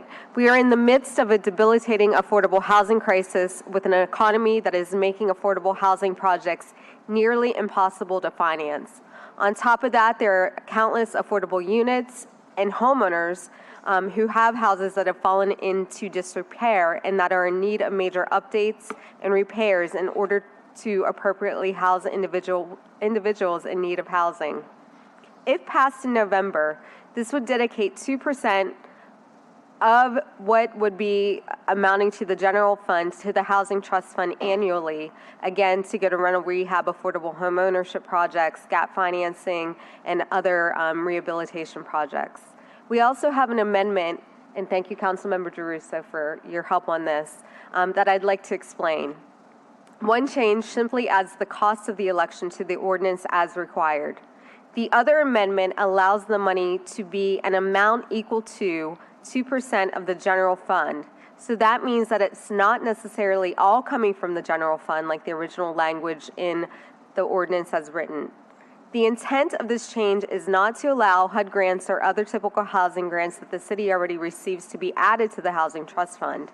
Instead, it allows the council and the administration the flexibility to use a mix of general funds, capital budget, and bond sales to add up to the amount of 2% of the general fund. The intent of this fund and charter change is flexible funding, not just adding existing grants that come with strings that make things difficult for affordable developers. With that said, I'd again like to thank my staff, Councilmember Giarrusso, and the other council members for their work on this. But ultimately, this is something that the voters will have to decide if they want. Other cities, like New Orleans, have dedicated funds in housing trust funds that come from the city.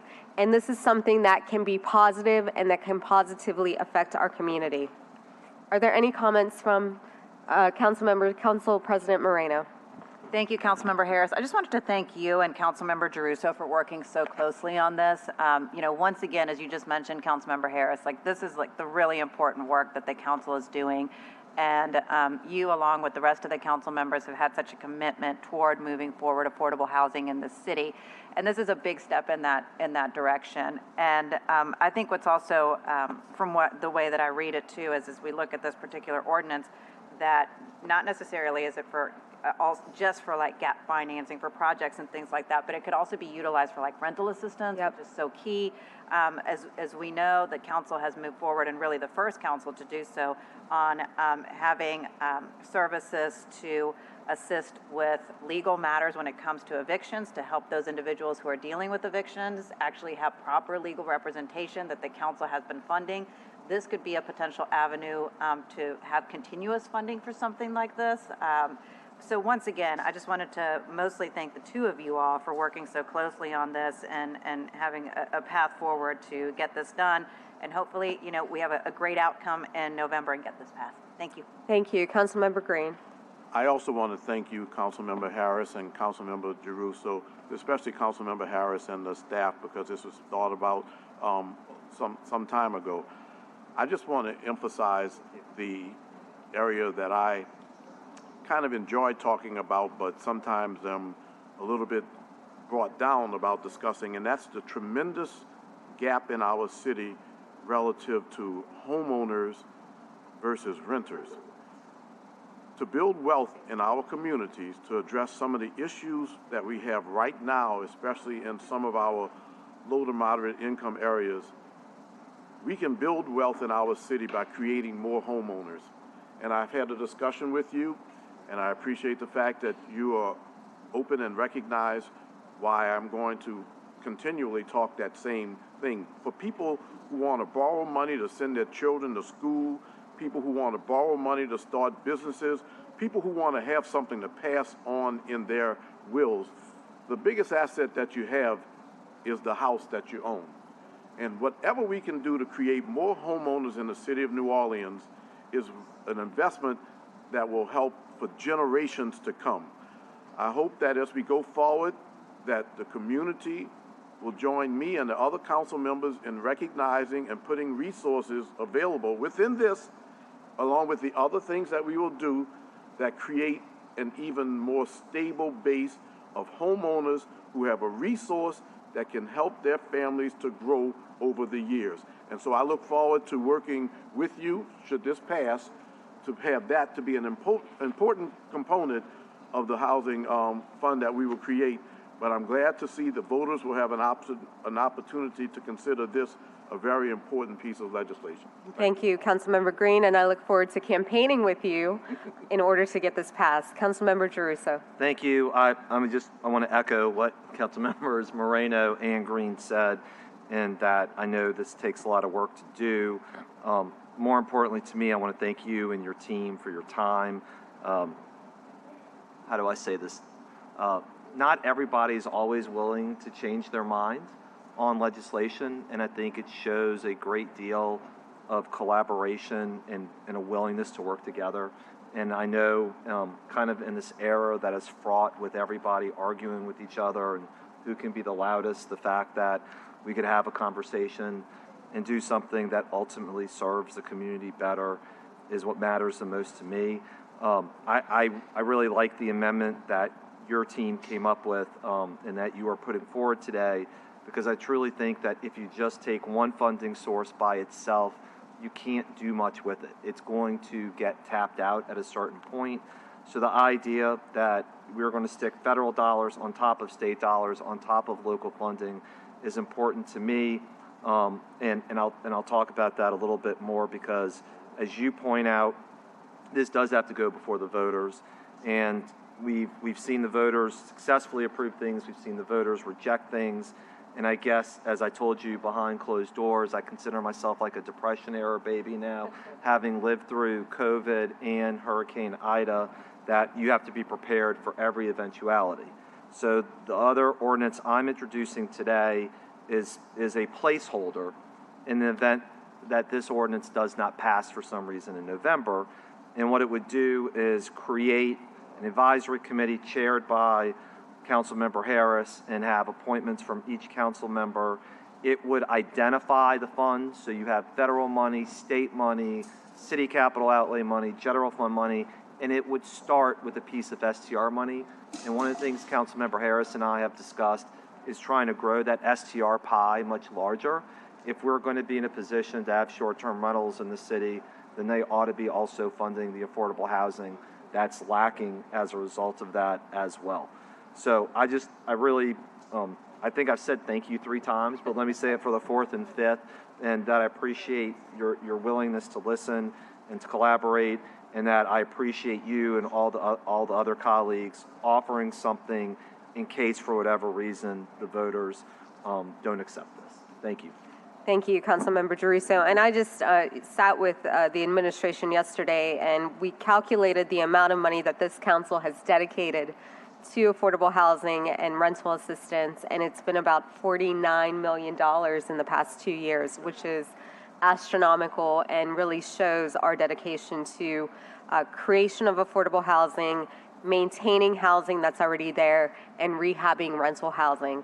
Monique, I have you up first, followed by Joe, and then followed by John.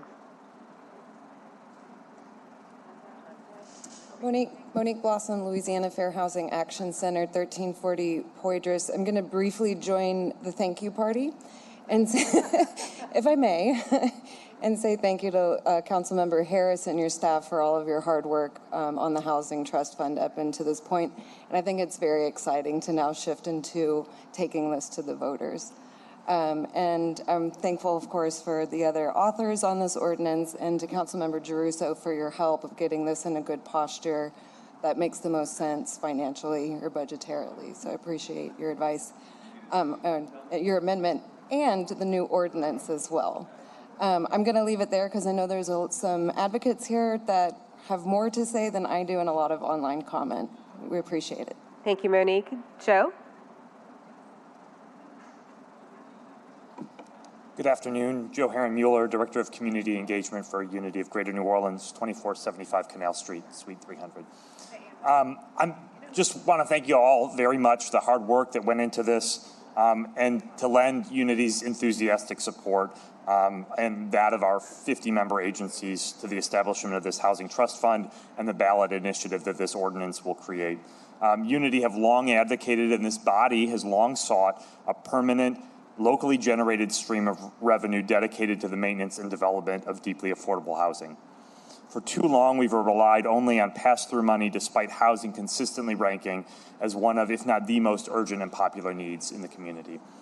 Reducing homelessness is a complex problem that the city is working diligently to address, and increasing affordability across the board, especially targeting the 30% and below of AMI demographic, will reduce the primary push into homelessness. So thank you all very much. Thank you. John, followed by Sarah.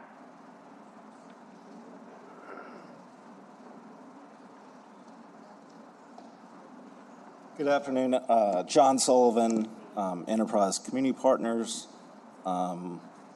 We are very much in support of this initiative. Thank you to Councilman Harris and the rest of the council for bringing this up. It's truly one of the most significant measures for affordable housing in a long time, even considering that $49 million in the past couple of years. Just having that sustainability, kind of long-term impact is very exciting. It's also a critical time for this to be happening. As you mentioned,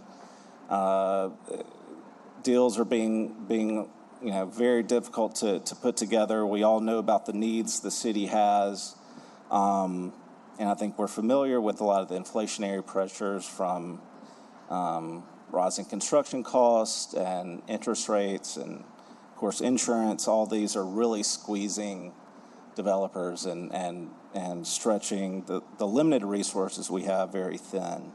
So we need all the help we can get putting deals together, and then as has been mentioned, the flexibility. We don't have hardly any funds for owner-occupied rehab. We don't have hardly any funds for home ownership and that wealth building component, and this would provide that. So thank you, council, and we will do everything we can to get this passed in November. Thank you.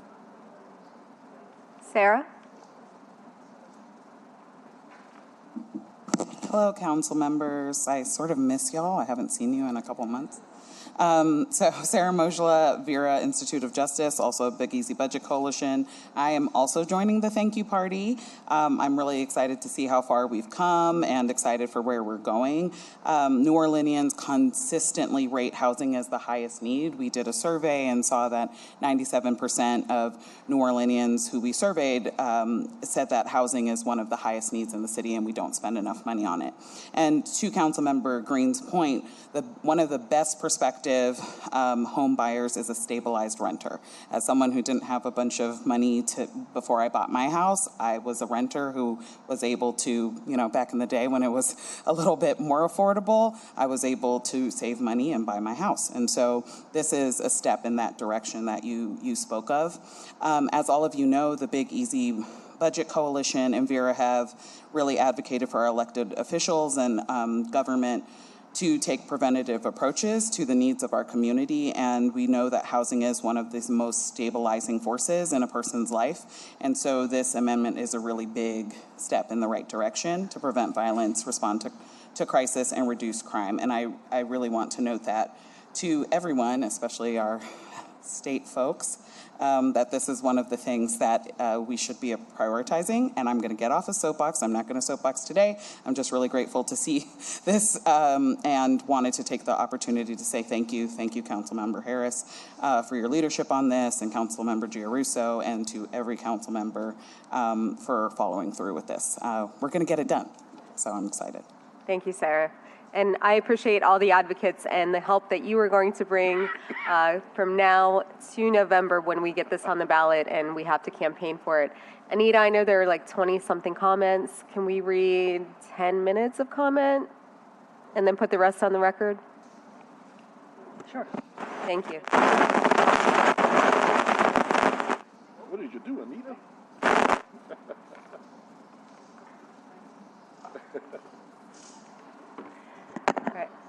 First comment I have is from Lindsay Lohr, representing New Orleans Area Habitat for Humanity. She says, I'm writing in support as an employee of New Orleans Area Habitat for Humanity for the Housing Trust Fund. Benjamin Gordon says, I'm an unpaid board member of the New Orleans Area Habitat for Humanity, commenting in support of the Housing Trust Fund. Ann Clayton Chamberlain says, I'm a volunteer board member of the New Orleans Area Habitat for Humanity. Much of the housing stock in New Orleans is in dire need of repair, and few have funds to properly repair them. Our city needs permanent funding to support homeownership programs. I fully support the proposed Housing Trust Fund ordinance and hope the council moves forward with this proposal. Emma Weiss says, as an employee of the New Orleans Area Habitat for Humanity, I support the Housing Trust Fund. Agenda item 29A. Due to the soaring cost of homeowners insurance, many longtime homeowners can no longer afford their mortgages. Some of these people have been in their homes for 15 to 20 years. In addition to needing more insurance companies to come back to Louisiana, homeowners need help to stay in their homes before there is a foreclosure crisis, which is already starting. Patrick Kemmerly comments, hello, City Council. I'm a social worker in the New Orleans working with homeless clients, I can tell you from experience that the greatest cause of homelessness is lack of affordable housing. I support the Housing Trust Fund and making it a permanent budget item. The fund will address this lack of affordable housing and show that our community is serious about addressing the underlying causes of homelessness. Thomas Baer says to the City Council, I work at a nonprofit in New Orleans as a social worker, working with unhoused individuals and families. Every day I see people suffering from the homelessness, which is primarily caused by an extreme lack of affordable housing. I support the Housing Trust Fund and hope that you make it a permanent budget item. If the fund is established, it will begin to address the lack of affordable housing in our community. It will be a sign that we are as a community, are serious about addressing this major cause of homelessness in our city. Thank you for this opportunity. Erica Zucker says, I'm the Director of Policy and Advocacy at the Workplace Justice Project at the Loyola Law Clinic. We represent low-wage earning workers in claims to recover unpaid wages, address unlawful discrimination in the workplace, and address other violations of workplace rights that cost workers earned wages, lost dignity, and the inability to afford basic needs, including housing. We also provide education of workers to know and understand their rights and resources to help enforce them. We also support policies that address the economic security of workers in New Orleans and Louisiana. The Housing Trust Fund and the Charter Amendment that will create a permanent revenue stream for housing is an important step to address the economic security of workers and working families in New Orleans. The WJP's clients are the working poor, so investment in affordable housing means that they may be more likely to find safe housing in New Orleans. Access to additional units of affordable housing can improve the lives of the city's most vulnerable workers by easing a significant financial burden and helping them meet necessary monthly expenses to provide for themselves and families. We know that affordable housing is one of the city's most urgent needs, and we currently do not spend any of our city money on affordable housing, relying only on restricted federal grants. We need to let the residents of New Orleans know that we believe in them and want them to be able to live in the city. With the creation of this fund, we have the opportunity to concretely demonstrate our commitment to housing funding by transferring a percentage of the city's annual general funds to the Housing Trust Fund without tax increases. Please support this important ordinance to put affordable housing and welfare of people in New Orleans in the city charter and to begin addressing our housing crisis. Maxwell Giordurlo says thank you to all of the co-sponsors and supporters of this effort. We all know that New Orleans is facing crushing affordable housing crisis and that we never dedicate any of our own local funds to addressing the problem. Federal housing funds are always shrinking and they come with miles of red tape. As a board member at Janes Place Neighborhood Sustainability Initiative, I can tell you we've actually started to avoid federal funding because it's not worth the hassle and staff time it takes to jump through all the hoops. If we're going to address this crisis, we need a much more flexible and streamlined source of funding, and that's exactly what this charter amendment can provide. From a moral standpoint, we should also be putting our money where our values are, so I applaud you for taking this important first step toward a more just and livable city. Colin Felsman says, as a nonprofit affordable housing developer, People's Housing Plus strongly supports the Housing Trust Fund Charter Amendment. The combined impact of increased construction costs, high interest rates, insurance premiums, and rising property taxes pose an unprecedented challenge to creating affordable home ownership opportunities for low to moderate income New Orleanians. If adopted, the Housing Trust Fund would create a flexible and predictable public funding source that could enable nonprofit affordable housing developers like People's Housing Plus to prioritize shovel-ready community land trust, affordable home ownership, and affordable small multifamily rental projects that are currently on hold due to financing gaps.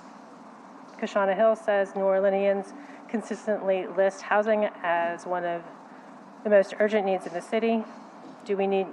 But we do not need to spend any of our annual city dollars on housing and instead, but we do not spend any of our annual city dollars on housing and instead use non-recurring federal dollars to plug holes where necessary. It's time for the City Council to treat the city's housing crisis as deserving of city dollars. With the creation of this fund, New Orleans has the opportunity to concretely demonstrate our commitment to housing funding not by paying lip service or by repurposing COVID relief funds or other federal money, but by transferring a percentage of the city's annual general funds to the Housing Trust Fund without tax increases. Janet Jurado says, dear council members, thank you for recognizing the desperate need for affordable housing in our beautiful city and taking steps to begin remedying this growing problem. We need a more flexible fund with permanent funding source to finance activities that will address New Orleans' housing crisis, including but not limited to 1, preservation and rehabilitation of affordable rental units, 2, subsidies to support new models for home ownership sustainability and closing the racial wealth gap, including land trusts, home owner-occupied rehab and foreclosure prevention, gap financing to increase production of households earning less than 50% area median income. The creation of this fund is a direct action that demonstrates New Orleans' commitment to funding affordable housing by transferring a percentage of the city's annual general funds to the Housing Trust Fund without tax increases. Dean Duran says, my name is Dean Duran, and I am the construction project manager for People's Housing Plus. We fully support the Housing Trust Fund as this greatly assists us in our mission of building affordable homes for New Orleans residents. Continuing funding this program will significantly impact the amount of homes we are able to provide to our residents who truly need our help in securing affordable homes in the city they grew up in, love, and cherish. I ask the council members vote yes on this ordinance. Stephen Kennedy says, I want to start off by thanking the council for this ordinance that you all are putting forward today, which will help our city address the critical need of affordable housing. Oftentimes, when we hear the words affordable housing, we think of low-income families, yet affordable housing is also needed for young professionals, i.e. school teachers, police officers, firefighters, and healthcare providers. Cost to develop affordable housing has increased dramatically over the years due to higher labor and material costs, along with higher financing costs. This ballot initiative is a long-term solution which would provide critical resources to develop and redevelop affordable housing, both rental and homeownership. Resources like this will have a multiplier effect on our community, but also by helping the community, helping to build the capacity in the development of community while providing procurement opportunities to minority and women-owned businesses. I write in full support of ordinance number 34570. Thank each of you for your leadership in this matter. Anita, I'm going to give you a break, and we can put the rest of the comments on the record. Adam, I know you have a comment to make. Thank you, Councilmember. I just want to clarify something for the record so that the language of the amendment is absolutely clear when it's time for the clerk to go prepare this ordinance. Amendment 1 and Amendment 8 that the clerk read aloud both amend the proposition language. In Amendment 8, she read some additional language from an earlier version. I don't think the intent was for this to be part of the proposition. It's not in the engrossed version. Those last 2 lines on page 1, the first 2 lines on page 2, neither of those is actually in the amended language. It won't be in the proposition. So I'd just like the record to be clear so we don't have to do a technical amendment. And if any council member was confused by that, or if that's cause to reconsider one's vote, now would be an appropriate time. But I just want the record to be clear that was a typo. Okay, thank you for clarifying the typo. I don't think we need to reconsider. So I'm going to go ahead and move as amended. Once the button comes up.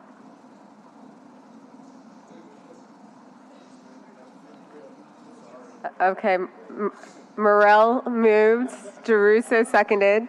All in favor, press your buttons. There's 7 yeas. Thank you all, and thank you again to the advocates and my staff and Councilmember DeRusso's staff and everybody who supported this. This is a great step. I wish the media was here to report it, other than Sophie. Sophie's here. I know Sophie's here. Thank y'all. Council members, we're now going to go to the top of page 36. We have a legislative grouping, ordinance calendar number 34,534 by council members DeRusso, Moreno, Morrell, Harris, King, Green, and Thomas. An ordinance to amend and reordain sections 26-238 26-239, and 26-240 of the Code of the City of New Orleans to require the Department of Code Enforcement to abate property per hearing officer ordered if absent good cause the property owner fails to do so timely, to require the hearing officer to order that property be abated by demolition if evidence at the hearing shows the property endangers public health, safety, or welfare, to require the Department of Code Enforcement to proceed to abatement by demolition upon expiration of the hearing judgment appeal period, to require the Department of Code Enforcement to report to the City Council regarding properties not demolished as ordered by the hearing officer, and otherwise to provide with respect thereto. And there is an amendment.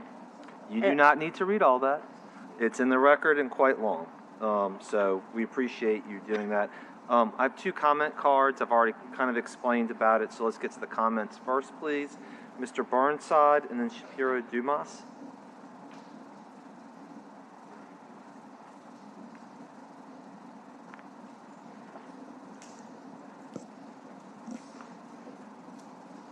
So, Mr. Burnside occasionally doesn't trust himself. I used to do the 3 math puzzles in the newspaper, and it turns out that I can now only do 2 of them. The third one and I seem to have some difficulties. So my brain isn't really what it used to be, even 1 year ago. But I did read this calendar, and I can't speak against it. What I can speak is sideways to something that I think it ignores. A large number of the issues in code enforcement never make it to a hearing officer. So I sent out an email recently to certain individuals who may or may not care. I had been in receipt of an email from 311 addressing a service request that I made in 2018. Code enforcement is still dealing with that issue. In the same week, I received an email from 311 addressing a service request I made in 2019. Code enforcement is still dealing with that issue. So this particular ordinance focuses on stuff that made it through title research, made it to a hearing officer, which is all well and good if you're a hearing officer, but I don't know that it's well and good for the city, because the city needs to hire title researchers, plural, who will deal in the multiple tens of thousands of issues stuck in title research. Because only the blessed get out of title research, and thus into the ears of a hearing officer. Thank you, Mr. Burnside. And I know you've raised that point before. Shapiro?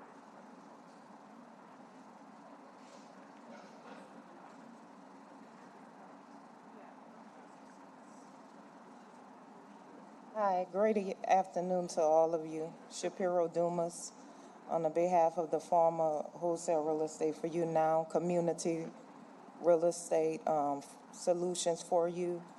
I'm in favor of the demolition halfway in regards to that of the community properties and for property owners. And the reason it is 50% is because I think in regards to when we think about demolition to those properties, what we don't think of is the majority of those property owners are deceased. So while in one of the statements in the amendment, it stated that criminal charges would be taken upon the property owners if they don't do anything with the blighted property, well, it's kind of difficult to actually place criminal charges on the deceased. So in regards to that, we have I want to say a proposal that we have submitted to various city officials, departments, as well as to the council in regards to our process, which includes resolving liens on the properties that's placed, resolving liens on properties, placing the properties back into commerce in livable conditions, enables the city to collect positive revenue, avoid auctions, create safer communities, decrease criminal activity in neighborhoods due to blighted properties, and educates our communities, help relatives to create and maintain their inheritance, create profitable opportunities for families, and much more. And it also yields a cost less than it has taken 3 years in regards to demolition, which I think the last time I checked with Mayor Cantrell, it was like $4 million that has been spent thus far since the $10 million, I want to say, investment that she did receive. That's basically it. Thank you very much. Appreciate your time. Do you have any online comment? We have one online comment. This is from Susan Johnson. She says, a year ago, on March 1st, 2023, the commissioners of the CBD HDLC nominated the Plaza Tower for landmark status, thereby securing it for preservation. The owner's consultant said at the time, don't do this, promising when this building gets developed, down to the doorknobs are going to be protected. As expected, this hasn't happened, and as expected, the owner has allowed the building to decay further. The building was the first high-rise in the city, a feat of engineering and eclectic in design, and plagued by financial problems even before completion. Ladies and gentlemen, the intention of the CBD HDLC to preserve the building will itself be preserved and inscribed forever in history. So will the bad actions of the owner, who will be rewarded for his dedication of duty with the clearing of a valuable piece of land. Your decision to allow for this reward will also be preserved. This is, in history. Please, on behalf of those of us New Orleanians who love and honor this building, consider how it may be saved. I apologize, I don't know how it's related, but it is clearly marked for item 21. I appreciate it. Okay. This is what I would say before we vote on the amendment and then the legislation. It's no secret that bad actors know how to get around the former code enforcement blight process. Recently, in response to the issue at Treme, the new director, Mr. Davis, told the Times-Picayune, and I quote, "We have owners all over the city that play the same game. They delay, delay, delay." We agree. This is a citywide issue, as evidenced by the recent home fire in Treme, and of course the most notorious one in District A is the owner of 5700 Vicksburg, who has dodged enforcement for nearly 2 decades. So here's how we propose to fix that loophole. This legislation, which thank you has met support from all members, sets a final end date with the demolition process. The owner of the property refuses or fails to abate each violation in the demolition order, the city may demolish. The building must meet 3 conditions, however. A demolition order must be in place for 2 years, the violations have not been fully abated, and the structure is uninhabited. We've also required the property owner, regardless of what juridical entity they are, to file the demolition order in the Lands Record of Civil District Court. And if they don't file, code enforcement will take care of that for them. I want to thank code enforcement because our first draft has been changed fairly drastically, and so that is also a result of having worked together and listening to each other and working. And also, I would say, to the point you raised, that if they need additional budget assistance, what's being done here, we want to know about that in order to make it happen. So I will move on the amendment, seconded by Council Vice President Morell. Members, please vote your machines. 6 yeas, no nays. Thank you. And then on the ordinance as amended, I will move. Seconded by Vice President Morell.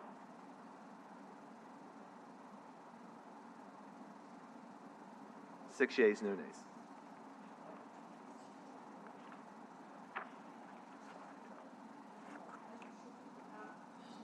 We're now going to page 40. We have the legislative grouping, ordinance calendar number 34,535 by council members Jeruso, Moreno, Morell, Harris, King, Green, and Thomas. An ordinance to require the Department of Code Enforcement to create and maintain a public-facing dashboard chronicling the status of enforcement proceedings against properties in violation of the minimum property maintenance code and otherwise to provide with respect thereto.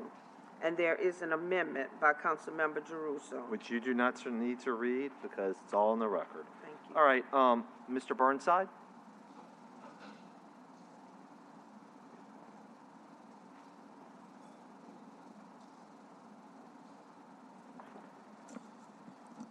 So the story goes like this. Once upon a time, years ago, Tyrell Morris was important, and I was invited into his office, and it was surrounded by a bunch of, like, stuffed animals. And I was like, what in the world is this? And he said he used to work for Disney. So that's my boast of power, because he had me in there asking me how I knew stuff he didn't know, which pissed him off. And the answer was llama. I could figure out how to get to llama, and I could read llama. And I could see when things were in title research, and I could see when they went to title research, and I could see what the date was today, and I could see that they had been in title research for 5, 6, 17 years, whatever the hell. And I sent the mayor emails saying blah, blah, more blah, and she sent them to Tyrell saying blah, and he didn't really know what to do, so he invited me to his office. And it was a very nice office, and they were very nice stuffed animals. I can't access llama anymore. So this dashboard would be a nice piece of data for me to access, but it seems to only be interested in minimum property maintenance, which obviously is not all things that code enforcement is interested in. So since I no longer have the ability to access llama, it would be perhaps an interesting thing to expand the dashboard to basically everything code enforcement does. Thank you. All right. We don't have any online comments about this one, I don't think. This one is sort of much simpler in A, the fact that there's not a dashboard this council doesn't love, and B, that when we created code enforcement as a standalone department, it was important for the public to have information to see what's going on. This ordinance requires code enforcement to update their existing dashboards with the following: date and time of each administrative hearing and violations, fines and fees assessed or liened, whether blight or demolition orders exist, and the date imposed, and date of demolition. And again, this was the product of going back and forth, and we appreciate that exchange. The dashboard will go live July 1st. So with that, I will move on the amendment. Seconded by Councilmember Harris.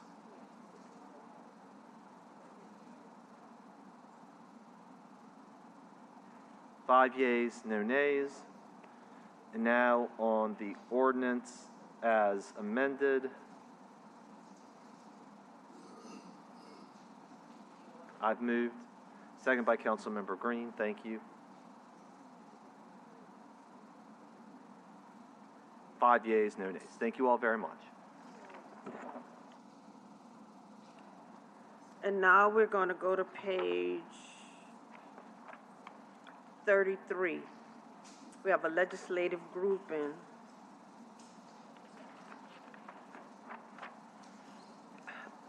Ordinance calendar number 34,497 by Councilmember Thomas by request. An ordinance to amend and reordain section 66-312 to 66-317 of the Code of the City of New Orleans relative to weeds, graffiti, and hazardous accumulations, to provide updated procedures for penalty violations under Chapter 66 of the New Orleans City Code, and otherwise to provide with respect thereto. And there is an amendment, and the amendment has been advertised so that the public can see it, so I will not read it into the record. Well, so let's move on the amendment so we can get to the ordinance as amended. Moved by me, seconded by Councilmember Giarrusso. Vote your machines on the amendment, please. 5 yeas, no nays, and the amendment is approved. This ordinance and other deleterious or unhelpful growths, right, like grass, weeds, and things that the owner must maintain, this adds to that level of enforcement. It also increases the maintenance violation from $500 to $1,000, and it requires notification via certified email and increases response window from 5 days to 10 days. Now, I've listened. I think, sometimes you got to use your 2 ears, and other than Adonis Blue Washington, the young man which had cerebral palsy like my sister, and the issue about what's happening between NIMBYs and affordable housing and how we have to settle that discussion, I've tried to just pay attention to the meeting. But when you talk about enforcement in this community, at some point, we're going to have to create examples of people, and people are going to want action. And I want to thank you. I think your office has been in communicating, I think in action, doing what you can with the resources you have. But it is almost, and it has been for quite some time, the most egregious violators, they braggingly say that the city's not going to do anything, that they won't get caught. And I think it's time to set an example. We are not a city where you can do what you want, when you want, how you want, to who you want, where you want. And I'll use an example. I should, as a legislative branch of government, I shouldn't have had to track a dump site, gather the material, go to another parish, confront the people in the parish, at the warehouse, at the site, come back to the news in the city, report it, gather information, and still nothing's done. And I know people don't want to hear when you say that, you know, we're the legislative branch of government, but we are. Give me a few hundred employees. Give me a few thousand employees. And I think at some point, maybe we can't take advantage of every opportunity, but we can take advantage of some of these most egregious opportunities to code enforcement, to dumping the people who are breaking the law, and make the best and most public examples out of them. And I think when we start to do that, then I won't have comments like I wrote down for people who are squatting, people who are taking advantage of blight, people who are slumlords, who will braggingly tell their neighbors and braggingly tell officials the city's not going to do anything anyway.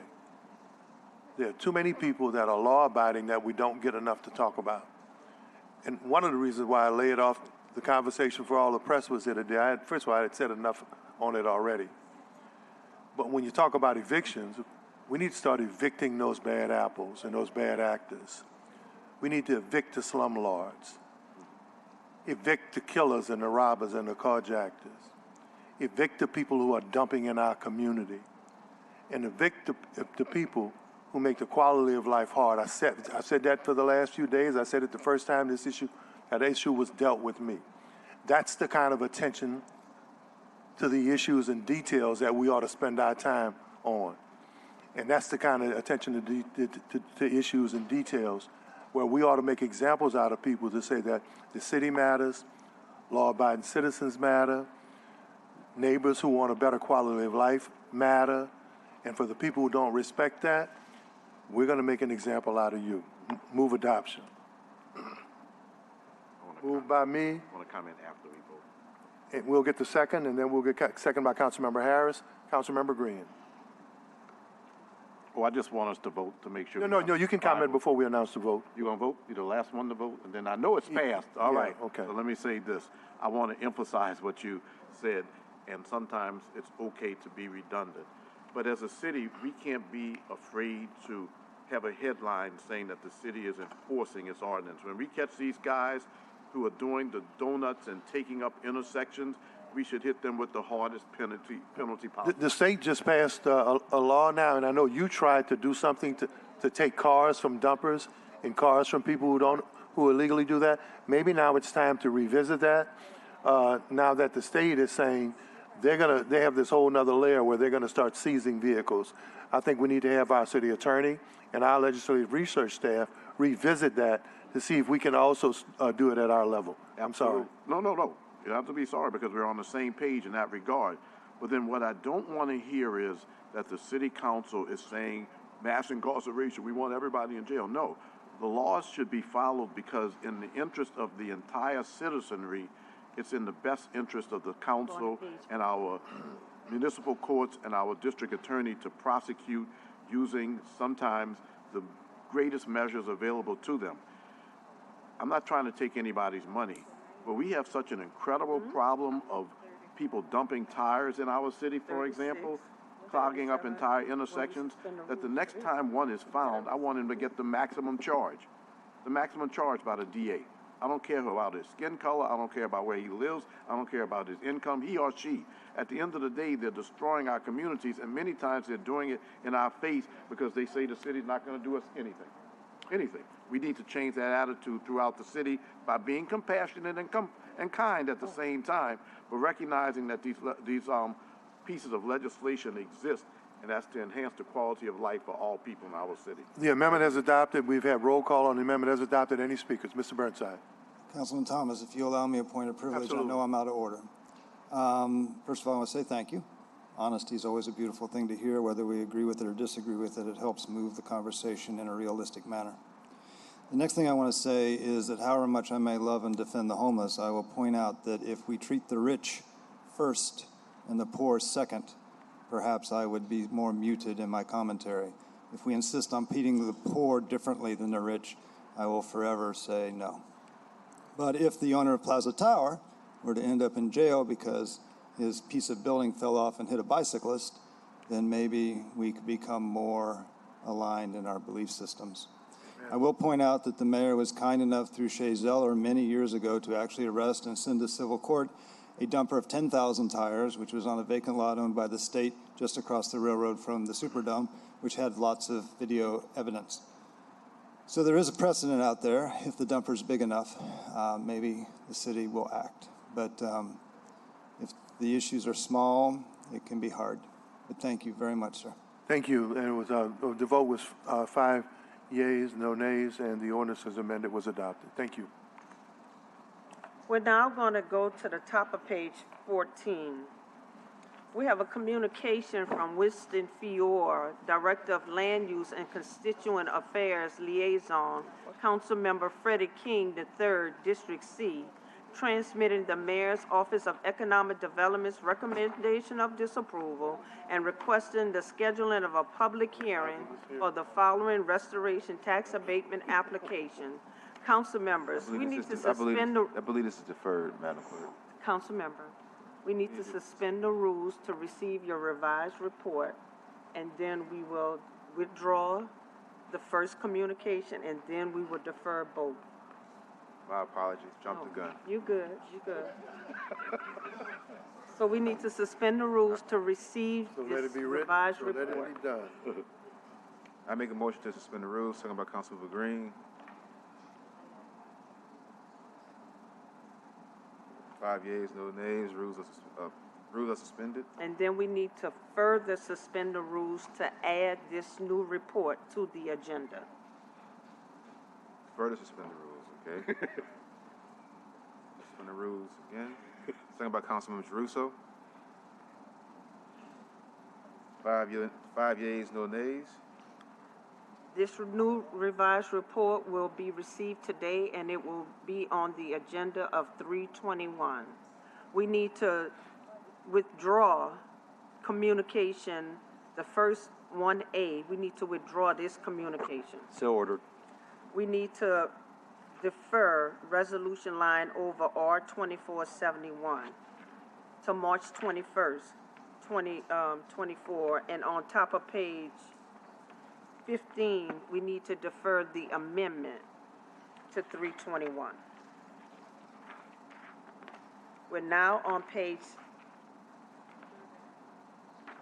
16. We have a legislative grouping, the demolition appeal of Christian Bailey. The demolition appeal of Christian Bailey, transmitting the application documents for a demolition permit requiring city council review and approval for following property: 2756 Gladiola Street. We have motion M2492 by Councilmember Green approving and authorizing the Department of Safety and Permits to issue a demolition permit regarding the property located at 2756 Gladiola Street. Members of the council and members of the public, before I make my comments, this regards a demolition request for 2756 Gladiola Street, but I'd like to first go to the public comment from Mr. Harry T. Morgan. He's no longer here. Yeah, that's interesting. Interesting that he was commenting on that issue. Look, 2756 Gladiola Street is in a community where people have invested significantly in their resources over decades, and their house is their main resource. It's a blight on the community. It's in danger of collapse. It's unlivable. The lot is going to remain undeveloped for a couple of years, but the owner will ensure the grass is cut weekly and trash picked up as needed while the lot remains vacant. I am very much pro elimination and demolition of those structures that are a blight in our community, and when we can get cooperation from an owner, that is fine. So at this time, I move for approval of the motion M2492 relative to 2756 Gladiola Street. May I have a second? Seconded by Councilmember Harris. If there are no online or other public comments, members, please vote your machines.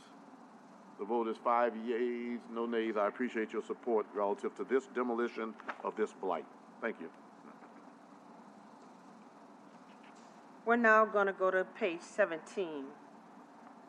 We have a legislative grouping, demolition appeal of Debbie Champagne, transmitting the application documents for a demolition permit requiring city council review and approval for the following property, 4623 South Durbin Street. We have motion M2480 by Councilmember Harris, approving and authorizing the Department of Safety and Permits to issue a demolition permit regarding the property located at 4623 South Durbin Street. Thank you, Madam Clerk. This motion approves the demolition of the home located at 4623 Durbin Street. In accordance with the Department of Safety and Permits, this property is an estate beyond repair and poses an imminent risk to the community. Demo was ordered by the code enforcement. Are there any council comments? Any online comments? Anita? No. No? Okay. I'll move. Can I get a second? Seconded by Councilmember Giarrusso. Okay, Megan, this one's for you. We're now on top of page 18, all matters. The HDLC appeal of 1517 Broadway Street has been deferred to March 21st. The HDLC appeal of 2502 Jefferson Avenue has been deferred to March 21st. On top of page 19, the HDLC appeal of 27 Newcomb Boulevard has been deferred to March 21st. We're now on top of page 20. A legislative group in CBD HDLC appeal of Stephen Buell Hernandez Consulting and Construction, requesting to appeal the Central Business District Historic District Landmark Commission decision of no action of the installation of a retractable awning system installed at the rooftop pool area at a landmark 8-story commercial building for the property located at 317 Barone Street. We have motion M2481 by Councilmember Harris, granted the applicant's request for property located at 317 Barone Street. Thank you, Madam Clerk. This concerns the Nopsey Hotel. It's an 8-story commercial building. They are trying to install a retractable awning, and they've been working with the HGLC on the proper way to do that. Eleanor, can you brief us on the HGLC report? 317 Barone Street is a significant rated designated landmark. The HDLC design guidelines do not allow rooftop additions on significant rated buildings. Although the Commission did approve a small rooftop addition at this location in 2016, its expansion would not be appropriate or in keeping with national or local preservation standards. At their meeting of January 22, 2024, the ARC recommended denial of the application for the installation of the retractable awning system, as new rooftop additions are not approvable by the guidelines. However, the ARC made the following recommendations should the Commission or Council vote to grant conceptual approval. The retractable awning system should be lighter in massing and color. The fascia should be much thinner at the edges to lighten the look of the awning system, and the footprint of the retractable awning should be further reduced to minimize its visibility. At their meeting of February 7, 2024, a motion to deny the application to install the retractable awning failed to pass, resulting in no action being taken on this item. Thank you. Are there any online comments? Any comments from my colleagues? I'll go ahead and move. I'll second, but yes, just a comment to publicly thank the HCLC and the Deputy Director for the work that they do. You have a very, very big task in the community in the 21st century while reserving a history that's valuable to our tourism. the millions of people who come here not just to revel in our culture, but also see the buildings that still exist. So though we may not always agree, though we may not always understand, if it wasn't for the HDLC and its staff, much of the architecture, much of the charm, and much of the history of this city, as our governor says, we would be Las Vegas, we would be New Sugar Land in Marshall, Texas. We wouldn't be New Orleans. So the work that you guys do are not only valuable, they're part of maintaining the culture and the history and the significance of this city. So thank you. Thank you. Thank you, Eleanor. I need one more vote, 5 yeas. And this is an example of someone actually working with HDLC to get things done. Thank you, Eleanor. On top of page 21, the CBD HDLC appeal of 333 St. Joseph Street has been deferred to March 21st. At the bottom of the page, zoning docket 8223 has been deferred. Withdrawn. So ordered. On page 22, the legislative group in zoning docket 724 2138 MAG LLC requesting a conditional use to permit a standard restaurant in a HUB1 historic urban neighborhood business district and the Magazine Street Use Restriction Overlay District on Square 135, Port Lots 1/3, or an undesignated lot in the 4th Municipal District bounded by Magazine Street, Jackson Avenue, Constant Street, and Josephine Street. Municipal addresses 2138 through 2140 Magazine Street and 1031 through 1041 Jackson Avenue. The recommendation of the City Planning Commission being for approval, subject to 3 provisos. We have motion M2490 by Councilmember Harris approving the applicant's conditional use request on zoning docket 724, subject to 3 provisos set forth by the City Planning Commission. Thank you, Madam Clerk. This motion would approve the applicant's request to change their designation from a specialty restaurant to a standard restaurant, which would allow for the sale of alcohol.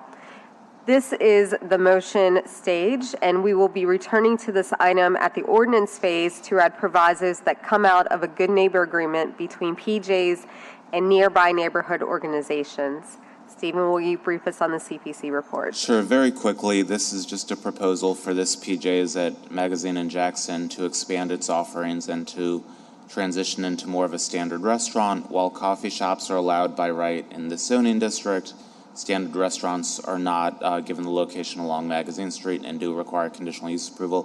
From the Planning Commission's perspective, on Magazine Street, as in other commercial corridors, restaurants are really good land uses that add to the vibrancy of the corridor. There was no opposition expressed to the Planning Commission at its public hearing, and so this is before you with an approval recommendation. Thank you, Stephen. Any online comments? Any comments from the dais? I move. I need a second. Seconded by Councilmember Green. 5 yeas. Thank you.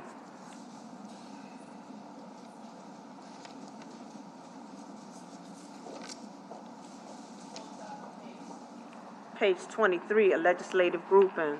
We have zoning docket 1024, 2801 North Robinson Street, LLC, St. Ferdinand Holdings, LLC, requesting a zoning change from a light industrial district to a medium-intensity mixed-use district. The petition site encompasses lots 1 through 16 and 28 through 32, on Square 608, lots A and B on Square 650, as well as the portion of North Robinson Street between the 2 squares, all of which are in the 3rd Municipal District, bounded by North Claiborne Avenue, Press Street, St. Ferdinand Street, and North Villeray Street.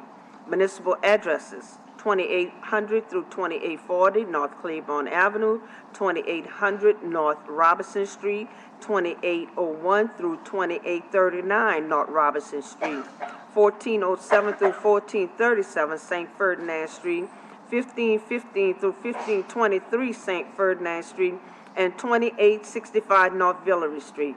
The recommendation of the City Planning Commission be for approval. We have motion M2487 by Councilmember King approving and granting the applicant's zoning change request on zoning docket 1024. Thank you, Madam Clerk. CPC. Councilmember, this is a rezoning application affecting 2 squares that are located off of the Press Street rail corridor. They've historically had an industrial zoning due to their location within a rail corridor, and one of which is developed with a multi-story structure. The other square is vacant. The property owner wishes to redevelop these properties for housing purposes. That is really consistent with a transition of former industrial land in the city to mixed use, including housing, and the zoning change to a mixed-use district would allow that to happen. It is also consistent with a change that the Planning Commission is recommending to the city's master plan that calls for this to be redesignated with a mixed-use designation. So essentially the zoning is doing what the Planning Commission is recommending in terms of a master plan change. There was a lot of support for this action at the Planning Commission's public hearing based on the potential for affordable housing units to be developed on these properties. And so with all of that said, the Planning Commission recommends approval. Thank you. Do we have a picture of it? I see that's not us. Scroll. Do we have a picture of it up there? We don't, unfortunately. Left us out. Left us out. No, it's all good. Do we have a couple of comment cards, all in support? We have Mr. Keith Rogers. Just want to say you're in support, or you want to speak? It's up to you. It's up to you. You're definitely welcome to. I support affordable housing. I live and I work in this neighborhood. I think for about 5 years, part of this facility, which has been artist studios, which we know is really important for our city, has been vacant. And a lot of dumping and crime and drugs and things have happened there.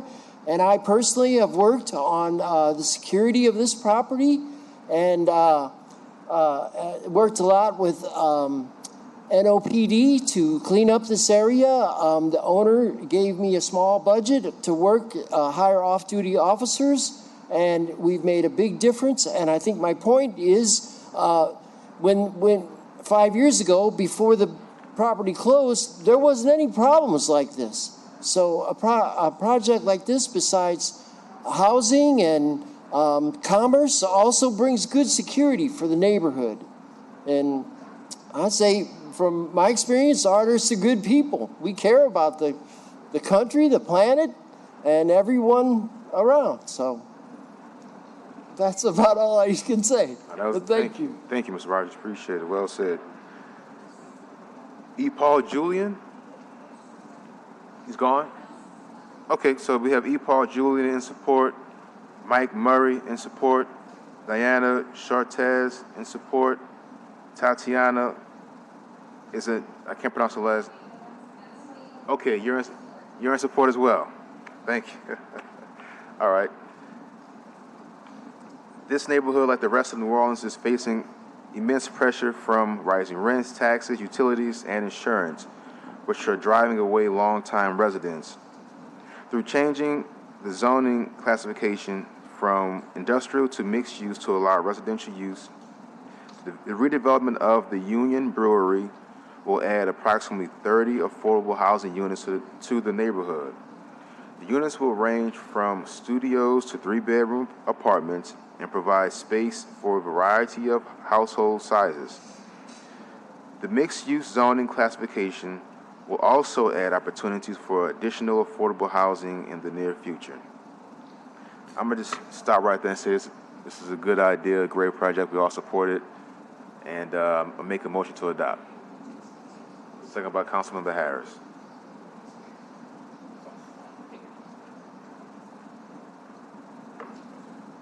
Five yeas, no nays. The motion is adopted. Thank you. 6 yeas. 6 yeas. On top of page 24, zoning docket 1224 has been deferred to March 21st. On page 25, a legislative grouping, zoning docket 1324, 1220 Columbus Street, LLC, requesting a conditional use to permit a 3-unit multifamily residence in an HMR3 historic Marigny Treme Bywater Residential District located on Square 382, Lot 9 or 18 in the 3rd Municipal District, bounded by Columbus Street, Henriette DeLeo Street, Kellerick Street, and Murray Street. Municipal addresses 1220 through 1222 Columbus Street. The recommendation of the City Planning Commission being for approval subject to 2 provisos. We have motion M2488 by Councilmember King, approving the applicant's conditional use request on zoning docket number 1324, subject to 2 provisos set forth by the City Planning Commission. Thank you, Madam Clerk. CPC, the floor is yours. This is a proposal to construct a 3-unit development at this location on Columbus Street in Treme.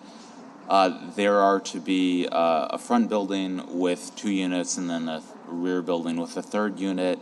In this district, 2 units are allowed by right. The 3rd unit requires council approval through the conditional use process. This is a vacant property hurting for redevelopment. It historically was developed with a multifamily structure, so this really would restore what historically existed at the site. There was no public comment in opposition, and so the Planning Commission supports this, recommending approval with 2 provisos. Thank you, Mr. Kroll. That's exactly right. No opposition. So at this time, I make a motion to adopt. Second by Councilmember Morrell. 6 yeas, no nays. Motion is adopted. Oh, we do have a call from Mr. Burnside. Everyone's in favor of it, Mr. Burnside. Even Mr. Burnside can take the hint. I will, however, point out that prior to receiving the hint, I made a mark on the card saying I was in support. So I wanted to come up here to say thank you. See? Yes, smiley face. Yes, you are in support. So, yes, it's shocking. I realize you're almost ready to die. But I was late to a thank you party, so I wanted to just come up here late and say thank you very much, Councilman King. Thank you. Every single unit that we can put in a scattered site is a blessing to this city. We don't want to concentrate all the poor in one place, and quite brutally and bluntly, I don't want to concentrate all the rich in one place. It's one of the problems I have with English Turn is they don't actually have any poor people in there. But leaving me aside, I want to say thank you. It's a generous act on your part. Thank you, Mr. Burnside. Okay, thank you. We're now on top of page 26, a legislative grouping, zoning docket 1424, Daniel Shipp and Megan Davis, requesting a zoning change from an HURD2 historic urban 2-family residential district to an HUM historic urban mixed-use district located on Square 114, Lot 7 in the 5th Municipal District, bounded by Opelousas Avenue, Pacific Avenue, Elmira Avenue, and Evelina Street. Municipal addresses is 934 Opelousas Avenue and 631 through 635 Pacific Avenue. The recommendation of the City Planning Commission being for approval. We have motion M2489 by Councilmember King, approving and granting the applicant's zoning change request on zoning docket 1424. Thank you, Madam Clerk. CPC. Councilmember, this is a proposal to rezone a historic mixed-use building that's located in Algiers Point at the intersection of Opelousas and Pacific Avenue. It's one of these classic New Orleans mixed-use buildings that has upper-level residential space and ground-floor commercial space. This zoning change from a residential district to a mixed-use district would really reconcile the property zoning with its physical character, its historic use. It would also support the development of Opelousas Avenue as a commercial corridor. The Planning Commission supports it for those reasons. There were also no comments in opposition at the public hearing, so this is before you with an approval recommendation. Thank you. We do have a comment card from, he doesn't need to speak, he's in support. Mr. Ryan, thank you. You're there, go ahead. I've been here this long, I might as well go for it. Go ahead. Ron Lazel, 1000 Norman C. Francis, but also a resident in Algiers Point. There was no opposition to this from the neighborhood or any of the neighbors. The owners will be living above the coffee shop. I would like to say it was beautiful to start the day off talking about West Bank and the West Bank schools. I'm proud that my son goes to Young Audiences Charter School, and it's great to end with another West Bank property. And now I'm on my way home to go back to the place where the roads are golden and filled with rainbows. Thank you. I'm not going to touch that one, mister. So, I'm not going to touch that one, Ron. Thank you. Yeah, you hit all the high points. I'm making a motion to adopt.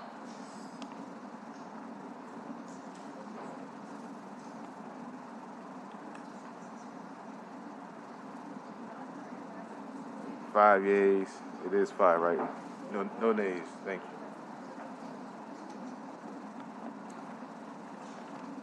We're now on page 27. All matters, zoning docket 1624 has been deferred to March 21st. Zoning docket 1724 has been deferred to March 21st. On top of page 28, zoning docket 1824 has been deferred to March 21st. On page 29, the legislative grouping, street name change 424 has been deferred to March 21st. Motion line over M23566 has been deferred to March 21st. On page 30, ordinance calendar number 34,277 has been deferred to March 21st.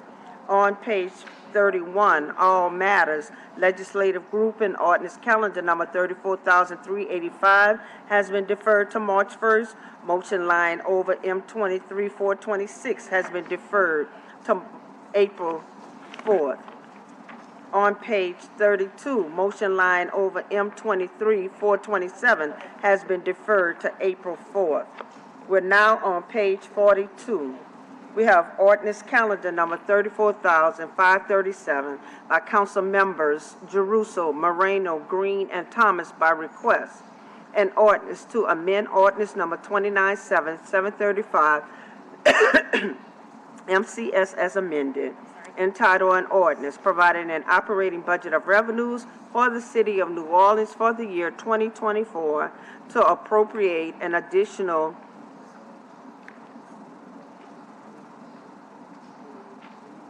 how much, what is this? $109,085,404 for intergovernmental revenues and otherwise to provide with respect thereto. The Budget Committee recommended approval. Thank you. We're going to roll through these fast since they were Budget Committee this week. Move for approval. Second by Councilmember Harris. Members, please vote your machines. 6 yeas, no nays.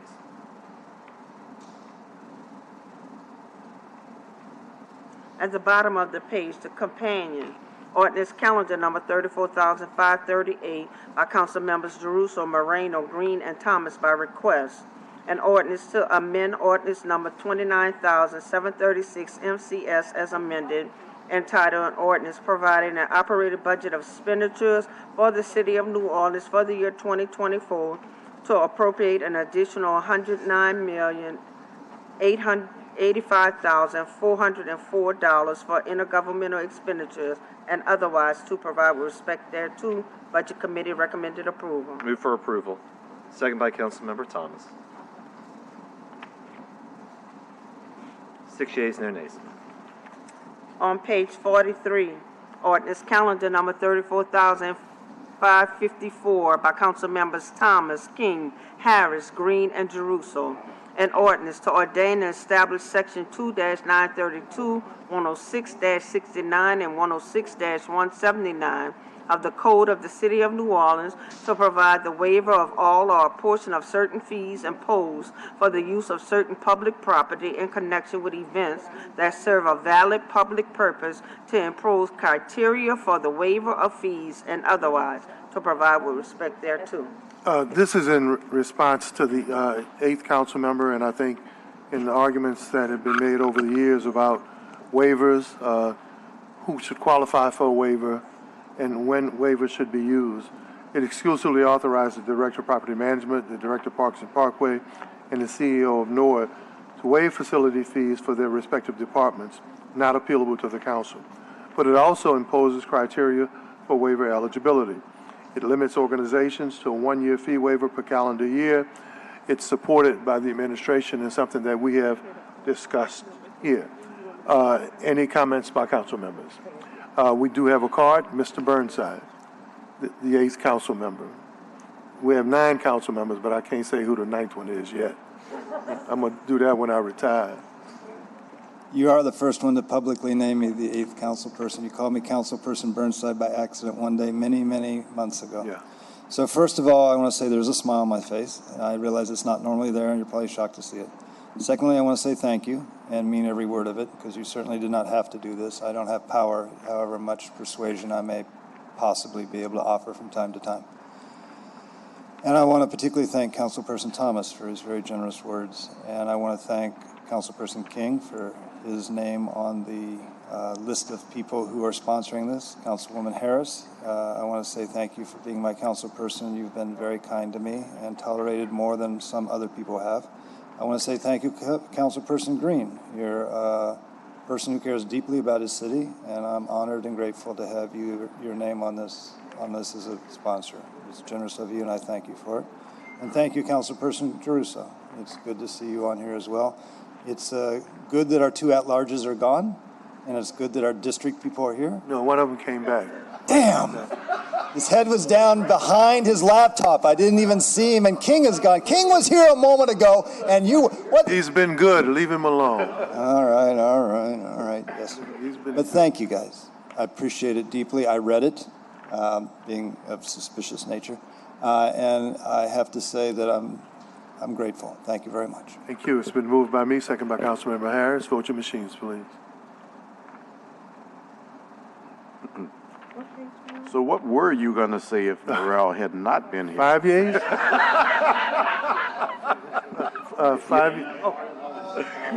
5 years, no nays? I thought Councilmember King just gets to thank you. Councilmember Morrell. 5 years, no nays. Councilmember King is disposed. It passes. We have ordinance calendar number 34,567 by Councilmember King. An ordinance to temporarily waive certain fees, permit fees, and requirements within and around the McDonald Playground located at 1550 Test Street, New Orleans, Louisiana, in conjunction with the West Festival Annual Parade event on Sunday, April 21st, 2024, from 11 a.m. to 7 p.m. to specify the duration and boundaries of said waiver, and otherwise to provide with respect thereto. Could you have not had this follow the one we just did, please? Irony of all ironies. Okay. Look, let us have this one. We gonna have it. It's been moved already, but I can't see by me. Second by Councilmember Green.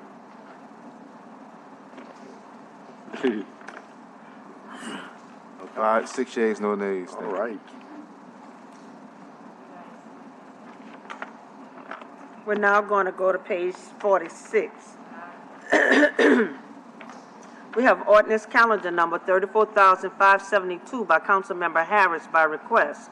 An ordinance to authorize the mayor of the city of New Orleans to enter into amendment number 1 to a previously executed cooperative endeavor agreement between the city of New Orleans and Downtown Development Unlimited, Inc., relative supporting local needs in the areas of beautification, recreation, education, or human charitable services, to modify the provisions thereof and extend the term thereof for an additional year, as more fully set forth in Amendment Number 1 as Exhibit A, and made a part hereof, and otherwise to provide with respect thereto. Thank you, Madam Clerk. This is an extension of a CEA with the DDD to improve the quality of life of the downtown area.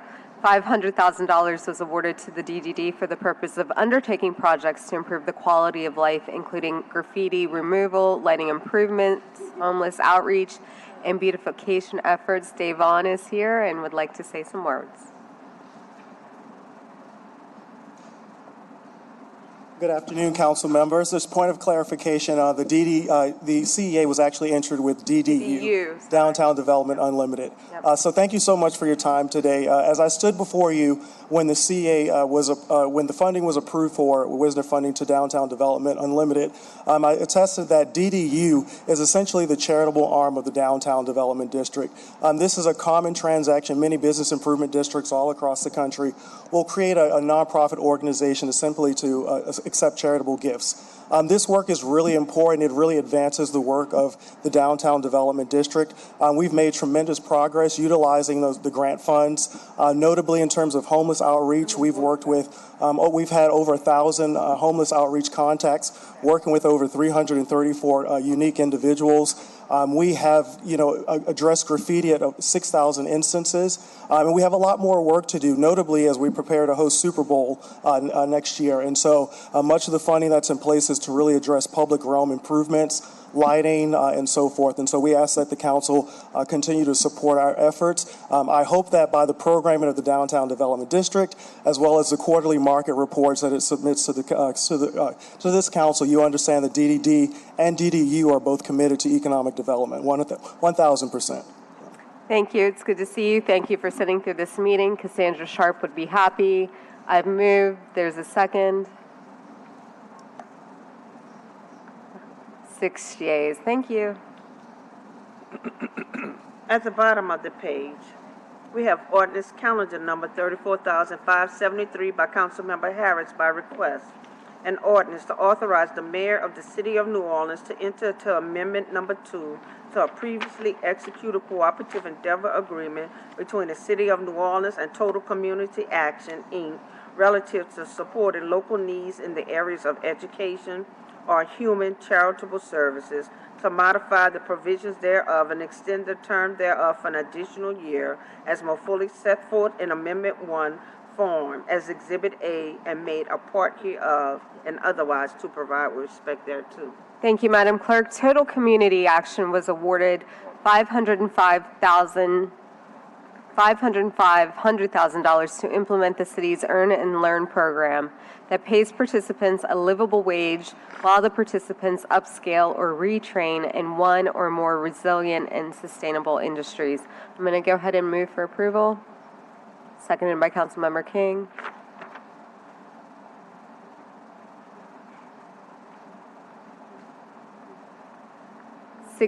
Five yeas, one recused. Thank you. Do we need Adam? Just need to state the basis for the recusal. I'm a board member of TCA. Thank you. Thank you. Motion passes.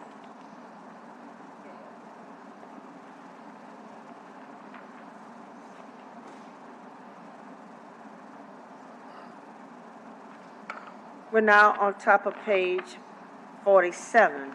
We have ordinance calendar number 34,575 by Council Members Jeruso, Moreno, Green, and Thomas by request. An ordinance to amend ordinance number 29,735 MCS as amended, entitled an ordinance providing an operating budget of revenues for the city of New Orleans for the year 2024 to appropriate funds to the Chief Administrative Office to support Canal Street, Algiers Ferry operations in 2024, and otherwise to provide with respect thereto. The Budget Committee recommended approval. Thank you, Madam Clerk. Move for approval. Second by Councilmember Harris.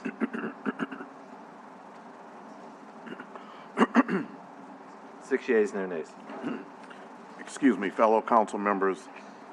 I have an unavoidable conflict that requires me to leave early. And because we still have a few items on the agenda, is there any other matter on the agenda for which someone would have to recuse him or herself? If it's that unavoidable, it sounds like you may want to avoid it. I just want to make sure we have 5 votes at all times. Okay, thank you. That's all. We're now at the bottom of the page. Ordinance calendar number 34,576 by Council Members Jeruso, Moreno, Green, and Thomas by request. An ordinance to amend ordinance number 29,736 MCS as amended, entitled an ordinance providing an operating budget of expenditures for the city of New Orleans for the year 2024 to appropriate funds to the Chief Administrative Office to support Canal Street, Algiers, ferry operations in 2024, and otherwise to provide with respect thereto. Moved, seconded by Councilmember Thomas. Thank you.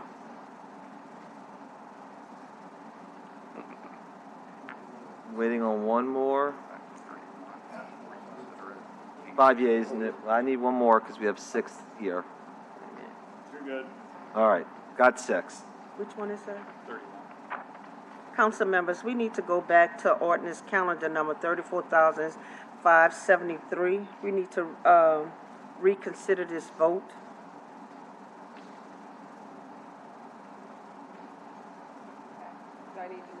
Mm-hmm. I'll move to reconsider. Seconded by Councilmember Thomas. Yep, I'm on a board for TCA as well, so that's why. I see. Wait. The vote right now is just to reconsider. just reconsider. So it should be 6. So a unanimous vote to reconsider. Made me Okay. change it. I'm smart sometimes. And now we'll right. vote on it again. I'll move to adopt. Seconded by Councilmember Green. I'm a member of TCA Board of Commissioners. We have 4 yeas and 2 recusals. Thank you.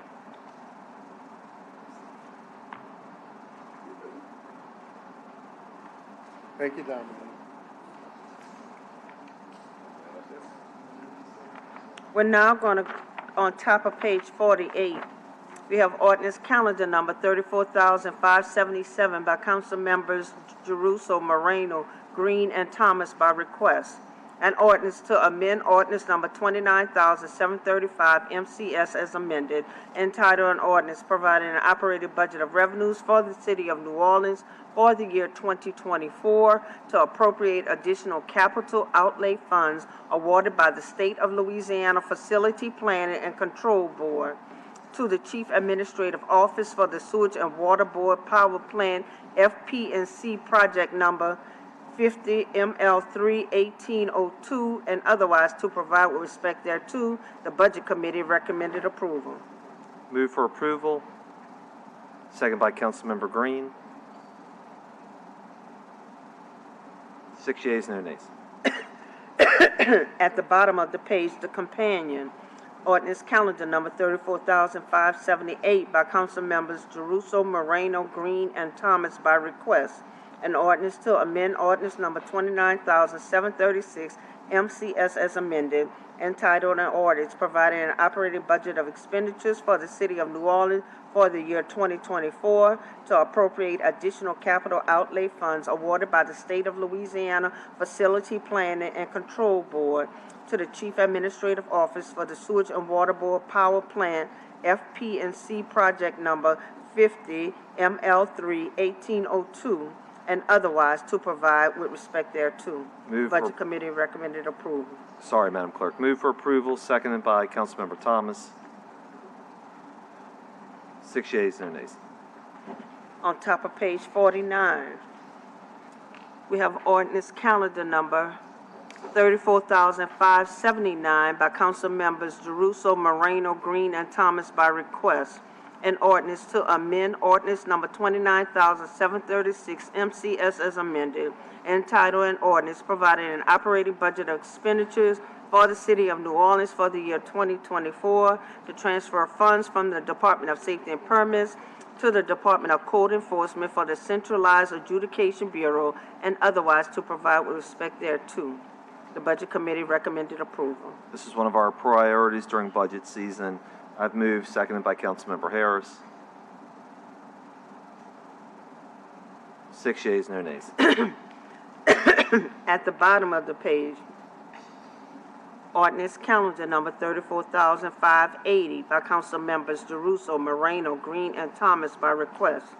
An ordinance to amend ordinance number 29,735 MCS as amended, entitled an ordinance providing an operating budget of revenues for the city of New Orleans for the year 2024 to appropriate grant funds to the Health Department for emergency medical services, to purchase computers, virtual reality headsets required for VR, virtual reality, training, and 6 pre-hospital ultrasound machines, and otherwise to provide with respect thereto. The Budget Committee recommended approval.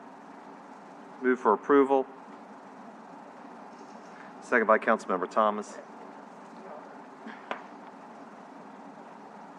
5 yeas, no nays.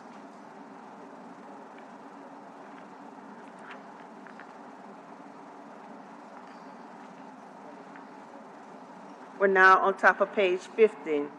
Ordinance calendar number 34,581 by council members Jeruso, Moreno, Green, and Thomas by request.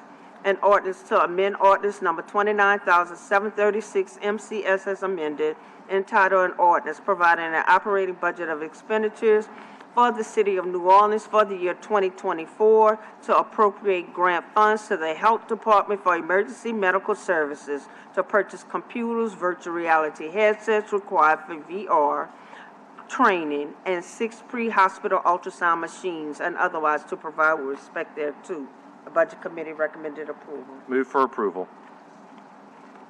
Second by Councilmember Harris.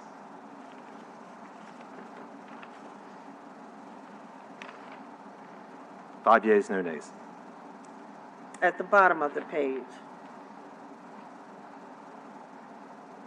we have ordinance calendar number 34,582 by council members Jeruso, Moreno, Green, and Thomas by request. An ordinance to amend ordinance number 29,735 MCS as amended, entitled an ordinance providing an operating budget of revenues for the City of New Orleans for the year 2024 to appropriate grant funds to the Department of Health for emergency medical services to hire and train NOEMS project coordinator, 3 outreach coordinators with Odyssey House, and to purchase 350 Narcan kits, and otherwise to provide with respect thereto. The Budget Committee recommended approval. Move for approval. Second by Councilmember Thomas. 5 yeas, no nays. On top of page 51, both of the matters have been approved by the Budget Committee. We have ordinance calendar number 34,583 by council members Jeruso, Moreno, Green, and Thomas by request. An ordinance to amend ordinance number 29,736 MCS as amended, entitled an ordinance providing an operating budget of expenditures for the City of New Orleans for the year 2024 to appropriate grant funds to the Department of Health for emergency medical services to hire and train NOMS project coordinator, 3 outreach coordinators with Odyssey House, and to purchase 350 Narcan kits, and otherwise to provide with respect thereto. Move for approval. Second by Councilmember Thomas. Thank you. 5 yeas, no nays. At the bottom of the page, we have ordinance calendar number 34,584 by council members Jeruso, Moreno, Green, and Thomas by request. An ordinance to amend ordinance 29,735 MCS as amended, entitled an ordinance providing an operating budget of revenues for the City of New Orleans for the year 2024 to appropriate grant funds to the Health Department for emergency medical services to purchase rescue equipment, and otherwise to provide with respect thereto. Move for approval. Second by Councilmember Thomas. 5 yeas, no nays. At the top of page 52, all matters have been approved by the Budget Committee. We have ordinance calendar number 34,585 by council members Jeruso, Moreno, Green, and Thomas by request. An ordinance to amend ordinance number 29,736 MCS as amended, entitled an ordinance providing an operating budget of expenditures for the City of New Orleans for the year 2024 to appropriate grant funds to the Health Department for emergency medical services to purchase rescue equipment, and otherwise to provide with respect thereto. Thank you, Madam Clerk. Move for approval. Second by Councilmember Harris.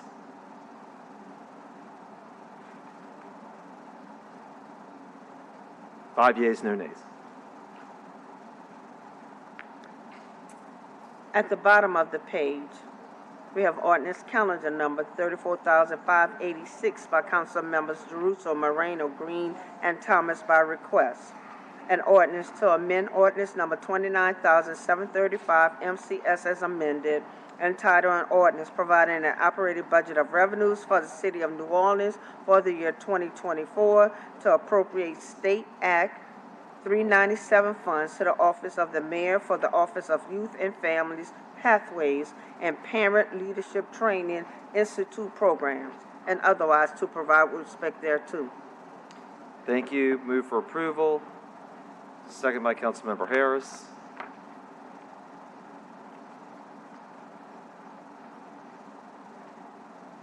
Five yeas, no nays. We're now on top of page 53. All matters have been approved by the Budget Committee. We have ordinance calendar number 34,587 by council members Jeruso, Moreno, Green, and Thomas by request.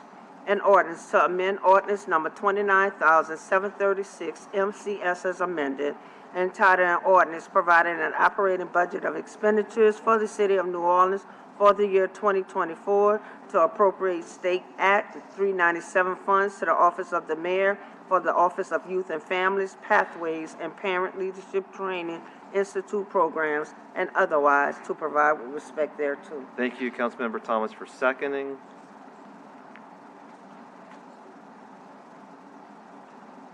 One more. 5 yeas, no nays.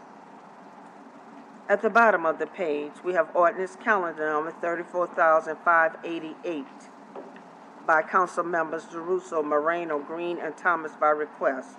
An ordinance to amend ordinance number 29,735 MCS as amended, entitled an ordinance providing an operating budget of revenues for the city of New Orleans for the year 2024 to appropriate funds to the office of the mayor for the Advancing Cities Initiative to support growth in the blue and green infrastructure sector through workforce and economic development, and otherwise to provide with respect thereto. Moved. Second by Councilmember King. Thank you. 5 yeas, no nays. On top of page 54, both matters have been approved by the Budget Committee. We have ordinance calendar number 34,589 by council members Jeruso, Moreno, Green, and Thomas by request. An ordinance to amend ordinance number 29,736 MCS as amended, entitled an ordinance providing an operating budget of expenditures for the city of New Orleans for the year 2024 to appropriate funds to the office of the mayor for Advancing Cities Initiative to support growth in the blue and green infrastructure sector through workforce and economic development, and otherwise to provide with respect thereto. Madam Clerk, budget's exciting. All right. All right. 2 more votes. 5 yeas, no nays. I promise you we're almost there. At the bottom of the page, we have ordinance calendar number 34,590 by council members Jeruso, Moreno, Green, and Thomas by request. An ordinance to amend ordinance number 29,735 MCS as amended, entitled an ordinance providing an operating budget of revenues for the city of New Orleans for the year 2024 to appropriate funds to the Chief Administrative Office and to the Police Department for the Supplemental Police Patrol Program, and otherwise to provide with respect thereto. Moved. Second by Councilmember Thomas.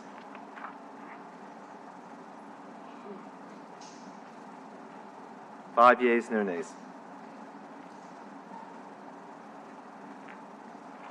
We're now on top of page 55. All matters have been approved by the Budget Committee. We have ordinance calendar number 34,591 by council members Jeruso, Moreno, Green, and Thomas by request. An ordinance to amend ordinance number 29,736 MCS as amended, entitled an ordinance providing an operating budget of expenditures for the City of New Orleans for the year 2024 to appropriate funds to the Chief Administrative Office and to the Police Department for the Supplemental Police Patrol Program and otherwise to provide with respect thereto. Moved. Second by Councilmember Thomas. 5 yeas, no nays.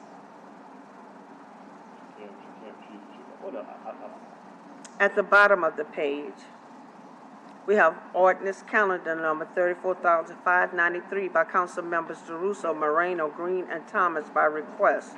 An ordinance to amend ordinance number 29,735 MCS as amended, entitled an ordinance providing an operating budget of revenues for the City of New Orleans for the year 2024 to appropriate unspent funds for the purchase of vehicles in fiscal year 2023 to the Chief Administrative Office and otherwise to provide with respect thereto.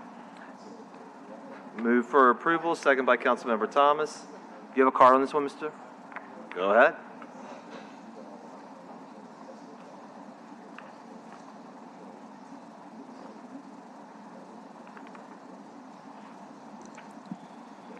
So knowing who I am, the trigger words might have been something about the purchase of vehicles, but in reality it's the appropriation of unspent funds.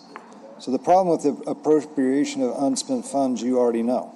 You already know that in 22, we budgeted $100 million that did not get spent, which means choices made by the legislative branch were not enacted. You already know that the revenue was complicated and hard to discern back then, and we ended up with $67 million more in revenue than we thought we would. Some of you know that I've advocated for you to have more staff.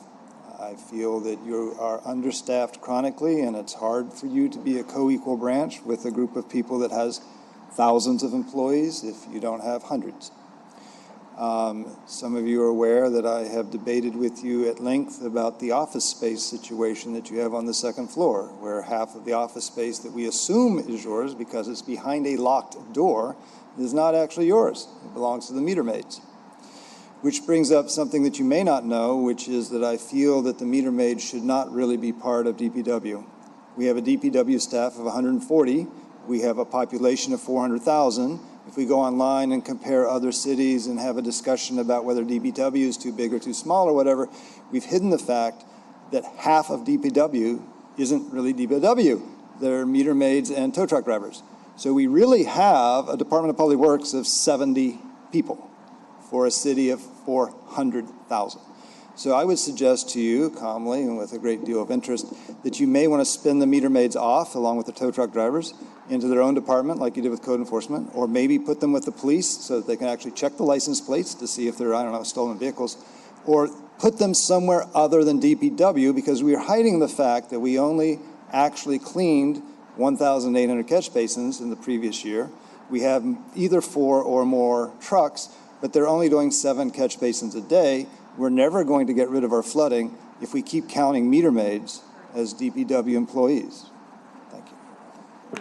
Go ahead, Councilmember Thomas. Mr. Burnside, one of the most interesting things to me in looking at the organizational chart this time was in many cases how the symmetry in terms of organizations and agencies that report to each other that didn't make a lot of sense, from the administration down to committees. It's like having sanitation and taxi cab in my committee, right? Yeah. It never was like that before, and it seems to me like handling committees based on political headaches and who doesn't want a headache, other than how it should flow in the relationships in terms of delivery of service, it should be more important. But that is not the way, in many cases, it's constructed these days. So hopefully at some point in the future, you'll have a get-together with the administration and the council like we did in 2003. As a matter of fact, I have that packet with me to talk about organization, who answers to who, and what is the order in terms of delivery of services, because right now it doesn't match up historically to where the charter used to be or the way stuff used to be. So that is an issue that you notice, but it affects how services are delivered. And since you were kind enough to address me, I thought I might take the privilege of addressing you back and point out that when I was interacting with the budget and the budget committee and all the budget people, I did get some emails back from certain individuals inside the administration. It seems a lot of the presentations presented were really actually drawn up and written by the chief administrative office, not necessarily the person who was sitting at the table themselves. And they were more or less, now these are my words, nobody else's, more or less reading a pre-prepared script. And a lot of these individuals don't actually have budget authority and can't actually spend money. But that's part of the budget game, and I would say that this council did a really good job trying to dive into that. There's a whole other layer that I know the older Joe DeRusso, Jim Singleton, and others used to have in terms of how do you delve into that. That's the budget game, right? The administration will send out departments and agencies with one thing, and it's really kind of a disservice, which is how the game's been played. And in many cases, we will fight for them more so than the CAO or the administration does to help them. And that's been a problem in the past, but it's usually based on who your CAO is and how the administration functions. So that's one thing that I've noticed. But I will say that this council has done a pretty good job trying to help many of the agencies and departments in spite of them walking the plank, the budget plank. Yeah. I won't touch the budget plank further, but I will mention that Joe DeRusso III has provided a leadership pathway to people interested in changing city government by creating this code enforcement division. So we may need somebody who wants to do the politics of visiting 1,001 homeowners associations to do something similar with the meter maids, or may not. But you've honored me today with the choice to move forward with that particular ordinance that dealt with the situation that I always bring up, which is 100% fee waivers are different than 50% free waivers. And I'm in a good mood, and there's still a lurking smile on my face. So I think I'll go sit down while I'm a little bit ahead. Thank you, Mr. Burnside. All right, I need one more vote. 5 yeas, no nays. On to item 50. We're now on top of page 57, all matters. Ordinance calendar number 34,595 has been deferred to March 21st, as well as the amendment to ordinance calendar number 34,595. On top of page 58, all matters. Motion line over M22-516. Madam Clerk, I don't know that we voted on item 50. I think the comment was on 49, and I don't know that we voted on 50. If I'm wrong, that's fine. Did I read it into the record? No. Okay, I'm sorry. It's all right. We have ordinance calendar number 34,594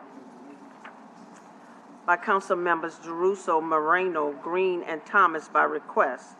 An ordinance to amend ordinance number 29,736 MCS as amended, entitled an ordinance providing an operating budget of expenditures for the city of New Orleans for the year 2024 to appropriate unspent funds for the purchase of vehicles in the fiscal year 2023 to the chief administrative office and otherwise to provide with respect thereto. The budget committee recommended approval. Moved, seconded by Councilmember Thomas. 5 yeas, no nays. Now, on page 57, ordinance calendar number 34,595 has been deferred to March 21st, as well as the amendment to ordinance calendar number 34,595. On page 58, motion line over M22-516 has been deferred to April 4th. Motion line over M2467 has been deferred to March 31st. On page 59, motion M2475 by council members DeRusso, Moreno, Morrell, Green, and Thomas, submitted for council approval the following amendment to the classified pay plan, fire, new classification, fire training instructor, non-exempt, as adopted by the Civil Service Commission at its meeting of January 19, 2024, in accordance with Article 10, Section 10 of the Constitution of Louisiana, the amendment to the classified pay plan is approved to be effective March 10, 2024. Move for approval. Second by Councilmember King. 5 yeas, no nays. At the bottom of this page, we have motion M2476 by Council Members Jeruso, Moreno, Morrell, Green, and Thomas, submitted for council approval the following amendment to the classified pay plan, airport, new classification, airport janitorial supervisor, non-exempt, as adopted by the Civil Service Commission at its meeting of January 19, 2024, in accordance with Article 10, Section 10 of the Constitution of Louisiana. The amendment to the classified pay plan is approved to be effective March 10, 2024. Move for approval. Second by Councilmember King. 5 yeas, no nays. We're now on top of page 60. Both matters have been approved by the Budget Committee. We have motion M2477 by Council Members Jeruso, Moreno, Morrell, Green, and Thomas, submitted for council approval the following amendment to the classified pay plan, safety and permits, pay grade adjustment, zoning administrator, as adopted by the Civil Service Commission at its meeting of January 19, 2024, in accordance with Article 10, Section 10 of the Constitution of Louisiana. The amendment to the classified pay plan is approved to be effective March 10, 2024. Move for approval. Second by Councilmember King. 5 yeas, no nays. At the bottom of the page, we have motion M2478 by Council Members Jeruso, Moreno, Morrell, Green, and Thomas, submitted for council approval the following amendment to the classified pay plan, CURO, pay grade adjustment, council utilities, regulatory office, deputy chief of staff, as adopted by the Civil Service Commission at its meeting of January 19, 2024, in accordance with Article 10, Section 10 of the Constitution of Louisiana. The amendment to the classified pay plan is approved to be effective March 10, 2024. Move for approval. Seconded by Councilmember Thomas. 5 yeas, no nays. Yeah, it's okay. You had a card on this one? Okay, come on. Sorry about that. I see you have cards on 60 and 61. See, I got cards as a joke because you guys don't know me very well. I used to play bridge when I was young. And since I'm here to boast, I have 0.25 blue points. If you are a ACBL, American Contract Bridge League member, you know what that means. If you don't, ha. So in regards to CURO, this is one of our difficulties with each other. We've had it for some time now, and of course I have the situation there on the Felicity in Magnolia Corner, which come like August or September or something, I'll be up there with a utility knife about ready to get arrested. But it's more serious than that. The council has power, and the power the council has is usually diverse. But in the case of regulating the utility, not only is it focused, it's unique. The administration has nothing to do with it. This has been made clear to me by Council President and Vice President, and the only time I got to talk with the person who's in charge of CURO was when I was taken to task for bringing Jonathan Rhodes into a discussion many years ago. And being made clear to me is unfortunate because now I look to you for a solution to a problem. And the problem, of course, is the way the utilities are regulated in the city, because you are the regulator of utilities. Now, some of this is complicated because AT&T apparently has some kind of agreement going back to the 1800s that was enforced by a court. So I don't think that the city council has unilateral ability to act however it feels like it. But the bottom line is you got a lot of rotting utility poles. And the bottom line is the city does not have a map of its rotting utility poles. It doesn't have a definition of rotting utility poles. And it doesn't have a team to go out to test if a given particular pole is, legally speaking, rotting. So we don't have a code enforcement. We don't have a professional engineer. We don't have a person who can go to court, stand there and say, yes, Judge, I am a professional. I have made this determination. It is a safety hazard. It is going to fall on somebody's car. So some of you remember the newspaper article many years ago, right after Ida, A utility pole owned by Energy with 3 transformers fell on a woman's car, and when she called, she just got told, act of God. You know, we need to move forward on making Curo a servant of the people. And I see a red light, so I'll stop. Thank you, Mr. Burnside. All right. 5 yeas, no nays. On to item 58. We're on top of page 61. Both matters have been approved by the Budget Committee. We have motion M2479 by Council Members DeRusso, Moreno, Morrell, Green, and Thomas, submitted for council approval the following amendments to the classified pay plan: executive retention pay, special rate of pay, retention pay, executive service, as adopted by the Civil Service Commission at its meeting of January 19, 2024, in accordance with Article 10, Section 10 of the Constitution of Louisiana. The amendments to the classified pay plan are approved to be effective March 10, 2024. Move for approval. You got a card on this one? Come on. Yeah? Second by Councilmember Thomas. It's kind of pathetic how you realize that truth speaks when you don't want to hear it. A lady called me a reply man in an article, and I took umbrage from that about 3 days later when I learned what a reply man was. But unfortunately, she was truthful. And I probably owe her an apology. But here's the deal about retention. Retention keeps what is. Okay? Recruitment brings in new. All right? So whatever is here now wants to be retained. You guys want to get reelected. What the hell, right? I mean, you wouldn't run for the office in the first place if you were just going to give it up after 4 years, right? So whatever is here now wants to be retained. But the bottom line truth is any organization needs to grow, and it needs new blood. So the U.S. Army will give you a bonus if they recruit you. And then at 4 years, they'll give you a really big bonus if you stay. But at 8 years, too bad for you, 12 years, too bad for you, 16 years, too bad for you, 20 years, too bad for you, because by then they've got you. You're interested in making sure that you get paid, and you're interested in making sure you keep your health care for your family, and you're looking for retirement. They don't do retention. Now, they promote people, and they give people power, and they give people the chance to make choices, which makes lives worth living, but they don't give you cash on the barrelhead, because they're always needing new second lieutenants, and they're always needing new privates. And what they don't need is an 80-year-old sergeant first class. So you, as a group, need to start thinking whether you want recruitment bonuses or retention bonuses, because if you keep focusing on retention bonuses, you're going to keep getting the same thing that you've gotten in the past. Thank you. Thank you, Mr. Burnside. All right. We have resolution. We've got to vote very quickly. 2 more. No worries. 5 yeas, no nays.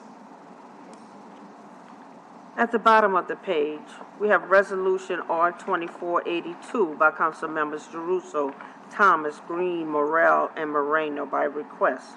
A resolution approving the 11th Supplemental Sewage and Water Board Sewage Service Revenue Bond Resolution in connection with the issuance of the not exceeding $5 million sewage service revenue bonds of the City of New Orleans, Louisiana, approving the terms, security, and manner of execution of said bonds, and providing for other matters in connection with the foregoing.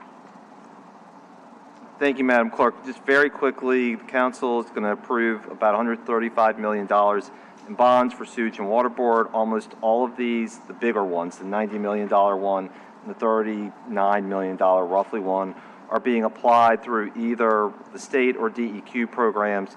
And on one of them, I think the $90 million one, 51% of it doesn't require any sort of payback at all, and 49% has a 0% interest rate. And on the $39 million one, it has an interest rate below 0.5%. So it's free money. We got to take it.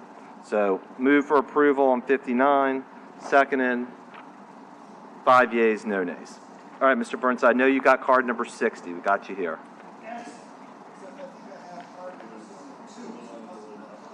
Oh, you want 62, not 60? On.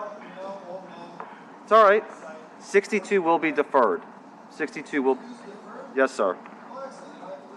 All right. Well, we're happy to. All right. We're on top of page 62. We have Resolution R2483 by Council Members DeRusso, Thomas, Green, Morrell, and Moreno by request. A resolution giving preliminary approval to the issuance of not exceeding $90 million of City of New Orleans water revenue bonds. The Budget Committee recommended approval. Moved, seconded by Councilmember Thomas. 5 yeas, no nays. At the bottom of the page, we have motion M2484 by Councilmember King by request, adding the President of the Council as a signatory to the loan agreement between the City of New Orleans and Art Partners, LLC, and authorizing the President of the Council to sign the loan agreement between the City of New Orleans and Art Partners, LLC, Exhibit A. Council member, we need to suspend Rule 57 because this did not go to the committee. Motion to suspend the Rule 57. Second. It's not a. That was motion to, it didn't say to suspend though. You just says to adopt, not suspend. It's okay. Okay.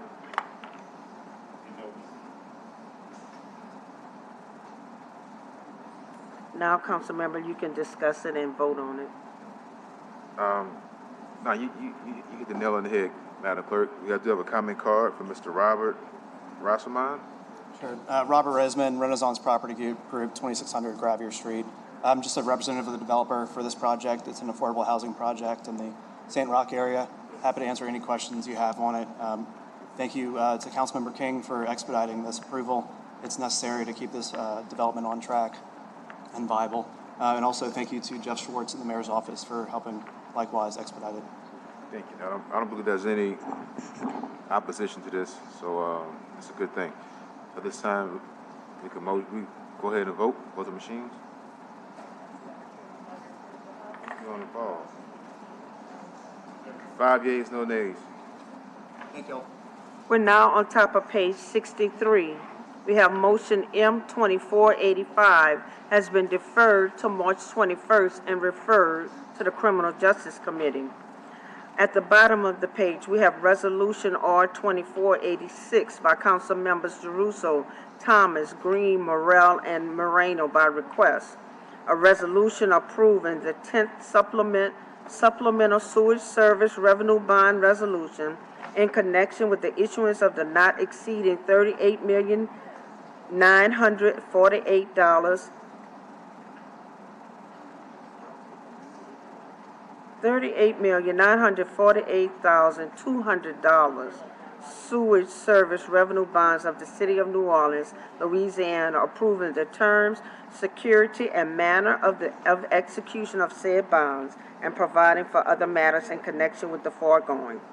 Moved, seconded by Councilmember Harris. Thank you. I'm sorry about all the budget stuff, guys. It's important, I know. 5 yeas, no nays. We're now on top of page 64.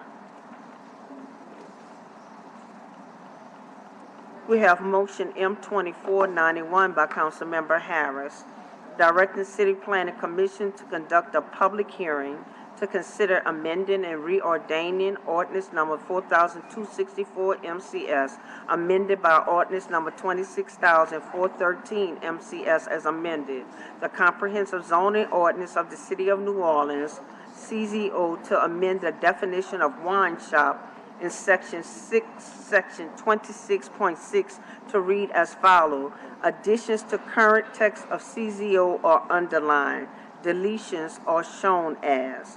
Strike it. Madam Clerk, since it's in the record, do you need to read all of it? Nope. Okay, good. This directs CPC to reconsider what a wine shop can sell. I'm going to move. Are there any online comments? Any comments from the dais? Council Vice President Morrell seconds.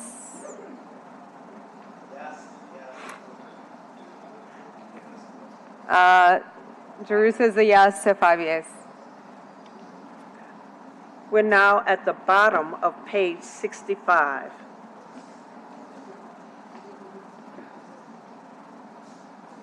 We still need him to vote. Yes. Sorry. We don't do that. We're now at the bottom of page 65. We have motion M2494 by Councilmember Morrell, ratifying, confirming, and approving the selections of Sabrina Mays, Community at Large, Superintendent Ann Kirkpatrick, Police Department, Chief Ray Casey, Fire Department, James Reese III, Mayor's Mardi Gras Advisory Committee, as members of the Carnival Legislative Advisory Committee, effective upon approval by this City Council. Thank you. This is the appointments to finish filling the committee for our April 10th meeting besides the 3 council members who are on it. I move to adopt. Second by Councilman Druso. Please vote your machines. 5 yeas, no nays. It's adopted. We're now on top of page 66. Resolution R2495 has been deferred to March 21st. Council members, we need to suspend the rules to go to ordinances. I will move. Second by Councilmember Harris. All in favor, say aye. Aye. It's 5 votes to go to first reads. Ordinance on first readings. Ordinance calendar number 34,597 by Councilmember Jeruso by request. An ordinance to ratify the execution and delivery by the New Orleans Municipal Yacht Harbor Management Corporation of a new boathouse lease form to be used between the New Orleans Municipal Yacht Harbor Management Corporation and leasees of Boathouse Slip 31 and Boathouse Slip 127, a copy of which is attached hereto as Exhibit A, and otherwise to provide respects thereto. Ordinance calendar number 34,598 by Councilmember King by request. An ordinance to amend and reordain Section 166-154 of the Code of the City of New Orleans relative to violations and penalties to incorporate changes to LARS 33-1375 as amended by 2023 LAX number 304 HB 276, including increase of maximum monetary penalties and otherwise to provide respects thereto. Ordinance calendar number 34,599 by Councilmember Harris by request. An ordinance to amend and reordain Section 84-23 of the Code of the City of New Orleans relative to the general enforcement to incorporate changes to LARS 33-1375 as amended by 2023 LAX number 304 HB 276, including increase of maximum monetary penalties and otherwise to provide respects thereto. Ordinance calendar 34,600 by Councilmember Harris by request. An ordinance to amend and reordain Section 84-133 of the Code of the City of New Orleans relative to general enforcement to incorporate changes to the LARS 33-1375 as amended by 2023 LAX number 304 HB 276, including increase of maximum monetary penalties and otherwise to provide respects thereto. Ordinance calendar number 34,601 by Councilmember Harris by request. An ordinance to amend and reordain Section 1-13 of the Code of the City of New Orleans relative to general penalties to incorporate changes to the LARS 33-1375 as amended by 2023 LAX number 304 HB 276, including increase of maximum monetary penalties and otherwise to provide respects thereto. Ordinance calendar number 34,602 by Councilmember Green by request. An ordinance to authorize the mayor of the City of New Orleans to enter into a cooperative endeavor agreement between the City of New Orleans and the United States Department of Transportation, Federal Highway Administration for a term greater than 1 year for the public purpose of developing a comprehensive safety plan to address traffic safety on the roadways of the City of New Orleans as more fully detailed in the cooperative endeavor agreement form attached hereto as Exhibit A and otherwise to provide respects thereto. Ordinance calendar number 34,603 by Councilmember Jeruso by request. An ordinance to authorize the mayor of the City of New Orleans to enter into amendment number 2 to a previously executed cooperative endeavor agreement between the City of New Orleans National Parent Leadership Institute and the New Orleans Business Alliance relative to provide 20 weeks of 3-hour sessions once a week to parents in order to help parents become better leaders for their children and families, to modify the provisions thereof and extend the term thereof for an additional 2 years, 9 months, as more fully set forth in Amendment Number 1 form attached hereto as Exhibit 1 and made part hereof, and otherwise to provide respects thereto. Ordinance calendar number 34,604 by Councilmember Green by request. An ordinance to approve and authorize the mayor of the City of New Orleans acting by and through the New Orleans Aviation Board to enter into a lease agreement at Louis Armstrong New Orleans International Airport with GAT Airline ground support and otherwise to provide respects thereto. Ordinance calendar number 34,605 by Councilmember Harris by request. An ordinance to authorize the mayor of the city of New Orleans to enter into a cooperative endeavor agreement in the downtown development between the City of New Orleans and the Downtown Development District for the City of New Orleans for a term greater than 1 year for the public purpose of redesigning and redeveloping Harmony Circle, the circular park located between Tavalla Circle and Traffic Roundabout in downtown New Orleans, situated at the intersections of St. Charles Avenue, Andrew Higgins Boulevard, and Howard Avenue in the city of New Orleans, as more fully detailed in the cooperative endeavor agreement form attached hereto as Exhibit 8, and otherwise to provide respects thereto. Ordinance calendar number 34,606 by Council Members Jeruso, Moreno, and Harris. An ordinance to amend ordinance number 29,735, MCS as amended, entitled an ordinance providing an operating budget of revenues for the city of New Orleans for the year 2024 to appropriate unassigned fund balance to the mayor's office of workforce development, youth work summer jobs program to provide an increase in youth participants and otherwise to provide respects thereto. Ordinance calendar number 34,607 by Council Members Jeruso, Moreno, and Harris. An ordinance to amend ordinance number 29,736, MCS as amended, entitled an ordinance providing an operating budget of expenditures for the city of New Orleans for the year 2024 to appropriate funds to the mayor's office of workforce development, youth work summer jobs program to provide an increase of youth participants and otherwise to provide respects thereto. Ordinance calendar number 34,608 by Councilmember Thomas by request. An ordinance to amend and reordain Article 17 of the Chapter 154 of the Code of the City of New Orleans to collect a fee for inspection certificates set forth in Section 154-1307 to reduce the fees collected by the Department of Public Works from the operator of permit satellite inspection stations for inspection certificates for all vehicles except commercial vehicles and otherwise to provide respects thereto. Ordinance calendar number 34,609 by Council Members Jeruso, Moreno, Harris, and Thomas by request. An ordinance to ordain Section 70-415.282.1 of the Code of the City of New Orleans relative to ensuring adequate drainage infrastructure funding consistent with the 2019 Fair Share Agreement and otherwise to provide respects thereto. Ordinance calendar number 34,610 by Councilmember Harris. An ordinance to temporarily waive certain fees, permit fees, and requirements within and around A.L. Davis Park, located at 2600 LaSalle Street, New Orleans, Louisiana, in conjunction with the Real Mardi Gras Indian Council Super Sunday Festival on Friday, March 15th from 6 a.m. to Sunday, March 17th at 6 p.m. and otherwise to provide respects thereto. Ordinance calendar number 34,611 by Councilmember Harris. An ordinance to temporarily waive certain fees, permit fees, and requirements within and around the Lions Center located at 624 Louisiana Avenue, New Orleans, Louisiana, in conjunction with the Benjamin Franklin Elementary and Middle School Family Dance on Friday, March 1st from 4 p.m. to 10 p.m. and otherwise to provide respects thereto. Ordinance calendar number 34,612 by Councilmember Jeruso by request.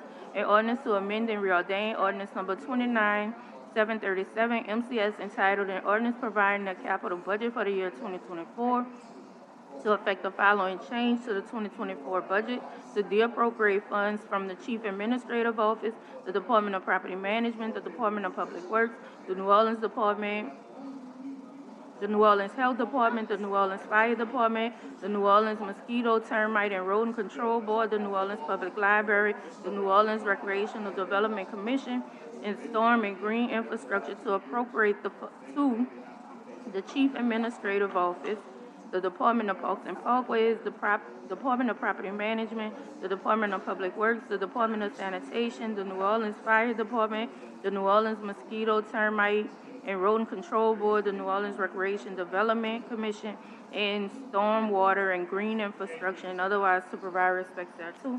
Ordinance calendar number 34,613, an ordinance by Councilmember King. An ordinance to temporarily waive certain fees, permit fees, and requirements within and around the 900 block of North Robinson in New Orleans, Louisiana, in conjunction with the Cary Fair Manhunter Repass event on Saturday, February 24, 2024, from 6 a.m. to 8 p.m.